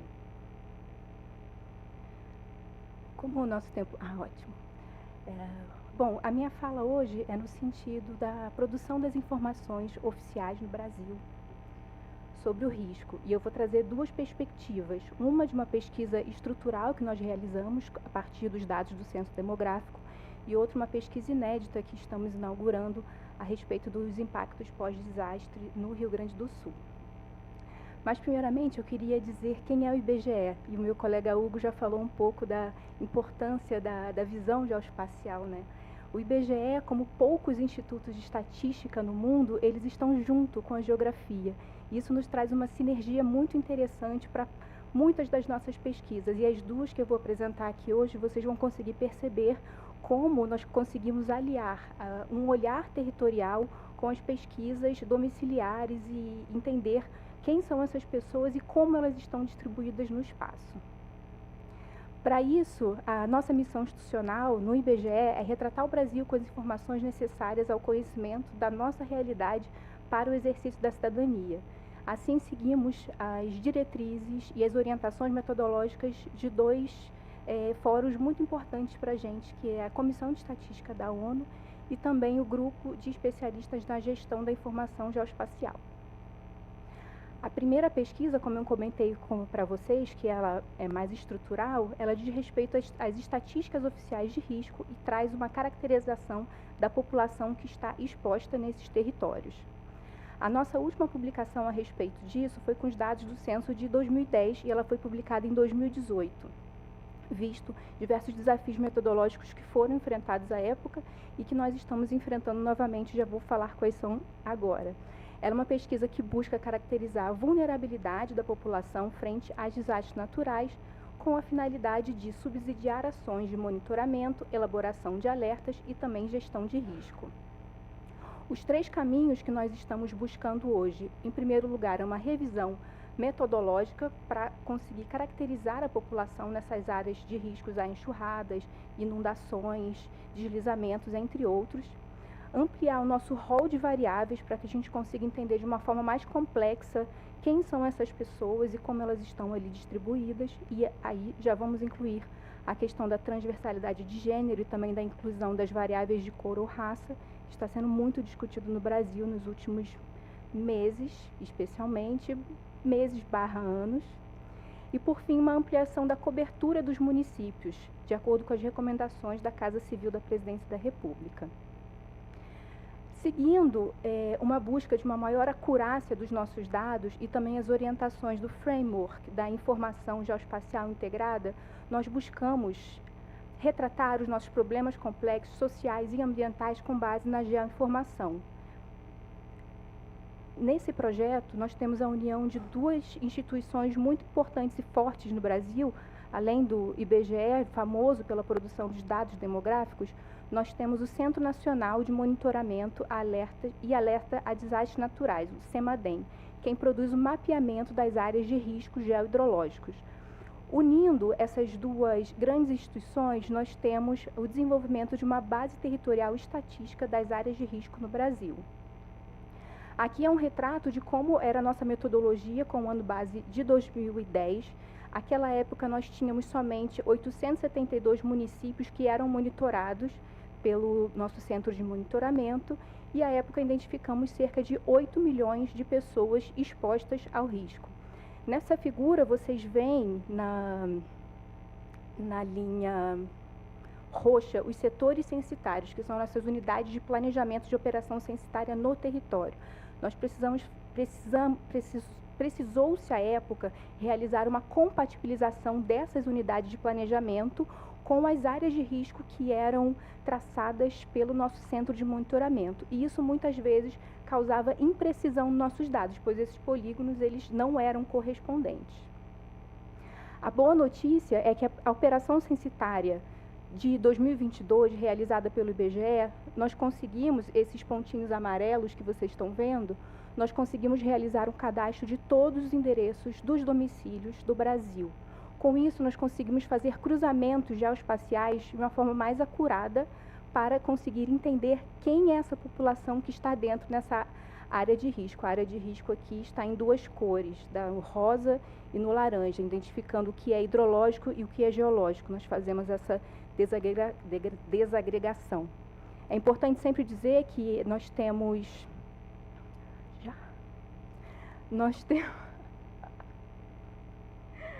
temos um grande cuidado com o sigilo de dados que é garantido pela legislação brasileira, daí alguns entraves metodológicos e para a divulgação desses resultados.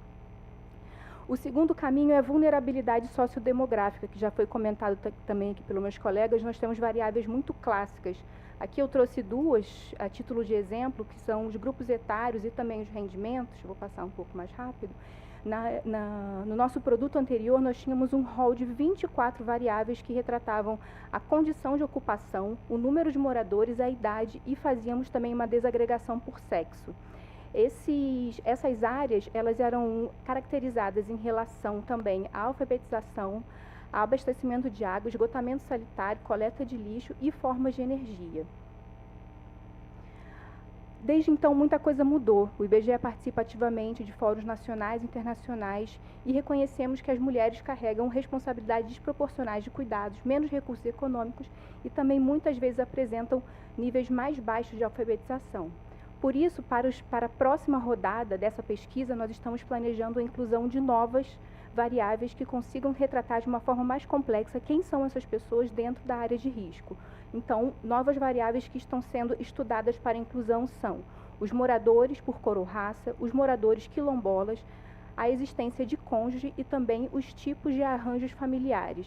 Isso porque, como disseram nas apresentações anteriores, acredito que foi a Sabrina, nós ainda não encontramos as lacunas de gênero.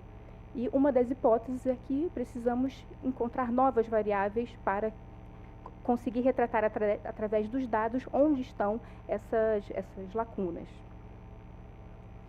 Algumas outras caracterizações... Bom, vou passar direto. A terceira via metodológica que nós estamos modificando para essa pesquisa são os municípios monitorados.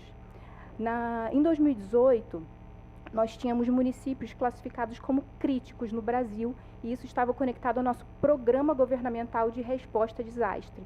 Atualmente, a Casa Civil nos orienta a buscar uma visão preventiva e, para isso, temos uma ampliação do rol de municípios para aqueles que são mais suscetíveis à ocorrência de inundações. Para isso, a Casa Civil da Presidência da República realizou uma série de oficinas com diversos atores e atrizes que representavam esse fenômeno do Brasil e então classificamos quase de 2.000 municípios que serão então monitorados. E vou falar rapidamente sobre a nossa pesquisa inédita de resposta a desastre, que ela vai trazer, já falamos disso também, meus colegas anteriores já me facilitaram esses slides. Essa pesquisa especial sobre as enchentes no Rio Grande do Sul, elas têm como objetivo principal trazer os danos sofridos e quais foram as efetividades das ações nessa região que foi atingida, as características sociodemográficas, a gravidade do evento e também o suporte que foi demandado e recebido pela população. Ela seguiu um guia do Banco Mundial que orienta pesquisas domiciliares multitemáticas que são adaptadas para levar em conta os impactos de choques e catástrofes e o bem-estar das famílias. E dentre algumas variáveis que nós estamos pesquisando, eu gostaria de enfatizar que essa pesquisa está em teste piloto atualmente, mas nós tivemos o cuidado de inserir a perspectiva de gênero. Então, quando tivermos os primeiros resultados dessa pesquisa, poderemos, por exemplo, falar da desagregação segundo o sexo para algumas das variáveis, por exemplo, o motivo da mudança, se alterou-se a frequência em instituição de ensino, a situação no mercado de trabalho, rendimento, saúde, acesso à internet, qualidade de vida, a participação das pessoas na recuperação e o conhecimento delas das medidas preventivas. Será que nós temos diferenças entre homens e mulheres? Espero que saibamos em breve. E, por último, queria acrescentar, meus colegas falaram muito de inteligência demográfica, eu queria acrescentar a inteligência geoespacial. Nós acreditamos que o futuro é geoespacial.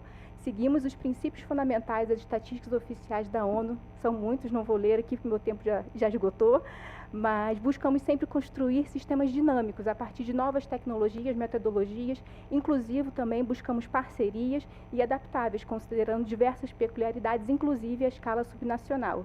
E para isso investimos em nossas capacidades, desenvolvendo habilidades e construindo um sistema de dados soberano. Muito obrigada. Thank you, Maria Luisa. And it was really interesting how to your experience integrating data and climate change and how and showing us the relevance of the statistical national offices. I give the word now to Hugo Ñopo. We are running out of time, so at the end, I will open the mic for more questions. Please, Hugo, and then Ashanta. Thank you very much. Thanks again for the opportunity of being again here. Let's put my presentation, please. And I will try to go very, very fast on it. I know I will be conscious of time. Well, this is job, gender, and climate risk in Brazil. And fortunately, I have a very clear roadmap and a very clear one-slide summary of what we have. Next, please. So the roadmap I have for you for this very brief presentation is about the fact that there are these extreme climate events in Brazil, and we will show some evidence on that. And second, we'll go through the point about jobs and gender. How is it that jobs get jeopardized in these sorts of situations, and how is it that there is a gender angle to take care on that? To finalize on the labor market impact of these extreme events, climate events for men and women. And so the main takeaways, next please, the main takeaways I have for you with this presentation is these three highlights. So this presentation is about the linkages between these jobs, gender, and extreme climate events. The main highlights are that Brazil, unfortunately, is among the 5 most impacted countries by natural disasters in Latin America and the Caribbean. Perhaps it has to do with the size of the country. Yes, surely it has to do with the size of the country, but beyond that, the area, per area or per population, we have that Brazil is severely impacted. And this goes under a layer of some structural differences, structural gender differences that appear in the labor markets. And they not only appear in the labor markets, but also they have some reflections, some mirrors in some other arenas, and most saliently in our households. Gender imbalances in the households reflect into gender imbalances out of them in the labor markets. And the final point is that these extreme events, perhaps they are short-lived, but since they go and apply over a layer of structural differences, these structural differences play a role and play a sort of gender dynamics that are important to take into account here. Next, please. And so let's go to the basic 3 sections I have next for you. The point. Brazil is among the top 5 countries in Latin America and the Caribbean most exposed to climate events. Next, please. And there is a time evolution here. The time evolution should call us into attention, not only in terms of the number of events that have been evolving, but also on the impacts of them. Next, please. The number of events, the impact of the events. Next, please. To move into the second part of jobs and gender. And next, please. Here to emphasize the point, that this happens in a setting where there are structural differences between men and women, and this structural difference play an important role on what happens here in the situation. Employment, unemployment, being out of the labor force play an important role on the gender difference we want to see here. Next, please. And that has to do with some things that happens within the household. Taking care of duties, limited job opportunities, health problems, impact these gender differences in labor market performance for men and women very differently, and they have to be taken into account. Next, please. It happens to be the case that the labor market outcomes are very different. Compared white males with Afro-Brazilian males, white females and Afro-Brazilian females, there are stark gender differences that persist even after accounting by gender differences in observable characteristics. Next, please. And the transitions are also very important. Not only females tend to earn more and tend to be in more precarious jobs, it also happens that the turnover of labor market transitions for them is higher. So the possibility to accumulate experiences is lower, and that has important impacts on the labor market. Next, please. So let's put these two things together to think about the impacts, the labor market impacts of these extreme climate events on men and women differentially. Next, please. Again, to highlight this issue of Rio Grande do Sul that we had in May 2024 that severely impacted with a differentiated gender angle the performance of in the labor market for males and females. Not only the shock impacted differently males and females in the labor markets and in the possibility of micro-entrepreneurship, but also, and this is very important, the recovery out of it was very differentiated by gender. The time for recovery for males was substantially shorter than the times of recovery for females. Next, please. And these floods negatively affect formal jobs, more formal than informal, because informal jobs can be easily adapted, and this is the point that we are seeing in the last years. Next, please. Next, please. Let me jump this one.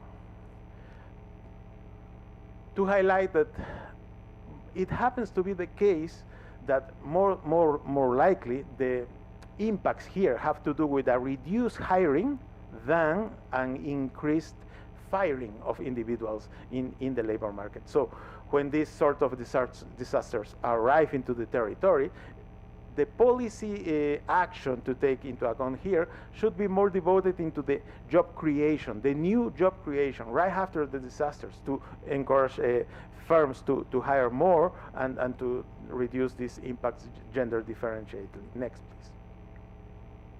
The way ahead. The way ahead, and let me just summarize, finishing this, again emphasizing the importance of information. Information is key, and it happens to be the case that when we look at gender differences, within the households, males and females live together, and perhaps their poverty indicators, their well-being indicators that are computed at the aggregate level, at the household level, will not show gender differences. But we know there are gender differences. There are gender differences within the households, and there are gender differences across households. So to differentiate the types of households that we're looking at in the population will be very important. To pay attention to female-headed households, to pay attention to single mothers raising kids alone will be important for the design of policies here. And, well, the knowledge base about the potential gender differences in response to climate shocks is still limited. There is an important research agenda on those areas here. So the country can thus harness the data to inform the design and evaluation of adaptive social protection, employment policies, and particularly and especially real-time action, as we were just discussing. And thank you very much. Thank you very much to you, Hugo, for connecting the dots between jobs, gender, and climate. And our final voice brings the perspective of Caribbean youth and resilience. Let's give a lovely welcome to Ashanta Ramsey, Youth Ambassador of the Caribbean. Please. Thank you.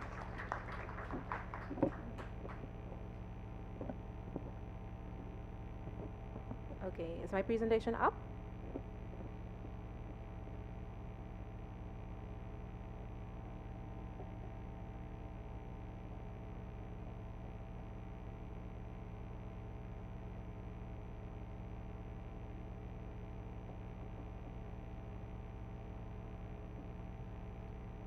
Still the presentation of Hugo? Yeah. Yeah.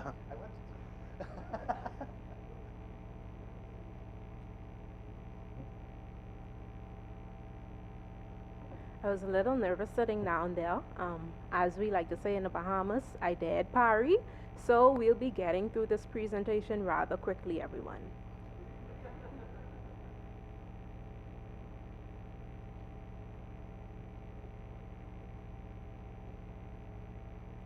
Okay.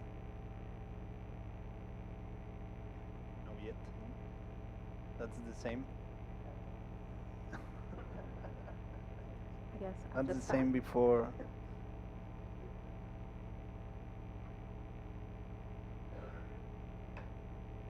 Okay, great. Yeah. Hello everyone again, bonjour. I am Ashanta Ramsey, a non-communicable diseases coordinator within the Ministry of Health and Wellness in the Bahamas, and here today as a CARICOM Youth Ambassador.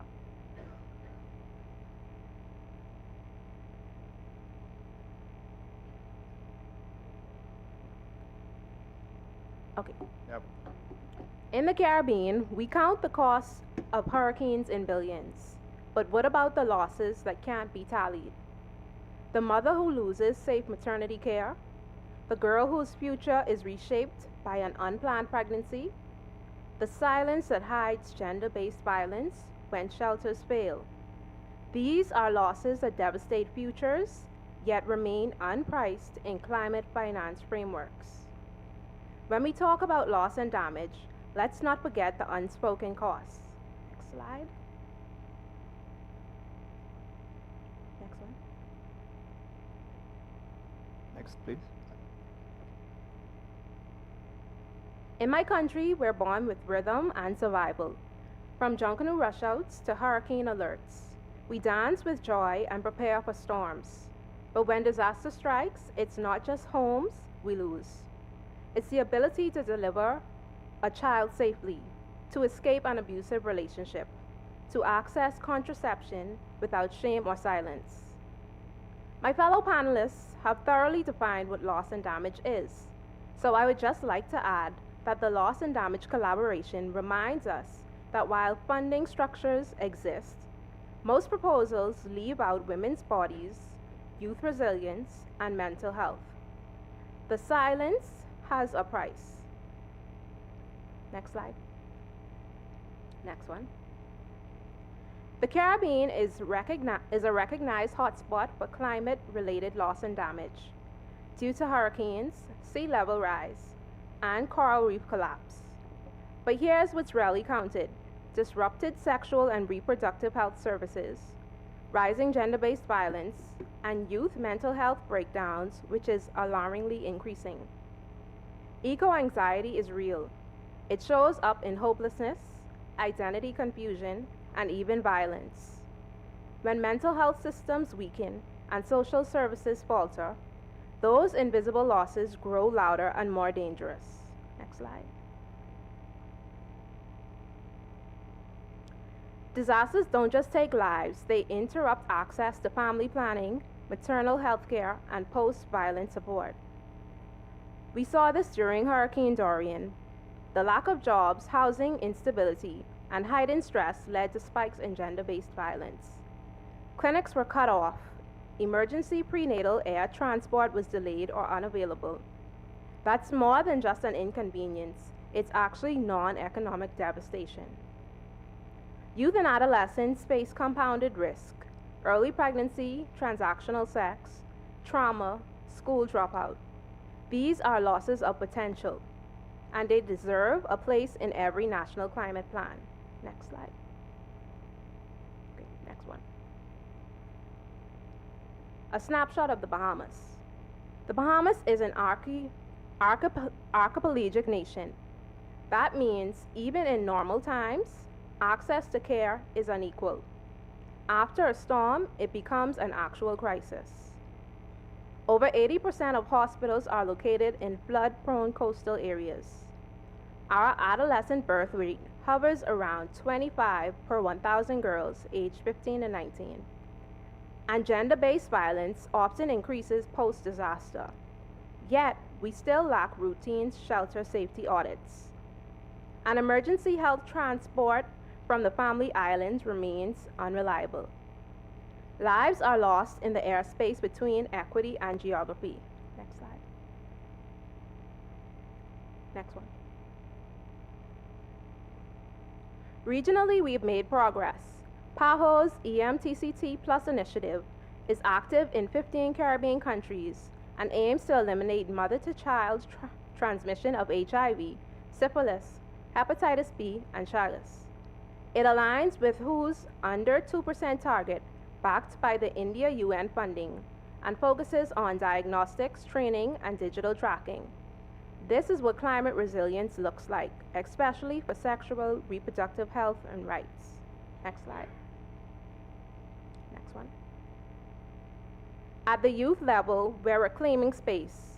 Adolescent Pregnancy Prevention Week gives youth tools, not shame. The Caribbean Youth Health Roadmap, co-created with us, focuses on sexual reproductive health and rights, mental health, and HIV. And several countries now use the perinatal information system to track and improve maternal outcomes. These initiatives are laying foundations. However, they're fragile unless we climate-proof them. Next slide. Next one. So how do we move from reactive to resilient? As a CARICOM Youth Ambassador, I propose that we develop SRHR and climate scorecards to measure post-disaster access, fund youth-led early warning and protection pilots through the Loss and Damage Fund, as disaster preparation is essential, and with age being a factor in your mobility, it is important to inform youth, as this will drive less stress-related incidents and gender-based violence. Use UNFPA data to map coastal SRHR facilities and prioritize their adaptation, and recognize community green spaces as safe recovery zones for youth. Imagine eco-peace zones, converted parks and gardens on the islands of Grand Bahama and Abaco, where girls access counseling, mental health support, and SRHR education post-disaster. We can also install mobile modular wellness pods powered by solar energy, stocked with dignity kits and contraceptive, and staffed by youth-trained responders that can be set up in these green zones to deliver maternal care, GBV support, and counseling post-disaster. Green spaces must become protection spaces, and these pods can be used as a functioning travel wellness operation throughout the islands, as it is effectively cheaper. Next slide. Here's what must be done. Bundle SRHR and GBV services into every loss and damage fund proposal. Climate-proof clinics. Elevate their maternity wards, install backup power, and reinforce coastal infrastructure. Pre-position emergency kits in high-risk islands. Fund mental health first aid and trauma response, building on our existing mental health first aid initiative that is currently in the Bahamas and being carried across our various islands.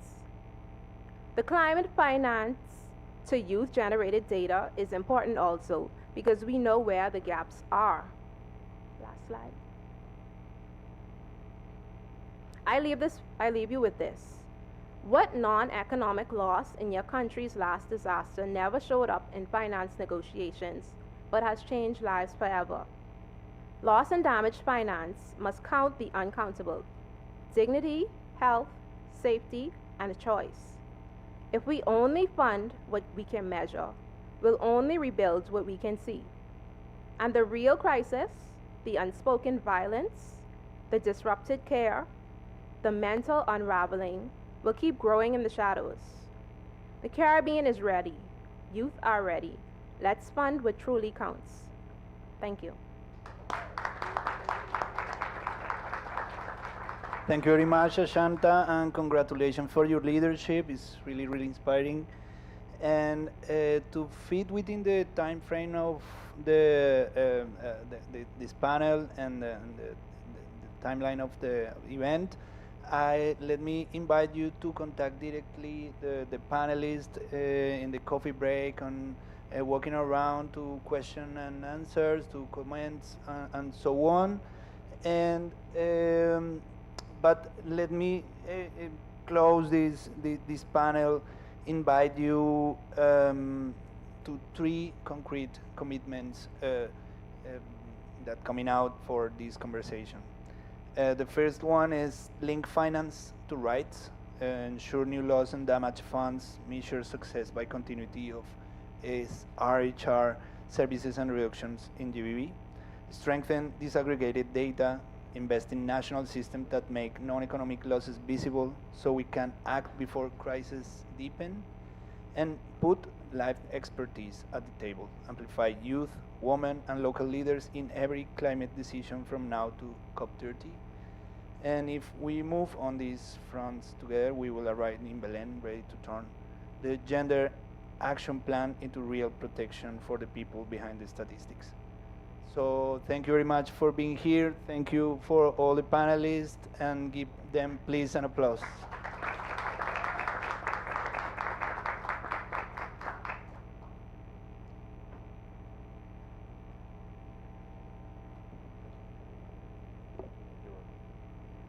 Muito bem, uma salva de palmas mais uma vez, palmas mais calorosas. Agradecemos a todos os painelistas pelas excelentes exposições, palavras necessárias. Vamos fazer uma foto deste painel. Podem se posicionar, por gentileza. Oi?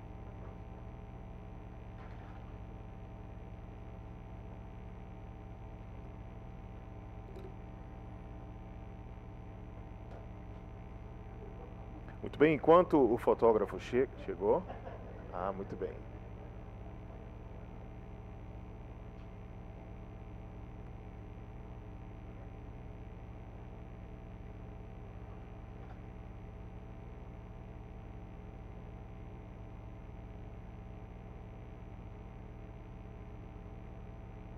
Pausa agora.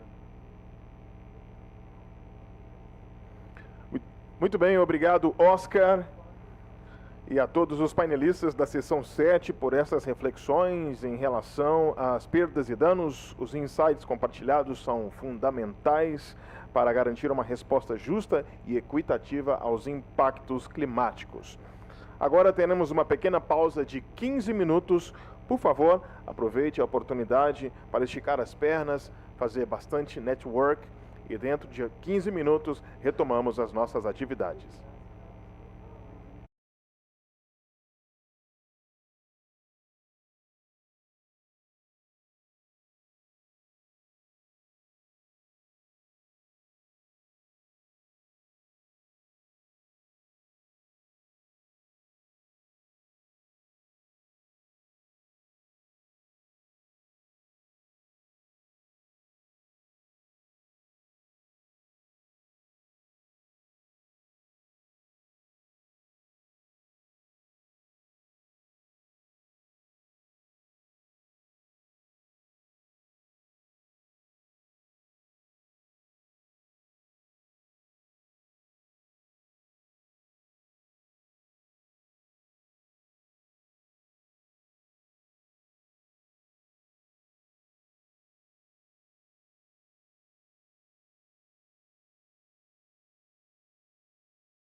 Muito bem, senhoras e senhores, bem-vindos de volta.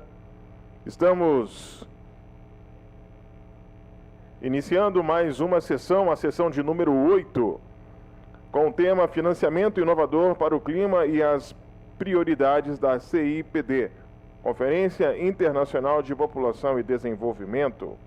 Em meio aos desafios financeiros atuais, essa sessão discutirá como a CIPD e as prioridades climáticas podem receber financiamento climático suficiente para atender às necessidades interseccionais e construir a resiliência das comunidades e territórios.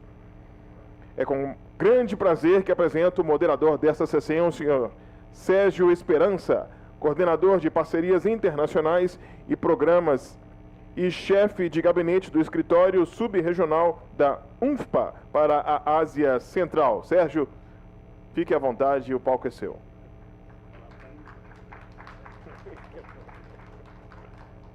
Obrigado. Oi. Boa tarde, eu vou falar um pouco em português e depois passar para inglês. Espero que percebam o meu português portuga lá de cima e que os tradutores também percebam. É um gosto estar aqui, boa tarde a todos e a todas. É uma honra dar-vos as boas-vindas à sessão número 8 do nosso simpósio. A sessão é sobre financiamento inovador para o clima, que diga também respeito às prioridades da Conferência Internacional de População para o Desenvolvimento. O meu nome é Sérgio, como o nosso mestre de cerimónias disse, eu trabalho no escritório subregional para a Ásia Central do UNFPA. Esse escritório, e vou dar 5 minutos de publicidade à Ásia Central, esse escritório cobre 5 países: o Cazaquistão, o Quirguistão, o Tajiquistão, o Turcomenistão e o Uzbequistão. E eu faço questão de falar nestes 5 países porque, embora eles pertençam ao hemisfério norte, ao norte global, eles também, tal como todos os outros países que ouvimos falar aqui hoje, sofrem exatamente as mesmas dificuldades em relação às alterações climáticas, à saúde sexual e reprodutiva e à violência baseada no género. Impactos que têm que ver com alterações climáticas, temperaturas ou ondas de calor cada vez mais fortes e mais prolongadas no tempo e também poluição do ar. E é importante também que quando falemos das várias geografias e dos vários impactos, está a funcionar a tradução? Yeah? Okay. Dessas várias geografias também possamos incluir outras que não estão tão frequentemente no nosso discurso, e a Ásia Central é um desses. Agradecer a todos os presentes, estou a falar bem devagar para esperar que venha mais gente. Agradecer pelo convite, é um gosto estar aqui. Uma nota pessoal também para dizer que é um gosto que a minha primeira viagem à América do Sul seja aqui ao Brasil. Eu queria muito continuar em português, mas as minhas notas estão em inglês e fazer tradução ao mesmo tempo não vai dar certo, por isso vou mudar para inglês. We've heard during this morning and yesterday that the intersections of the ICPD and the climate crisis are undeniable. We've heard how climate change exacerbates existing inequalities, displaces communities and undermines health systems, and particularly access to sexual and reproductive health services. This session will not be about that. We will shift focus and we'll shift our gears from a more technical discussion to more of a, I hope you'll be interested, funding to support all our work in this room and also to colleagues online. So empowering individuals, particularly women and girls, through education, health, and economic opportunities will strengthen their resilience and contribute to more sustainable and equitable climate solutions. So achieving all these ambitious goals and all these asks that we've heard for 1.5 days, it requires financial investment. That's a given. You all know that. Traditional funding mechanisms, while they are vital, they are often also insufficient to meet all the gaps and all the needs that you've identified. And that's why this session is so critical. We will explore innovative ways of looking at financing for climate that's creative, sustainable, but at its core, it's gender responsive. And the panel session, as I'm telling you now, will be fully in English, so you know at this point how the translation work. We'll have a moderated panel session with no presentation, so I hope you're happy with that. But we will then have a couple of minutes, because we started late, to also hear from you. So please stay tuned and ask your questions. We'll have representatives in the panel from climate financing, from from development banks, from the private sector, and from international organizations. So we want to hear your successes, but also your struggles accessing financing. And I think this is the perfect panel to ask those questions and to also express those feelings. So I'd like to start by introducing then our panelists. I'll start with Mr. Nabil Kadri. He's the Deputy Managing Director of Environment at the Brazilian Development Bank, and I'll ask him to join me stage and for you to clap. Yeah. And also here with us in the room, Estefania Jimenez, the Climate Change Specialist and at the Programming and Innovation Team of the Adaptation Fund. Online, thank you very much for being here. And then online, we will have 3 other colleagues, and I hope they're there already. Starting with Ms. Helen Pedroso. She's the Corporate Responsibility and Human Rights Director at L'Oréal in Brazil.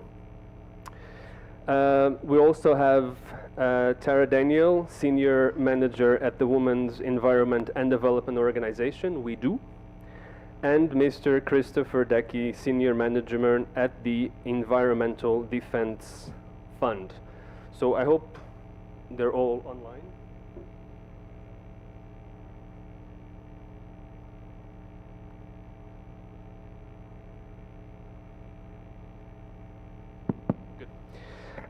Thank you, of course, very much for being here at the stage with us and also online. I'll also like you to speak in a pace that's mindful to our colleagues who are doing interpretation in the room that are, of course, helping us to make sure that non-Portuguese speakers and also non-English speakers can follow the rhythm of the conversation.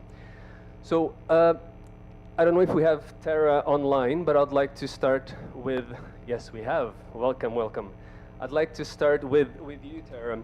We've heard over the past couple of days, not couple of days, 1.5 days, it seems longer, that that only 2% of whole of the climate financing is gender tagged, and whatever that means, we need it to be more than gender tagged. And we also heard from presentations yesterday from our colleagues from Bangladesh and today, this morning, from the Philippines, that the interventions that they're doing are severely underfinanced, and if we want them to be scaled up nationally or even regionally, we're looking at an additional couple of millions of dollars. My question to you is that Women's Environment and Development Organization, WEDO, that you represent, has actually called for a systemic, and we have heard that actually here as well, a systemic and structural transformation of the global finance architecture, and we actually come up with the 5 dimensions of what a feminist climate finance framework should look like. So could you briefly guide us through these 5 dimensions and what needs to be done for the current climate financing to be more feminist and more flexible? Over to you. I hope you can hear. Yes, I'm glad to. I'm not sure that you have my presentation, so I'm going to try and screen share it very quickly because that will indeed help us to visualize these 5 dimensions. Is this working to see my screen for the folks in the room? Yes, we can see it. Wonderful, great.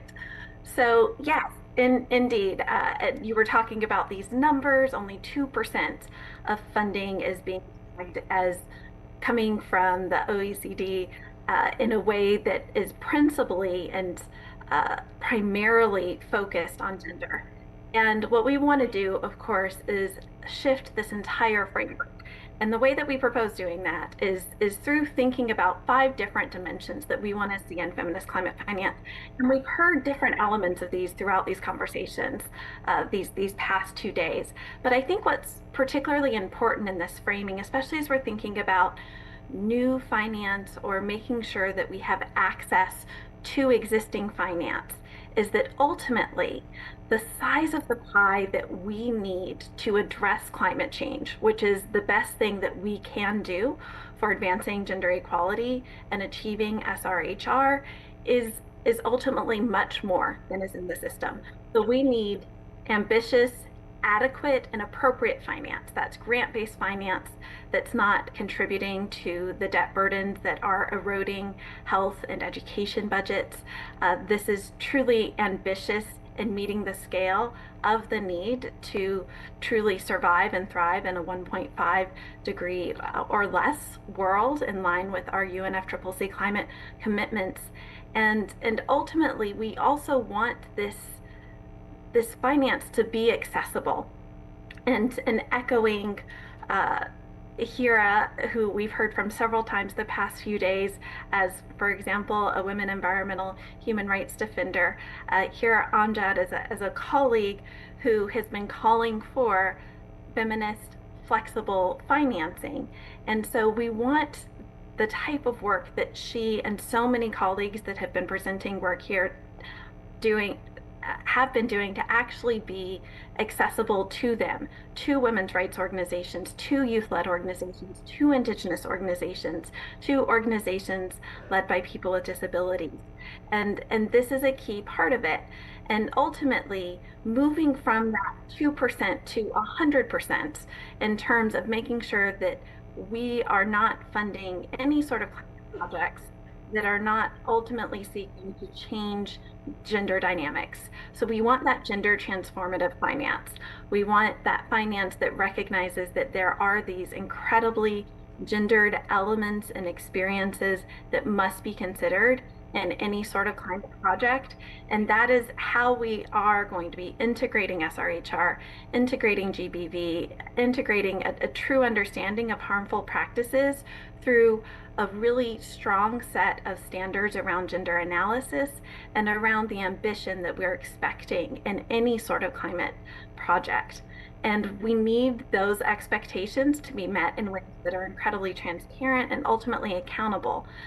Accountable to the communities that should be served by them, accountable to feminist civil society who has been calling for these types of transformation.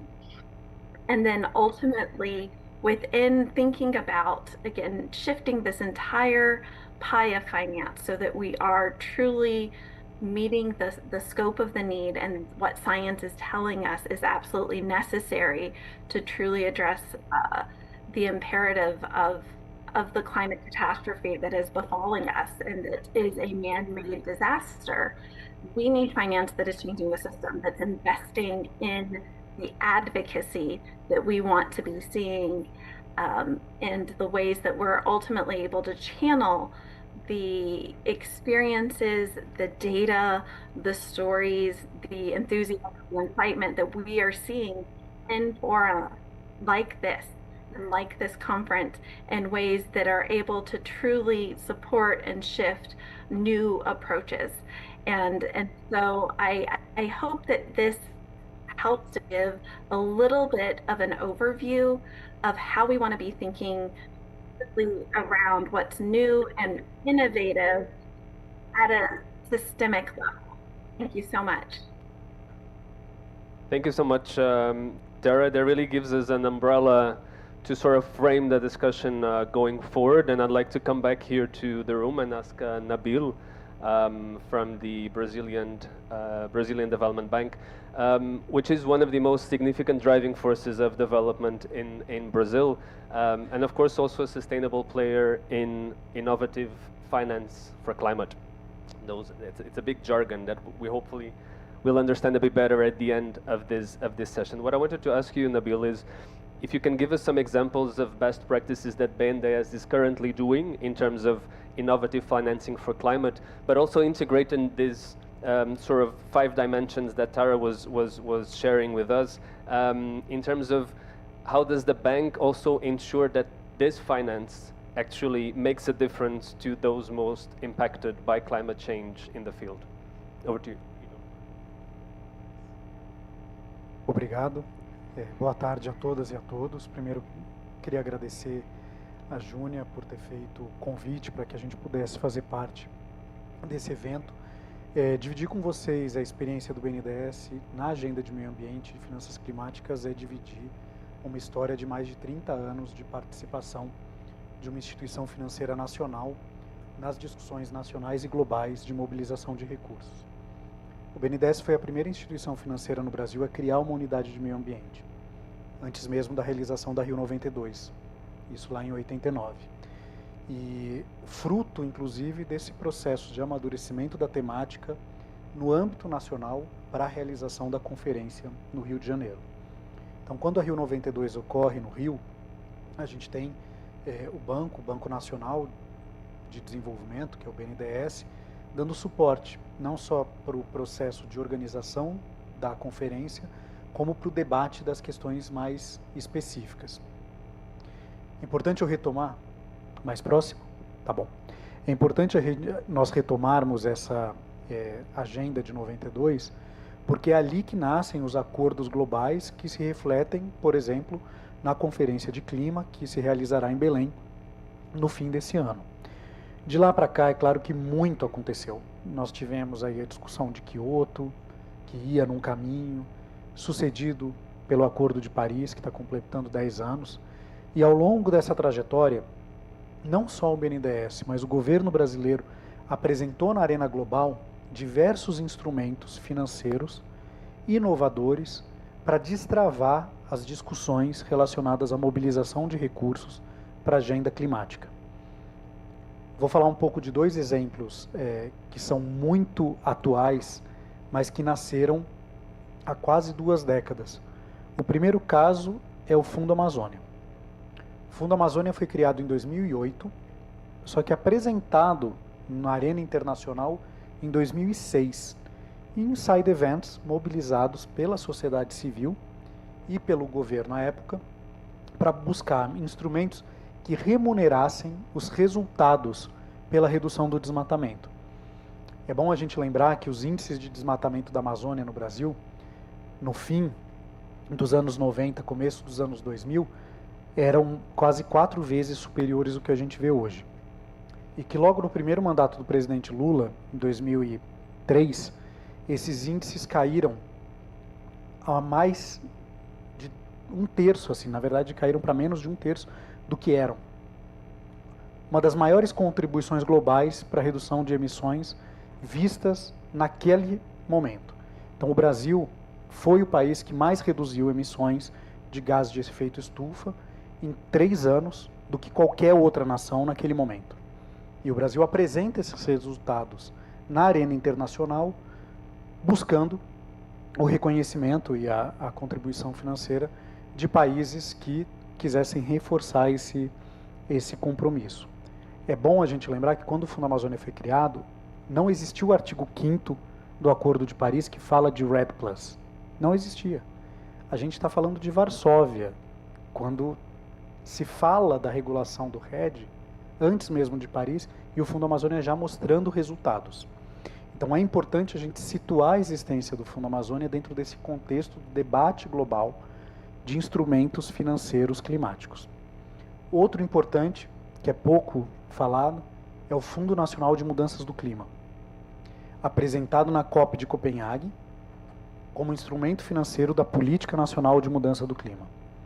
E o Fundo Nacional de Mudanças do Clima brasileiro, ele é criado antes mesmo da existência do Green Climate Fund, antes da existência, de novo, do Acordo de Paris, em que o Brasil coloca recursos nacionais brasileiros num fundo que investe em projetos e tecnologias de redução das emissões de carbono. Numa estrutura de blended finance. Hoje se fala muito de blended finance, não reembolsável, com doações, com crédito, trazendo atores privados, fazendo a alavancagem de recursos. Todos esses conceitos que a gente vê nas discussões nacionais e globais de instrumentos financeiros climáticos já estavam presentes na formulação do Fundo Clima em 2009. E o que mudou de lá para cá? A escala. Esses fundos eles foram apresentados e implementados ao longo desses anos, só que em 2023, com a retomada do governo Lula, terceiro governo do presidente Lula, com a retomada das políticas públicas de redução do desmatamento, com a retomada das estruturas de governança desses fundos, no caso do Fundo Amazônia, que era um fundo que contava com doações da Noruega e da Alemanha, ele passou a ser um fundo multidoadores, contando com 7 países doadores, envolvendo o Japão, Reino Unido, a Dinamarca, a Irlanda, ou seja, é um fundo multidoadores atualmente bem significativo. E o Fundo Nacional de Mudança do Clima, a grande mudança foi o Ministério da Fazenda fez a primeira emissão de títulos soberanos sustentáveis, 2 bilhões de dólares, e esse recurso foi todo internalizado no Fundo Nacional de Mudança do Clima. E o que isso tem a ver com a agenda de gênero, redução de desigualdades ligada à agenda climática? Porque até agora eu falei de 2 fundos climáticos inovadores no momento da sua implementação, que hoje tem uma escala que, quando comparado a outros fundos globais, eles se destacam. Aí, só a título de comparação, o Fundo Amazônia hoje é o maior fundo florestal de rede do mundo. O segundo colocado é 2 vezes menor. O Fundo Nacional de Mudanças do Clima, o ano passado, contratou operações de crédito em nível superior ao número de contratos, de valor de contratos do Green Climate Fund, que opera com o mundo inteiro. E aqui a gente está falando de fundos que operam só no Brasil. Esse é o tamanho do que a gente está dizendo. Mas qual é o diferencial desses fundos? Os 2 fundos foram criados com uma estrutura de governança que parte do pressuposto de que a participação social ela é que determina a alocação dos recursos. Então, tanto o Fundo Amazônia quanto o Fundo Clima contam com comitês com participação da sociedade civil, da academia, do setor produtivo, dos ministérios e dos entes subnacionais, que decidem, por regras de alocação de recursos, as priorizações. Então, boa parte das discussões relacionadas a setores, a temas, a assuntos que devem ser priorizados, são definidos e são pautados por esses comitês participativos. São numa esfera estratégica. Por outro lado, já é uma regra de trabalho do banco, pelo menos já há muitos anos, que, por exemplo, todos os projetos que são selecionados por editais, no Fundo Amazônia, por exemplo, ou projetos na área de meio ambiente, ganham pontuação adicional quando são geridos por mulheres ou quando há maior parte de mulheres na administração dos projetos. Isso já é feito em todos os editais. E às vezes a gente não fala isso como uma grande entrega, porque já é parte do nosso trabalho. Como também quando envolvem juventude rural, são mais pontuados. Quando envolve comunidades LGBTQIA+, são mais pontuados. Isso já está como parte do nosso trabalho. E por fim, fechando, tem a parte da participação social, mas também a questão da transparência. Ambos os fundos têm estruturas de transparência de relatórios e de indicadores, inclusive indicadores vinculados a questões de gênero, raciais ou de redução de desigualdades, reportados nos seus relatórios anualmente, o que ajuda também nesse processo de participação. Obrigado, Nabil, e obrigado também por fechar esse ciclo desde a aplicação até a própria seleção dos beneficiários destes diferentes fundos. Eu vou voltar assim mais daqui a pouco para perceber qual é também o papel do BNDES, juntamente com outras instituições financeiras, a tentar influenciar também, fora até do Brasil, estes mecanismos. But I'll go, if you can get the mic to Estefania, yeah, the mic already. I'll go to Estefania next to you to really talk a little bit about the Adaptation Fund, one of the big climate funds. It's not working? Figure it out. one of the big climate funds that we have, and really focusing on making sure that the financing actually reaches those that needed it the most. The Adaptation Fund's Innovation Facility has been created exactly to facilitate access to funding and not necessarily bypass, but making sure that countries can actually access it more, that the financing is more streamlined, at least for countries. So I wanted to ask you, how is the Adaptation Fund making sure that the pathways to actually getting access to climate finance to the most marginalized populations, I don't really like this word actually, marginalized, to the people that need it the most actually, is happening, and what advice would you give to some of these organizations that are here represented but also online? What advice would you give them if they're planning, for example, to access funding from the Adaptation Fund? Okay, can you hear me well? Well, thank you for the invitation, first of all. So I'll try to be quick, and then I'll be happy to answer any follow-up questions that you might have.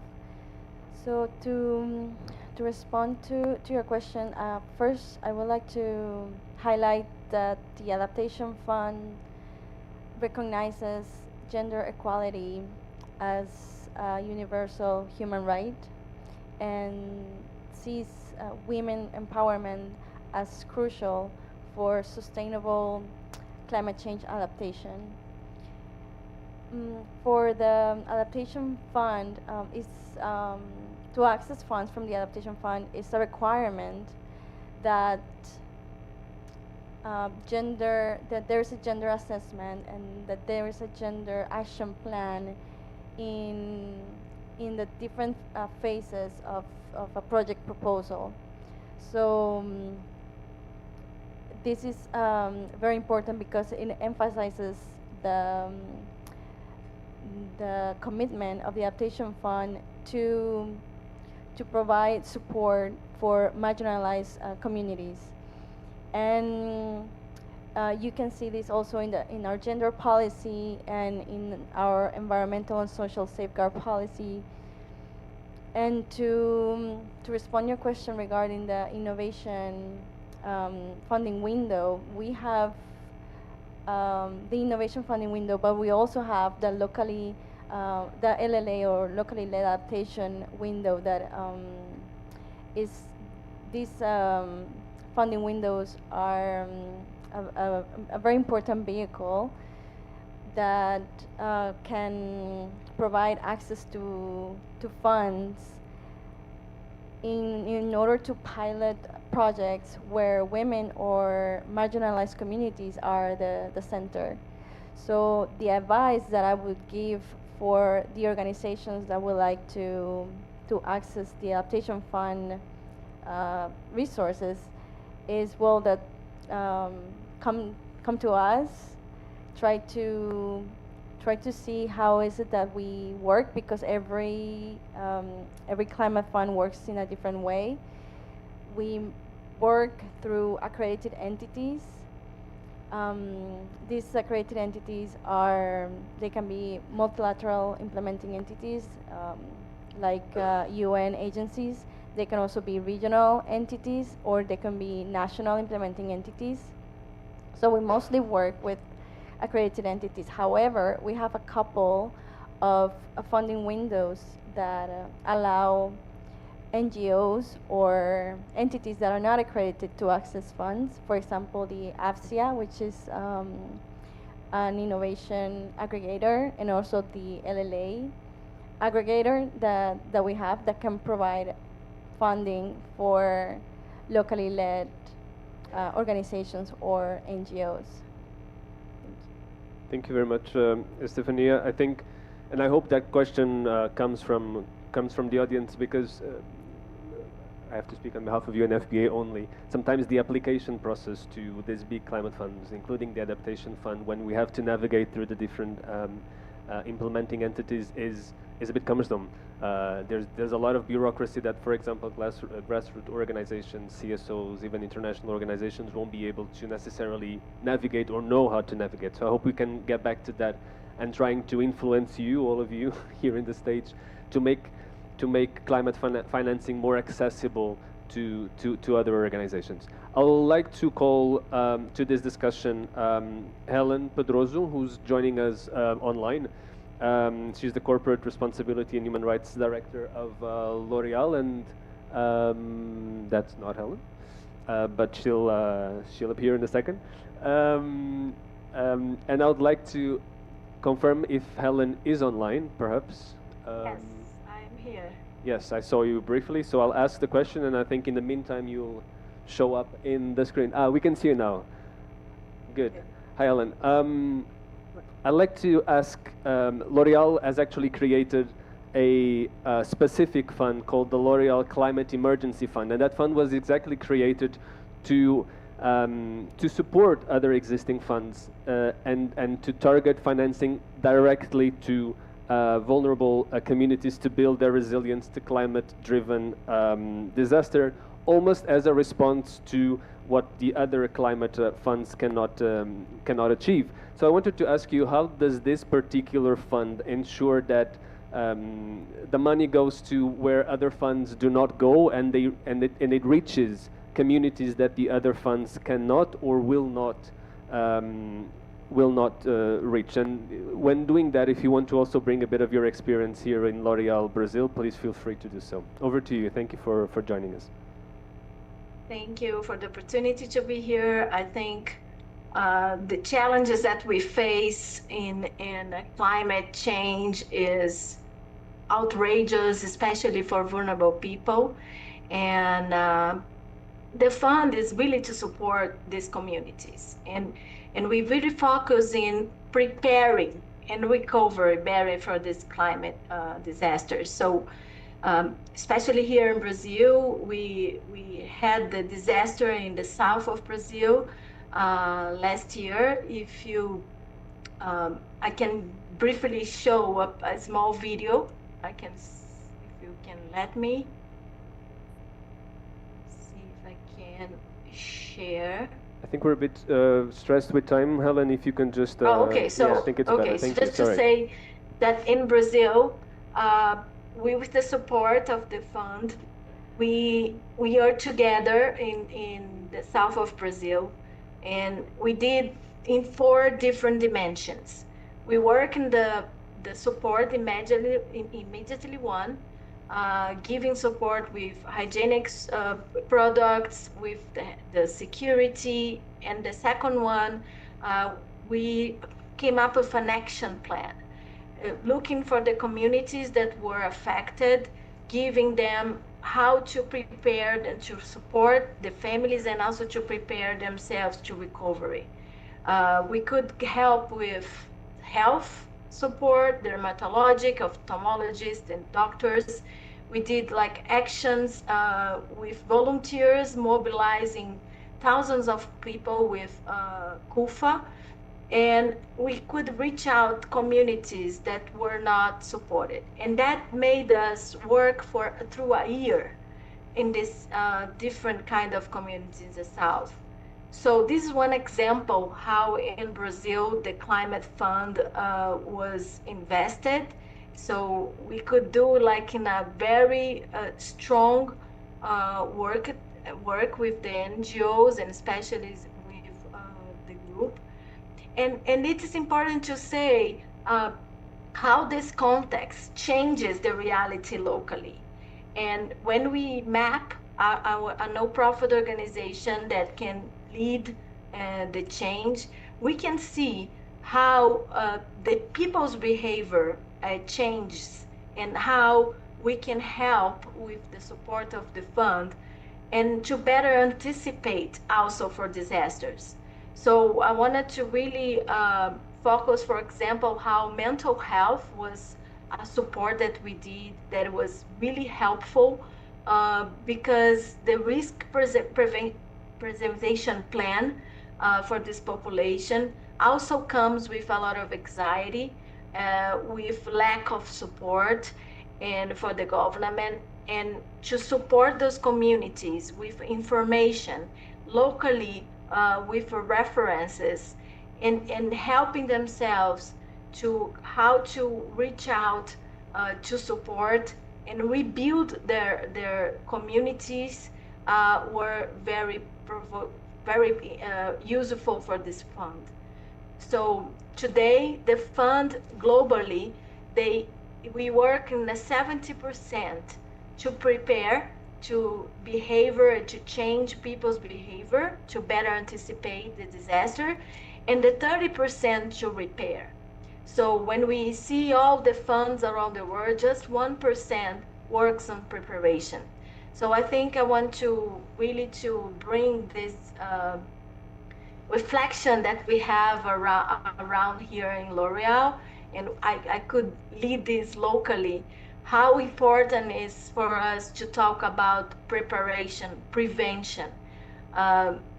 We know that companies and banks and all of us want to see Metro. We have very important KPIs to understand and to answer the missions.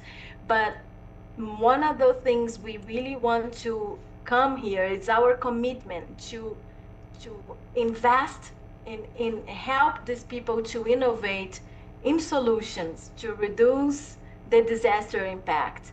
So pretty much this is one of the main different kind of projects we do. I show in Brazil, and if we have time, we can show a little bit more.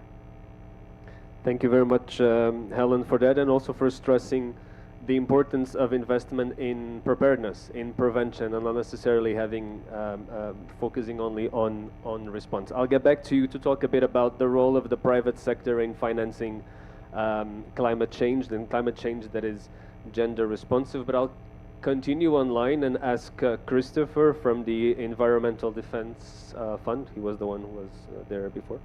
And asking you, Christopher, thanking you first of all for being with us online, asking you to give us an overview, and I know that the Environmental Defense Fund, EDF, does that on a regular basis, and mapping an overview of the different climate finance mechanisms. So I wanted to ask you to give us an overview of where do you see opportunities of the different climate financing mechanisms to include a gender responsive lens, and also if you could also add to that, to your answer, the importance of quantifying the costs of inaction.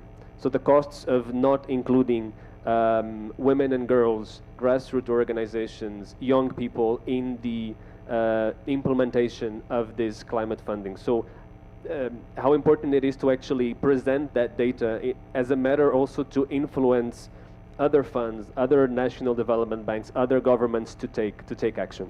Over to you. Thank you. Thank you very much, Sergio. I hope you can all hear me there, and hello from New York. I wish I could be in Brasilia with all of you, but unfortunately the travel plans did not pan out. Now, before I get to this conversation on innovative financing models, it's imperative to understand that climate finance flows today are woefully and terribly inadequate, oftentimes further contributing to the debt distress of developing countries, due primarily to a global financial architecture that is unfair, unjust, and unscrupulous. At the moment, climate finance needs are estimated to be about $2.4 trillion per year by 2030 in developing countries alone. And year after year, especially in the lead up to COP29 in Baku, Azerbaijan, and the adoption of what we call the new collective quantified goal on climate finance, there has been acrimony among countries and parties regarding the need for even more money, even though we've continuously missed the mark. Now, certainly the paltry $300 billion a year promised by the COP29 outcome falls short. But we've been talking so much about the quantum or amount of money needed and say nothing about quality finance. Many of my colleagues on the panel have hinted at this and have talked about quality finance, about the type and finance provided. Finance comes in all shapes and sizes, and much of it is contaminated by, as I said before, an unfair, unjust, and unscrupulous global financial architecture. What is needed more than ever is a reformation of that global financial architecture, as well as climate finance that is concessional, accessible, and impactful. And I think, Tara, you're really hitting the mark there with your global feminist financial framework, which is really good work. Now, shifting to innovative financing models for women in local communities, I want to contextualize this innovation in the need to adopt what's called the Multidimensional Vulnerability Index, or MVI, in place of using national income indicators as a central methodology for enabling funding to countries. The MVI would actually allow a plethora of factors related to climate risk and disaster to be considered when assessing finance needs. So even if a country's income indicators disqualify it from such finance. So this means that even the most vulnerable SIDS countries, for example, with higher national income indicators, would actually be able to access the finance they need more holistically. Now, in this context, let me address a couple of innovative models of partnerships and finance. First, we have what's called direct access entities, and I think our colleague from the Adaptation Fund started to hint at this. And while these have been around for quite some time as a tool for accessing finance, they've played a major role in allowing subnational and non-governmental actors to band together and actually access the finance they need. So organizations that represent, let's say, women farmers or entrepreneurs or local communities can collectively seek to get the finance they need to transform their communities. And currently, the GCF and the Adaptation Fund have a community of practice that supports these organizations in accessing the funds and learning what needs to be done to get to it. Another example is what's called the Agri3 Fund, which is a partnership that mobilizes public and private capital for blended finance to reduce deforestation in agricultural value chains by partnering with local financial institutions. And we've actually seen a lot of this happening in Brazil, where, for example, by providing low interest loans to farmers who commit to net zero deforestation and conservation of negative vegetation, they've been able to actually get some more money with WWF Brazil involved in the oversight here. Another example is the 1 Acre Fund, which is a partnership that provides high quality farm products and services in rural areas of Africa, which offers affordable and flexible payment options to farmers and especially women in their communities have been able to access this money. Something that EDF is actually working on now is trying to find ways to reduce the cost of capital for climate finance, because at the moment, the cost of capital is so high, the cost of doing business is so high, that many communities, many countries in the developing world can't even find the ways to access that money. I think, Sergio, you were starting to hint at that before I started speaking. Things are so Byzantine in terms of understanding how to access that capital. Plus, the cost of capital, because of, let's say, credit rating agencies, is so high that oftentimes the countries and the communities most in need don't get the money. So we're trying to find ways to work with the G20 Cost of Capital Commission and with Columbia University to find ways to make sure that those who need the money the most, especially women and local communities, are able to access it. So let me shift a bit to now the second part of the question, which is about how to use certain economic narratives to shift how governments look at the cost of inaction on climate change. So let me say that the narrative should really go like this. Anything that can lead to negative outcomes in a human's development can be conceptually linked to wider economic impacts in society. So inaction on climate change clearly leads to negative outcomes in the life of human beings and thus leads to economic detriment for the whole society. So organizations like EDF and others have conducted studies showing how much GDP is lost when women, people of diverse sexual orientations, gender identities, and expressions, indigenous peoples, and other vulnerable or marginalized groups have been excised from the economic system due to discrimination of all kinds. In fact, UN Women did a study on time poverty, which I'm sure was discussed at some point in the symposium, where it was able to show how the day-to-day activities associated with unpaid care work of women minimizes their capabilities and ability to cultivate other skills and better contribute to social transformation, sustainable development, and overall resilience. Now, if you really try to zoom out and see how these impacts of the climate, like heat stress and other things, water scarcity can have an impact on the day-to-day lives of individual women, you can zoom out and see how these stresses of climate change can have society-wide impacts that therefore are a detriment to achieving, for example, the SDGs and other global frameworks that are critical to sustainable development. So honestly, the way you can frame it, although governments honestly in this day and age, we're seeing this massive democratic deficit and the ability to actually impact governments and see policy shift in a good direction. Still, Economics is something that, of course, they care about most, and trying to frame these narratives is a really good way to see how you can actually get change and see better action on climate. Thank you very much, Sergio. Thank you, Christopher, and thank you for taking 2 questions at once. And I did that on purpose because I'm not sure I'll have time to come back to you.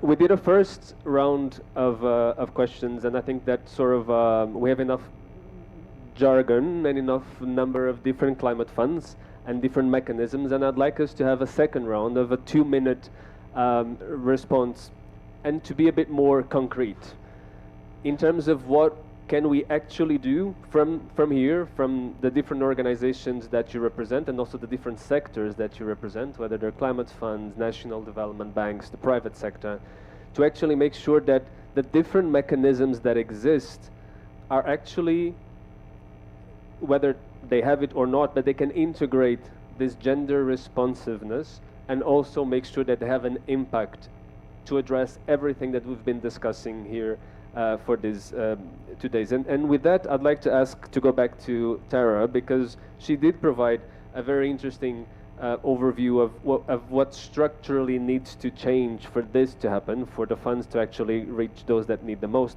And ask Tara again, in the context of these different climate innovative climate financing mechanisms that we've heard from all these different from the different colleagues here at the stage and online, new or existing finance mechanisms and instruments, which are the ones that you think that are the most, that hold the most promise in terms of channeling direct, flexible and sustained funding to women-led initiatives, and if there are any models that can be scaled up or adapt from your opinion. I hope you could, yes, there you are again. Yes. Thank you. Thank you so much, and appreciate the 2-minute challenge. And I think it's a twofold response, because as feminist civil society, we still want to push to shift the existing multilateral funding. And we do that through coordination among rights-based constituencies, through things such as the Green Climate Fund Observer Network of Civil Society Organizations, Indigenous people, and local communities, where we are engaging at a highly technical level. For example, I know Estefania was presenting the gender action plans within the Adaptation Fund, but we have colleagues that within the Green Climate Fund are looking at the gender action plans at every project that is coming through of the $18 billion that's already been committed through that. So as we're shifting and looking to these multilateral spaces, we also want to look at promising models from feminist funders, recognizing and echoing what Christopher was saying about the desperate straits that we are in, where climate finance is not reaching the scale or the speed needed, and the ways in which we are called upon to urgently respond to operationalize a form of justice in what we are doing. We do has the Gender Just Climate Solutions Scale Fund, building on the decade of work that the Women and Gender constituency has done in identifying and honorees and awardees of the Gender Just Climate Solutions and featuring those at COP. But then we have so many other feminist funds that are operationalizing some or all of these feminist funding principles, looking at that flexible funding, looking at that core support, potentially participatory grant making processes, and looking at that accompaniment and that provision of capacity building support.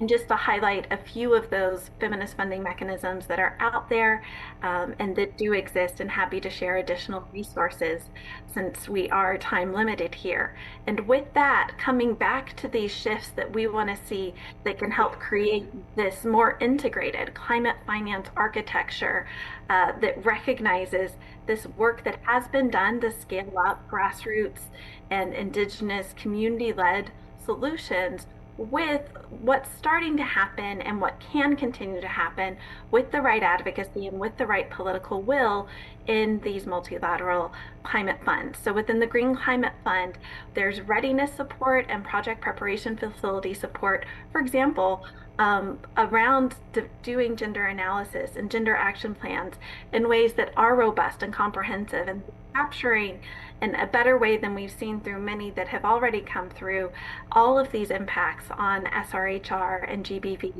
that we have been talking about these past few days. There's a continued pilot that's happening with enhanced direct access that's informing work on locally led climate action that the GCF is pursuing really as an emerging and hopefully growing initiative. And there's a lot of discussion about the design of a direct access mechanism directly for Indigenous peoples. And that's mirroring some of the conversations that are happening within the Fund for Responding to Loss and Damage, which has this mandate to think about community-based access. And civil society is really challenging the FRLD in these early stages to think about that not only as this particular mechanism, as a particular window and access modality, but also mainstreamed throughout the different access modalities. This is what we're hoping to also see in the GCF with locally led climate action, with this idea of really looking all of the intermediaries, all of the ways that these groups can be supporting the implementation of larger projects. For example, looking at the expertise that we have in this room here and online and within women's rights organizations in contributing to the actual design of gender action plans, as well as their implementation, as well as their monitoring, as we're continuing to talk about gender disaggregated data and the ways in which we really want to have accountability. And then, of course, Estefania was already mentioning several opportunities within the Adaptation Fund. And even though I know it was mentioned that access as a direct access entity or within the Adaptation Fund, the way that's operationalized through national implementing entities is difficult, I think it's important now that the cap has been lifted that there can be organizations and INGOs or NGOs or women's funds that have particular expertise on gender, SRHR, and GDPV that could become national implementing entities. And we are seeing that as a stronger possibility within the Adaptation Fund than, for example, through the Green Climate Fund at the moment. But I also want to highlight there's a technical assistance grant for environmental and social policy and the gender policy, and thinking too about how community-based organizations, and again, gender experts and the organizations and groups that they have been coordinating and collaborating with within years can contribute to that capacity strengthening within their own countries using available funds such as this technical assistance grant. So those are some of the ideas that we wanted to highlight in really starting to shift this entire climate finance framework to again be greatly scaled up to meet the scope of the need and to truly address the SRHR challenges we are seeing within climate change, but to also integrate all of the actors at all of these multiple levels that have so much expertise and experience that needs to be recognized in order for these to be truly effective efforts for climate finance overall. Thank you. Thanks so much, Sarah.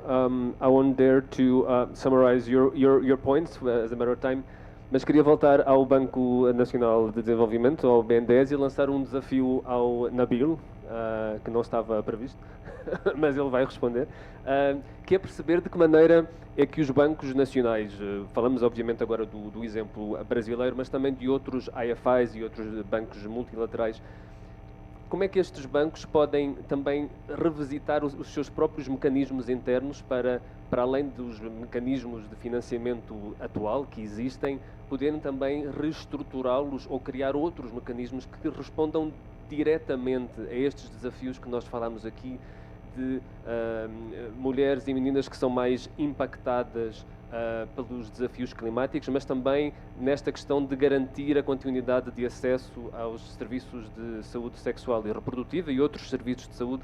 Como é que pode haver esse shift, que eu acho que tem que haver também, da parte dos bancos multilaterais para que esses fundos que existem, ainda que insuficientes, possam ser melhor geridos e alcançar aqueles que mais precisam?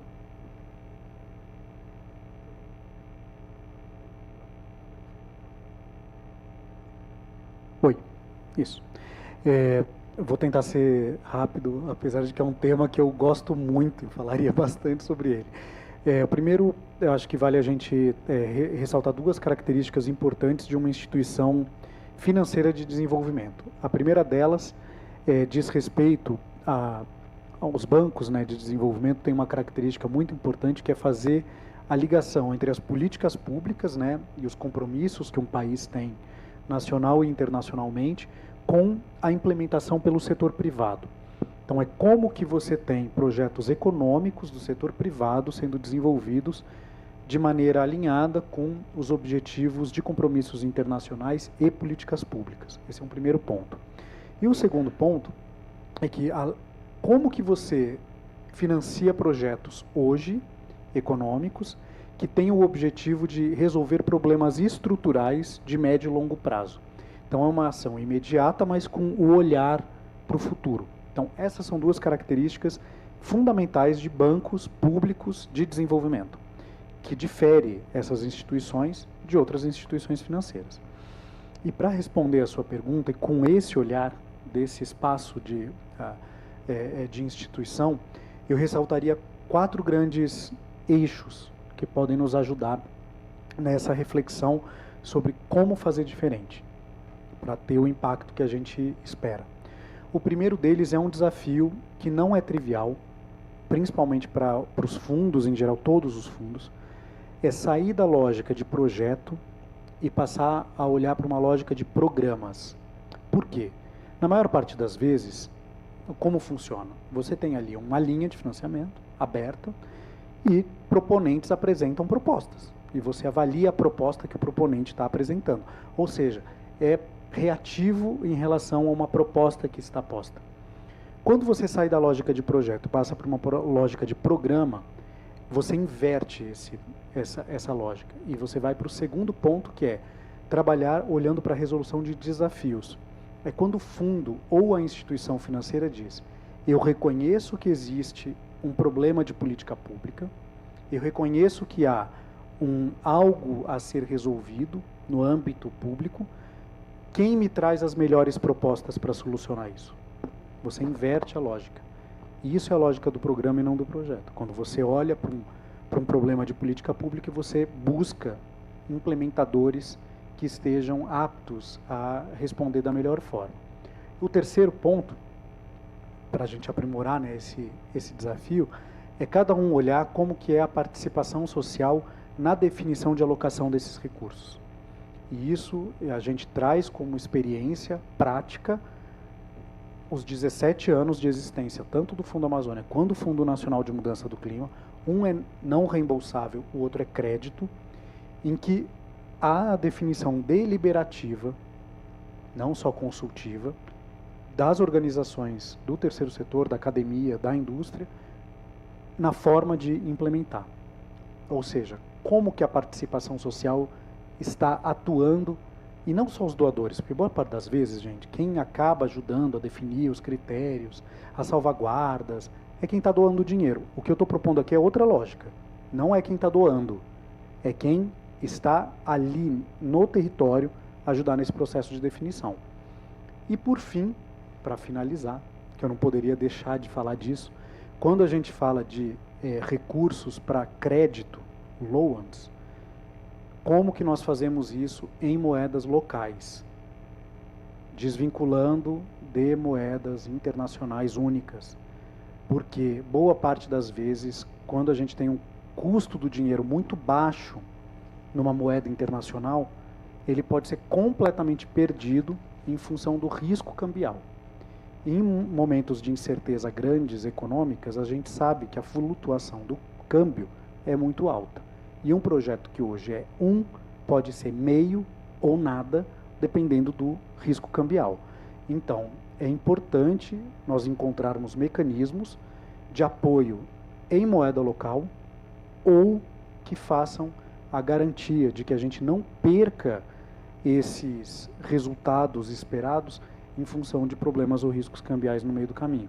Então, acho que se a gente olhar para essas 4 questões que eu comentei, com a perspectiva de gênero, de redução de desigualdades, de resolução de problemas, melhoria de qualidade de vida, a gente consegue inverter a lógica do que tem sido uma prática e conseguir resultados um pouco mais agregados e concretos. Eu acho que assim, trouxe mais reflexões e desafios do que respostas assim diretas à pergunta. Mas... Obrigado, Nabil. Eu acho que de facto está aí talvez a chave para mudar a maneira como nós pensamos, e acho que já estamos mais ou menos alinhados com o que acabaste de dizer, mas agora garantir que também da parte dos diferentes fundos também possa haver esse shift, porque da nossa parte acredito que falo por todos os que estão aqui na sala, estamos prontos a lançar para a mesa todos esses tipos de necessidades. I have 2 more questions and then I'll open to the floor. I know we're on time, but you stole 30 minutes of this session. So I will go to Estefania and then also to Helen on the floor. I actually wanted to continue this conversation and what Nabil was saying to sort of shift the way we looked at accessing to climate funding from existing lines of credit, of lines of financing to then actually asking first where are the needs in the field in different areas. Of course, we're talking here about sexual and reproductive health and gender equality, and then supporting those initiatives. Is that something that, for example, the adaptation fund, recognizing that we don't need necessarily to create new funding mechanisms, we can adapt the existing ones. And is this something that the adaptation fund is thinking of doing, of making sure that the existing current financial mechanisms are flexible enough to also hear the needs from the field? Thank you for the question, and short answer is yes. We recognize the needs of the countries and the different needs that are within all the sectors. For example, we just launched a new funding window for LLA. This is a regional funding window where implementing entities can access up to $30 million. So this is for interventions at the locally led level. So this is an example of how the adaptation fund is being flexible to the funding mechanisms that already exist within the fund.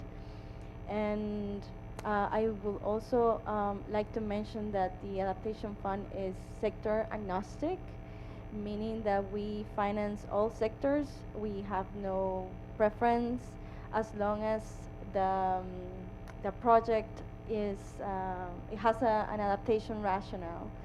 So if I can provide a quick example on how you can do this, we have I have recently reviewed this project for an island in the Caribbean where they want to reconstruct a road that every time they get a hurricane, it gets destroyed.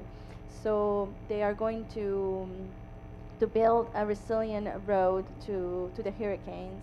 And on top of this, within the consultations that they did for the project design, women, they came and they said what their needs were, and in that case, in the project design, they decided that they were gonna support women that have they sell products or crafts and souvenirs along this particular road. So they decided that they were gonna build booths little booths that are going to be adaptable to climate change.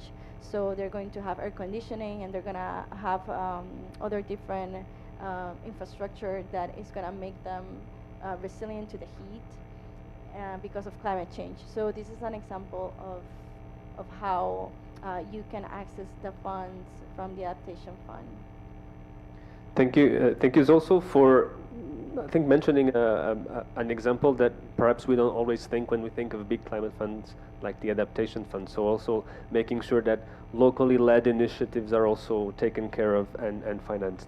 My last question will go to Helen online from L'Oreal before we open the floor. And it's really to ask about the role of the private sector, which I don't think we've spoken that much here, and also building on your previous experience at the UN Global Compact here in Brazil. I hope you can hear me.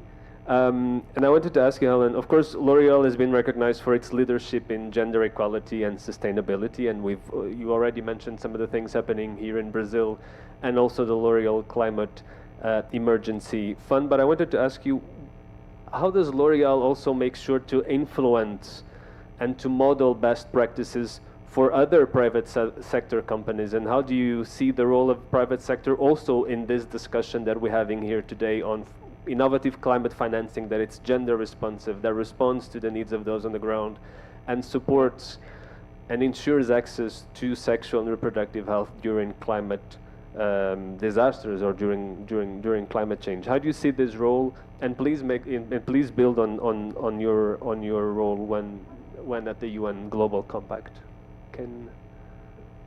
So for sure, many companies we have GDP bigger than countries. So I think just thinking like this, we can see the power of influence.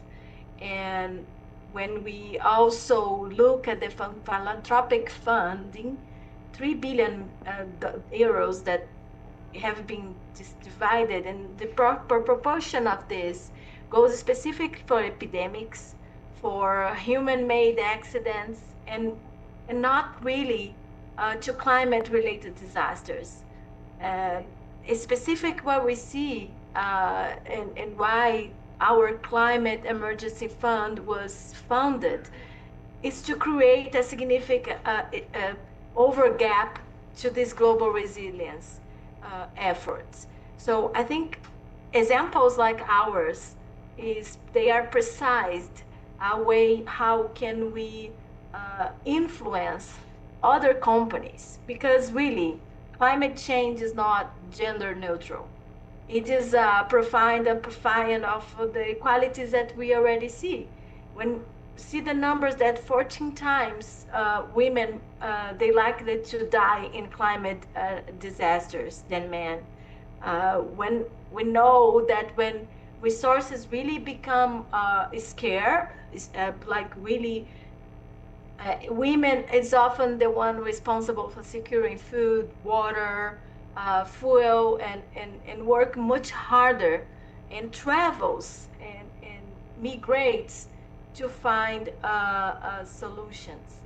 So L'Oréal really believes in true, like we cannot achieve a climate change revolution with impact and preparing the communities for these events without the women. So we have a couple of examples, and I'm not going to go through that, but the ones that we really reinforced, and I can summarize saying that we funded women projects that directed, led by women, especially ones that came with climate solutions, with innovation.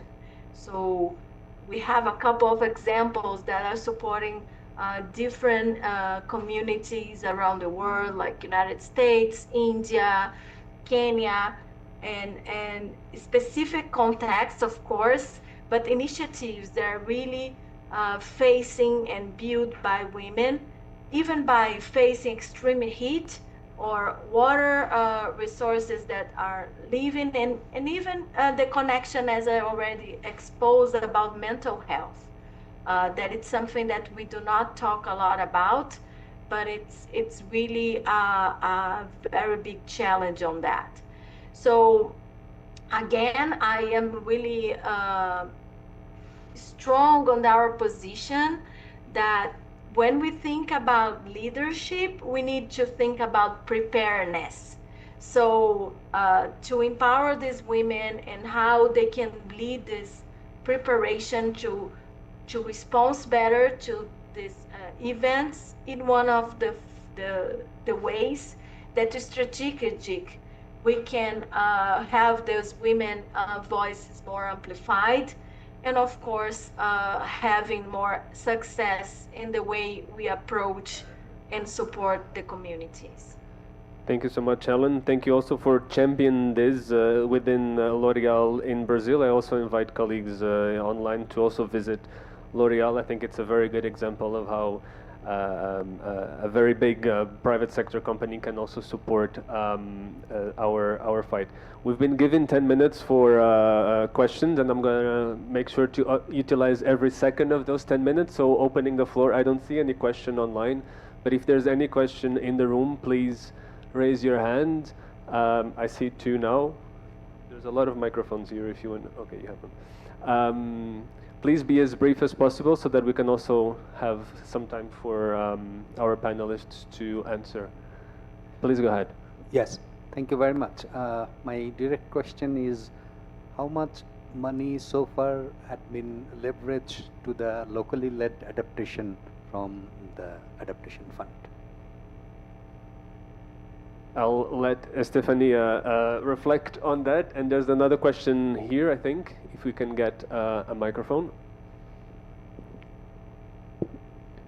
Yes, good afternoon. My name is Alberto Palombo. I'm the coordinator of the Rotary International Participation at COP30. And we are getting into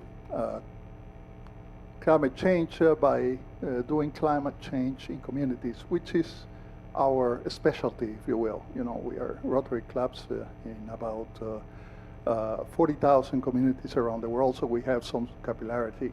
My question is to mostly to Estefania, but also to Nabil, because he's here at BNDES. You mentioned, Estefania, that you work out through accredited implementation agencies, but what about the case of Rotary? We could be executors. In some of the other funds, I recognize my ignorance of the adaptation fund. And in addition to that, how can we work out long-term partnerships in order to address issues like empowerment of girls, which is a big program that we have in Rotary. There's a few other Rotarians here in the audience. And also in terms of local communities for climate change, which is probably also that could be interesting for BNDES here in Brazil. Thank you. Thank you, thank you. And can you pass the mic just to your colleague next to you? Thank you. From what I've heard, it looks like this is an ecosystem of funding where we have these funds, we have UN organizations, NGOs, and then we have the local communities. What do you think we can do as UN organizations and civil society organizations to support local communities to reach this, to access these funds better? Is there for any particular panel member? Whoever wants to answer, good. And there's another one, and then we will come back to us here. Yes, there's another one there from our colleague from Kenya. You also had one? Oh, sorry for that. I didn't see your hand. So I'll take 2 more and then close it. I know. Okay, thank you very much. My name is Imali Ngusale and I'm based in Kenya. I wanted to inquire from the ladies. Basically, women-led organizations, some of them are barely young.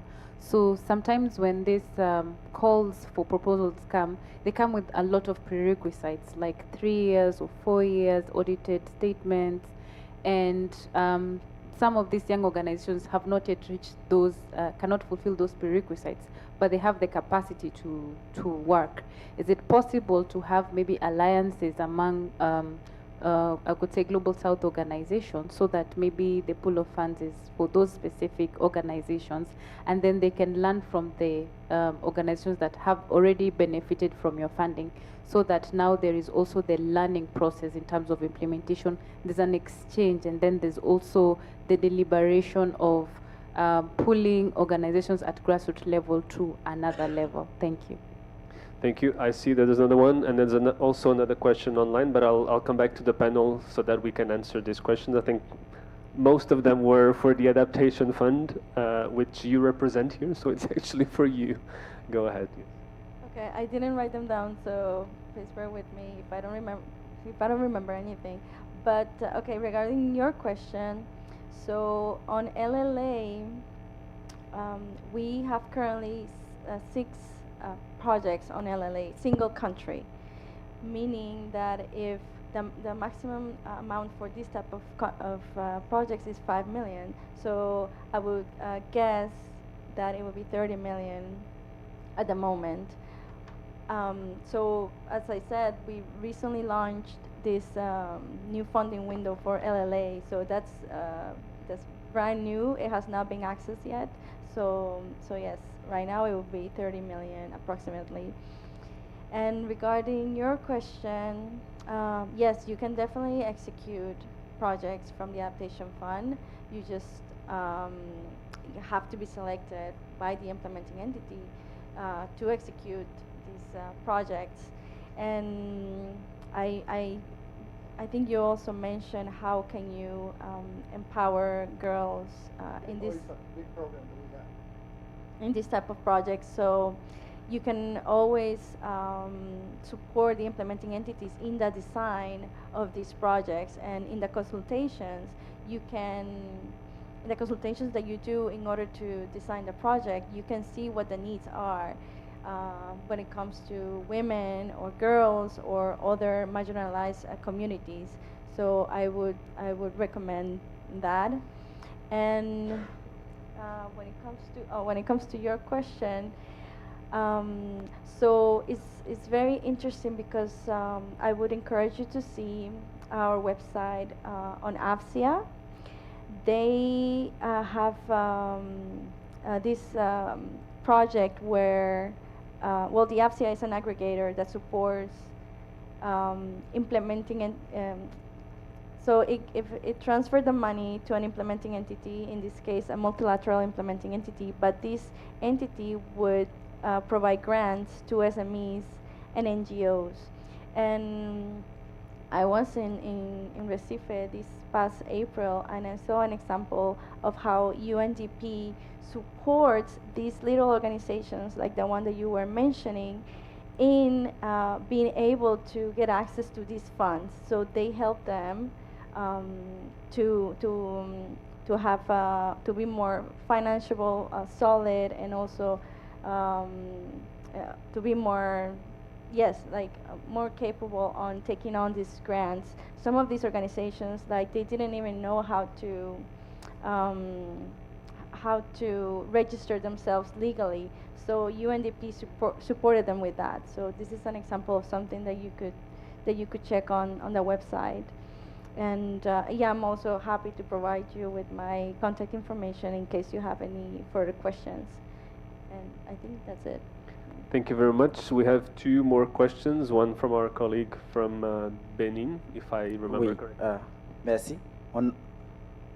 Oui, du Bénin. Alors,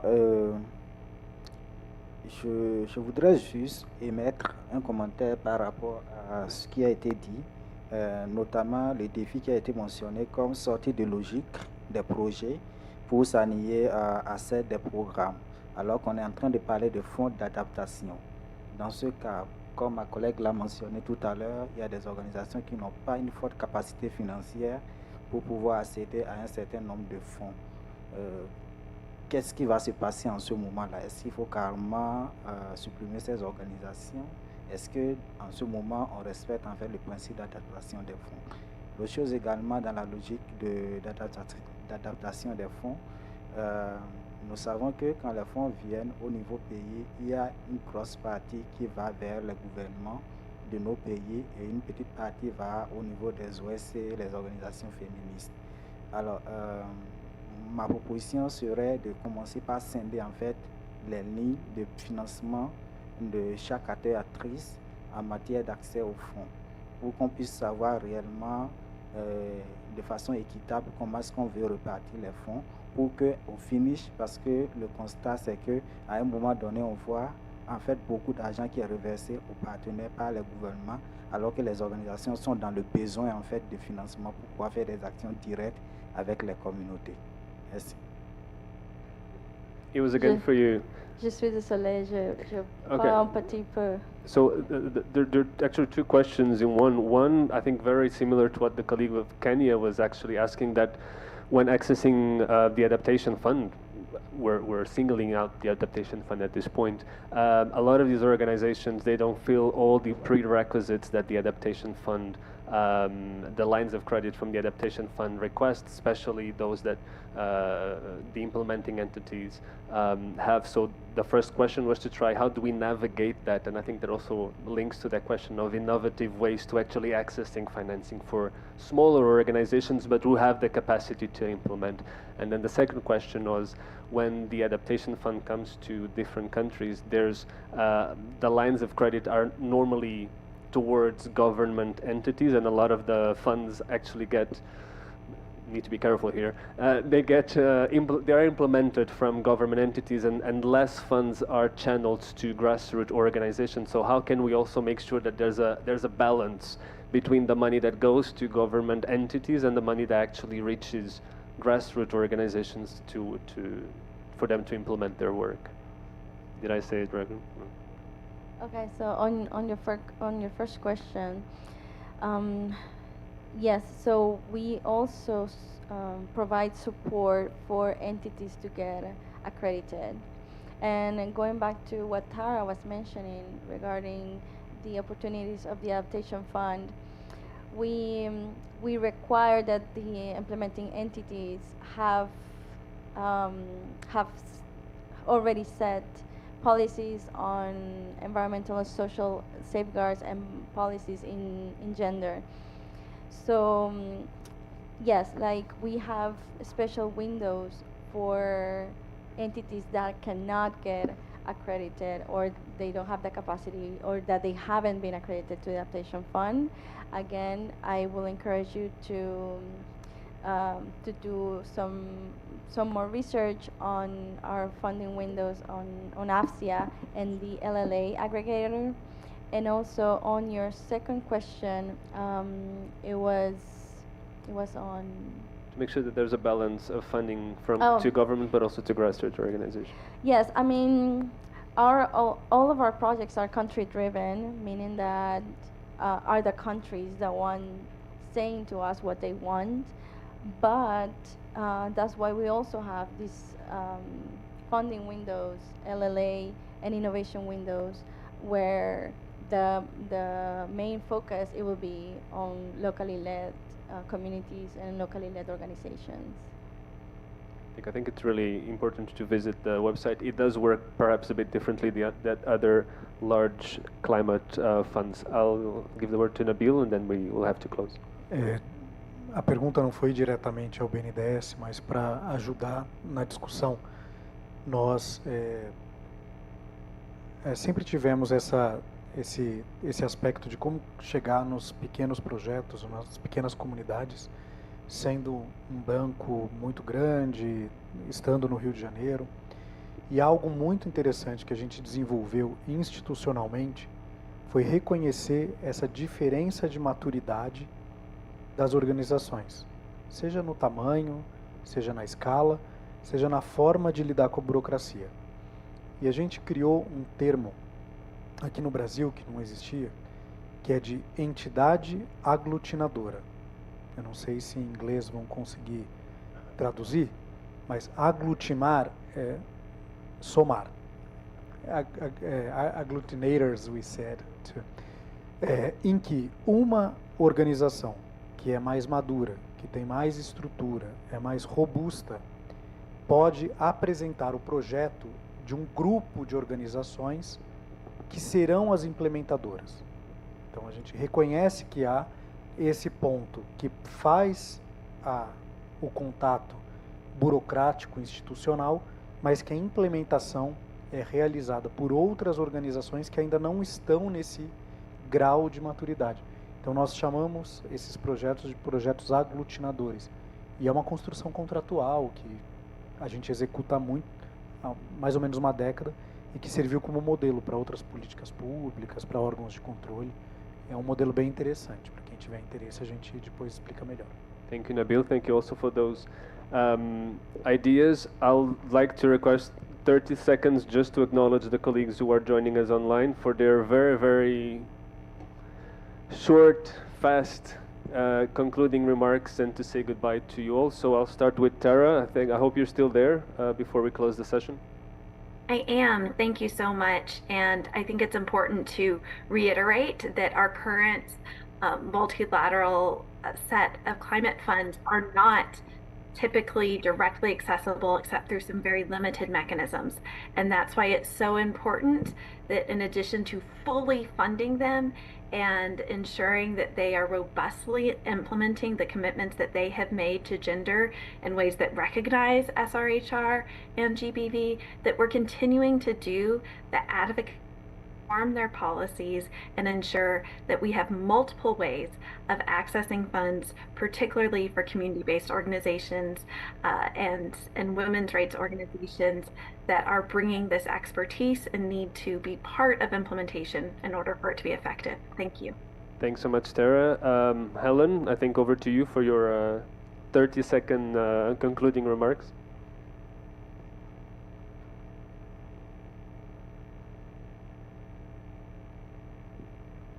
Miss 30 seconds on the looking for the microphone, sorry.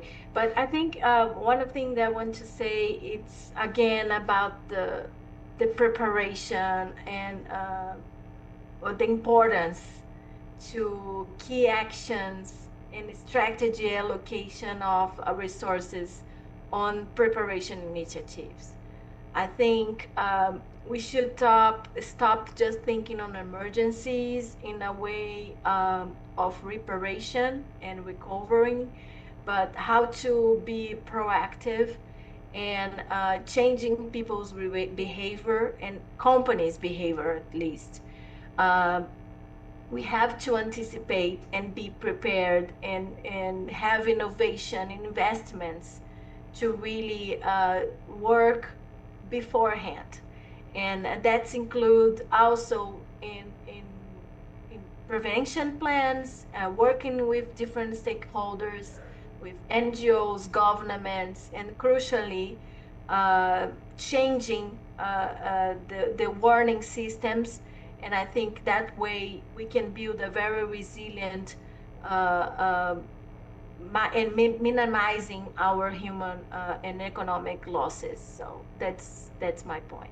Thank you. Obrigado, Helen. And then last but not the least, Chris, for your concluding remarks before we close the panel. Thanks.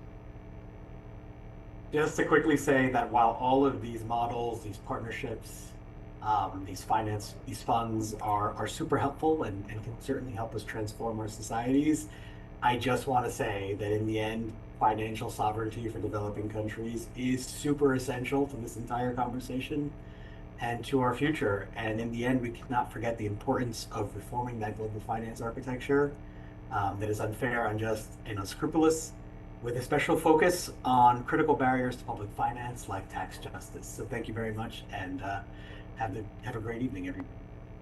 Thank you very much. Thank you very much to all panelists here on the stage, to the 3 colleagues that joined us online, to all of you for your attention, and wishing you a good rest of the day and a good rest of the symposium. Thank you very much. Thank you.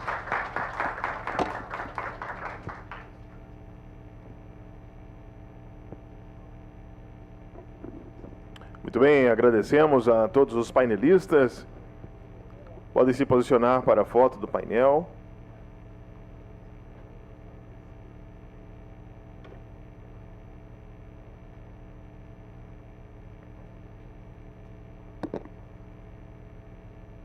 Muito obrigado, Sérgio, e todos os painelistas da sessão 8. Agora, à medida que nos aproximamos do final do segundo dia, fazemos a transição para o momento de encerramento e inspirativo com a senhora Alice Cafaro. Por favor, pode usar a palavra. Oi, gente.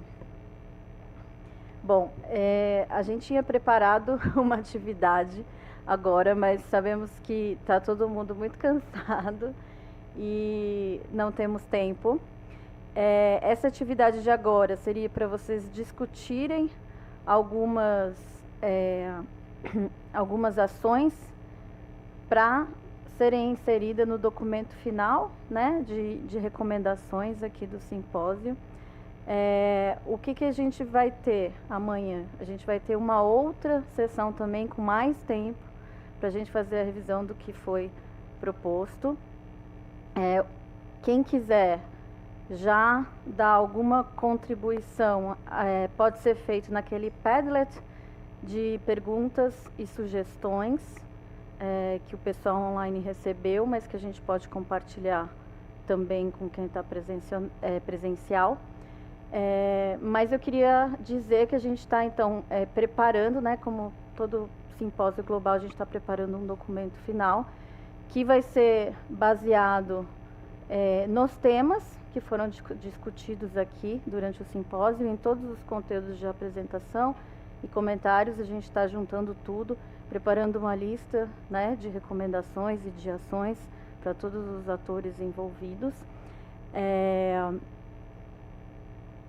Queria fazer uma consulta, se alguém quiser, se vocês acham que a gente pode fazer uma pequena discussão, acho que não vamos conseguir em grupo, mas talvez, se você queria abrir para quem quiser já dar uma contribuição no sentido de fazer palavras, fazer comentários e sugestões do que, e querer, né, destacar alguma coisa que não pode ficar de fora dessa lista de recomendações, e abrir também pedir para o pessoal online mandar aí pelo chat. Acho que a gente pode, pelo menos esses últimos minutos, fazer essa adaptação da atividade em grupo que a gente ia ter, até por uma questão de tempo, porque o tribunal aqui fecha às 7 horas.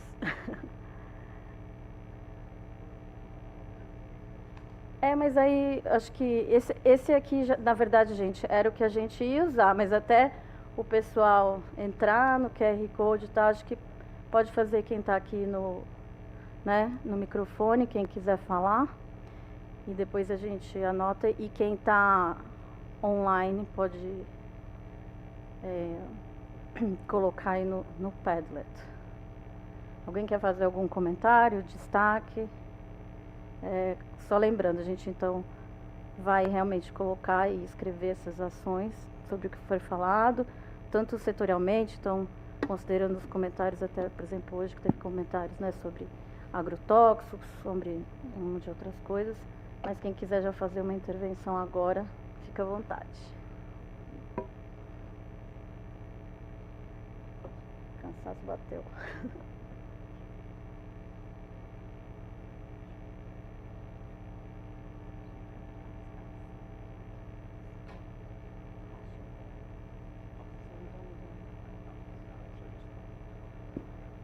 Alguém? Yeah, I think a draft will be good one, and you can ask volunteers who can contribute for the primary draft version 1 based on that. And I think, as we discussed, today's sessions focusing on the funding and streamlining SRHR to COP30, how we can, put our share from this call of action, and 5 to 7 points to the COP30 would be good enough for as a call of action regarding SRHR. That's my comment. Thank you. Okay. Muito obrigada.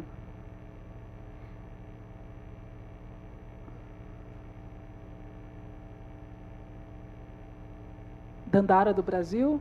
Eu queria pontuar que, por exemplo, aqui no Brasil, a gente teve 388 anos de escravidão. Então, esses 388 anos de escravidão, que tem poucos anos que nós tivemos a abolição formal da escravatura, porque a gente continua um processo de escravização, nós temos lugares aqui no Brasil que a gente tem condições análogas à escravidão no meio urbano e no meio rural, então a gente continua a escravidão aqui no Brasil. E essa escravidão ela é uma marcação de raça. Ela não é uma marcação de gênero. E acredito que outros países têm outras marcações na sua história. Então, aqui o evento tem colocado muita marcação de gênero, mas não quer dizer que isso corresponda às nossas características aqui do Brasil. Isso não corresponde ao Brasil e às pessoas em maior vulnerabilidade, porque, primeiramente, todos os dados que a gente tem mostram que a raça é a maior vulnerabilidade do nosso país. Então, eu acho que não deve ser considerado o gênero como característica de maior vulnerabilidade para todos os países. Porque cada país tem sua história e a maioria dos países aqui do sul global que passaram um processo de colonização tem as suas semelhanças, principalmente pelo processo de escravização negra. Então, a gente tem uma característica da racialidade como um fator fundamental das pessoas que vão sofrer as maiores consequências, porque são as pessoas que vão estar nas áreas mais vulneráveis, vão estar mais precarizadas e todas as outras disparidades. Então, acho que essa marcação, eu acho que essa ponderação tem que ser feita, porque senão a gente vai acabar reproduzindo uma questão que não reflete a realidade dos países. E o meu país é um país continental. O meu país é um país de dimensões continentais, e nessas dimensões continentais a raça vem primeiro, não o gênero. Porque as mulheres brancas, apesar de ser aliadas, apesar de estarem juntos, não ficaram no tronco com a gente, não sofreram as consequências, e a branquitude sofre, tem ainda os privilégios da branquitude até hoje, que por isso que os nossos cargos, a gente teve somente um presidente negro no Brasil durante toda a história do Brasil, a gente não tem as pessoas negras nos cargos de maior escalão no nosso país, nos espaços de decisão. Então, se a gente não considerar isso, se a gente colocar uma característica geral como para todo mundo, a gente vai acabar colocando uma característica que não é principal para o meu país. Obrigada, Dandara.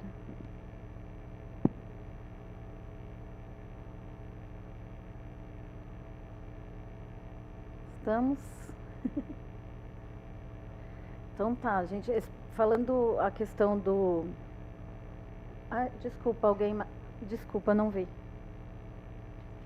Não, só para agregar que o governo brasileiro fez uma proposta para a inclusão das populações afrodescendentes nesse plano relacionado a gênero, mas isso tudo ainda vai ser negociado, mas a proposta foi feita pelo Ministério das Relações Exteriores. Muito obrigada. Bom, gente, então é isso. A gente vai correr para preparar uma versão inicial, né, uma proposta desse call to action, né, desse documento final, chamado para ação. E amanhã, no final, a gente vai apresentar, porque a gente, né, precisa, quem quiser também, enfim, enviar coisas para a gente ao longo do dia, mas a gente vai ter essa sessão final, está na programação, vocês podem ver com mais tempo para a gente apresentar as ações que foram feitas, né, e sintetizadas de todo esse esforço, entendendo que a gente vai ter que refletir aí, né, numa coisa mais concisa. 3 dias de discussão com muitos temas, mas esse é o desafio normal de todo documento final, né?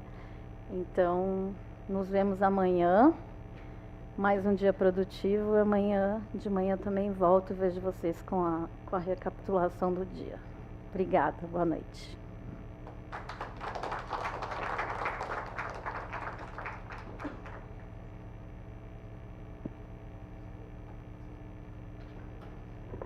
Muito bem, este simpósio é uma prova do que podemos alcançar quando nos unimos com uma visão compartilhada para um mundo mais justo, equitativo e sustentável. Continuaremos nossos trabalhos amanhã no mesmo horário, a partir das 8h30 da manhã. Tenham todos uma boa noite.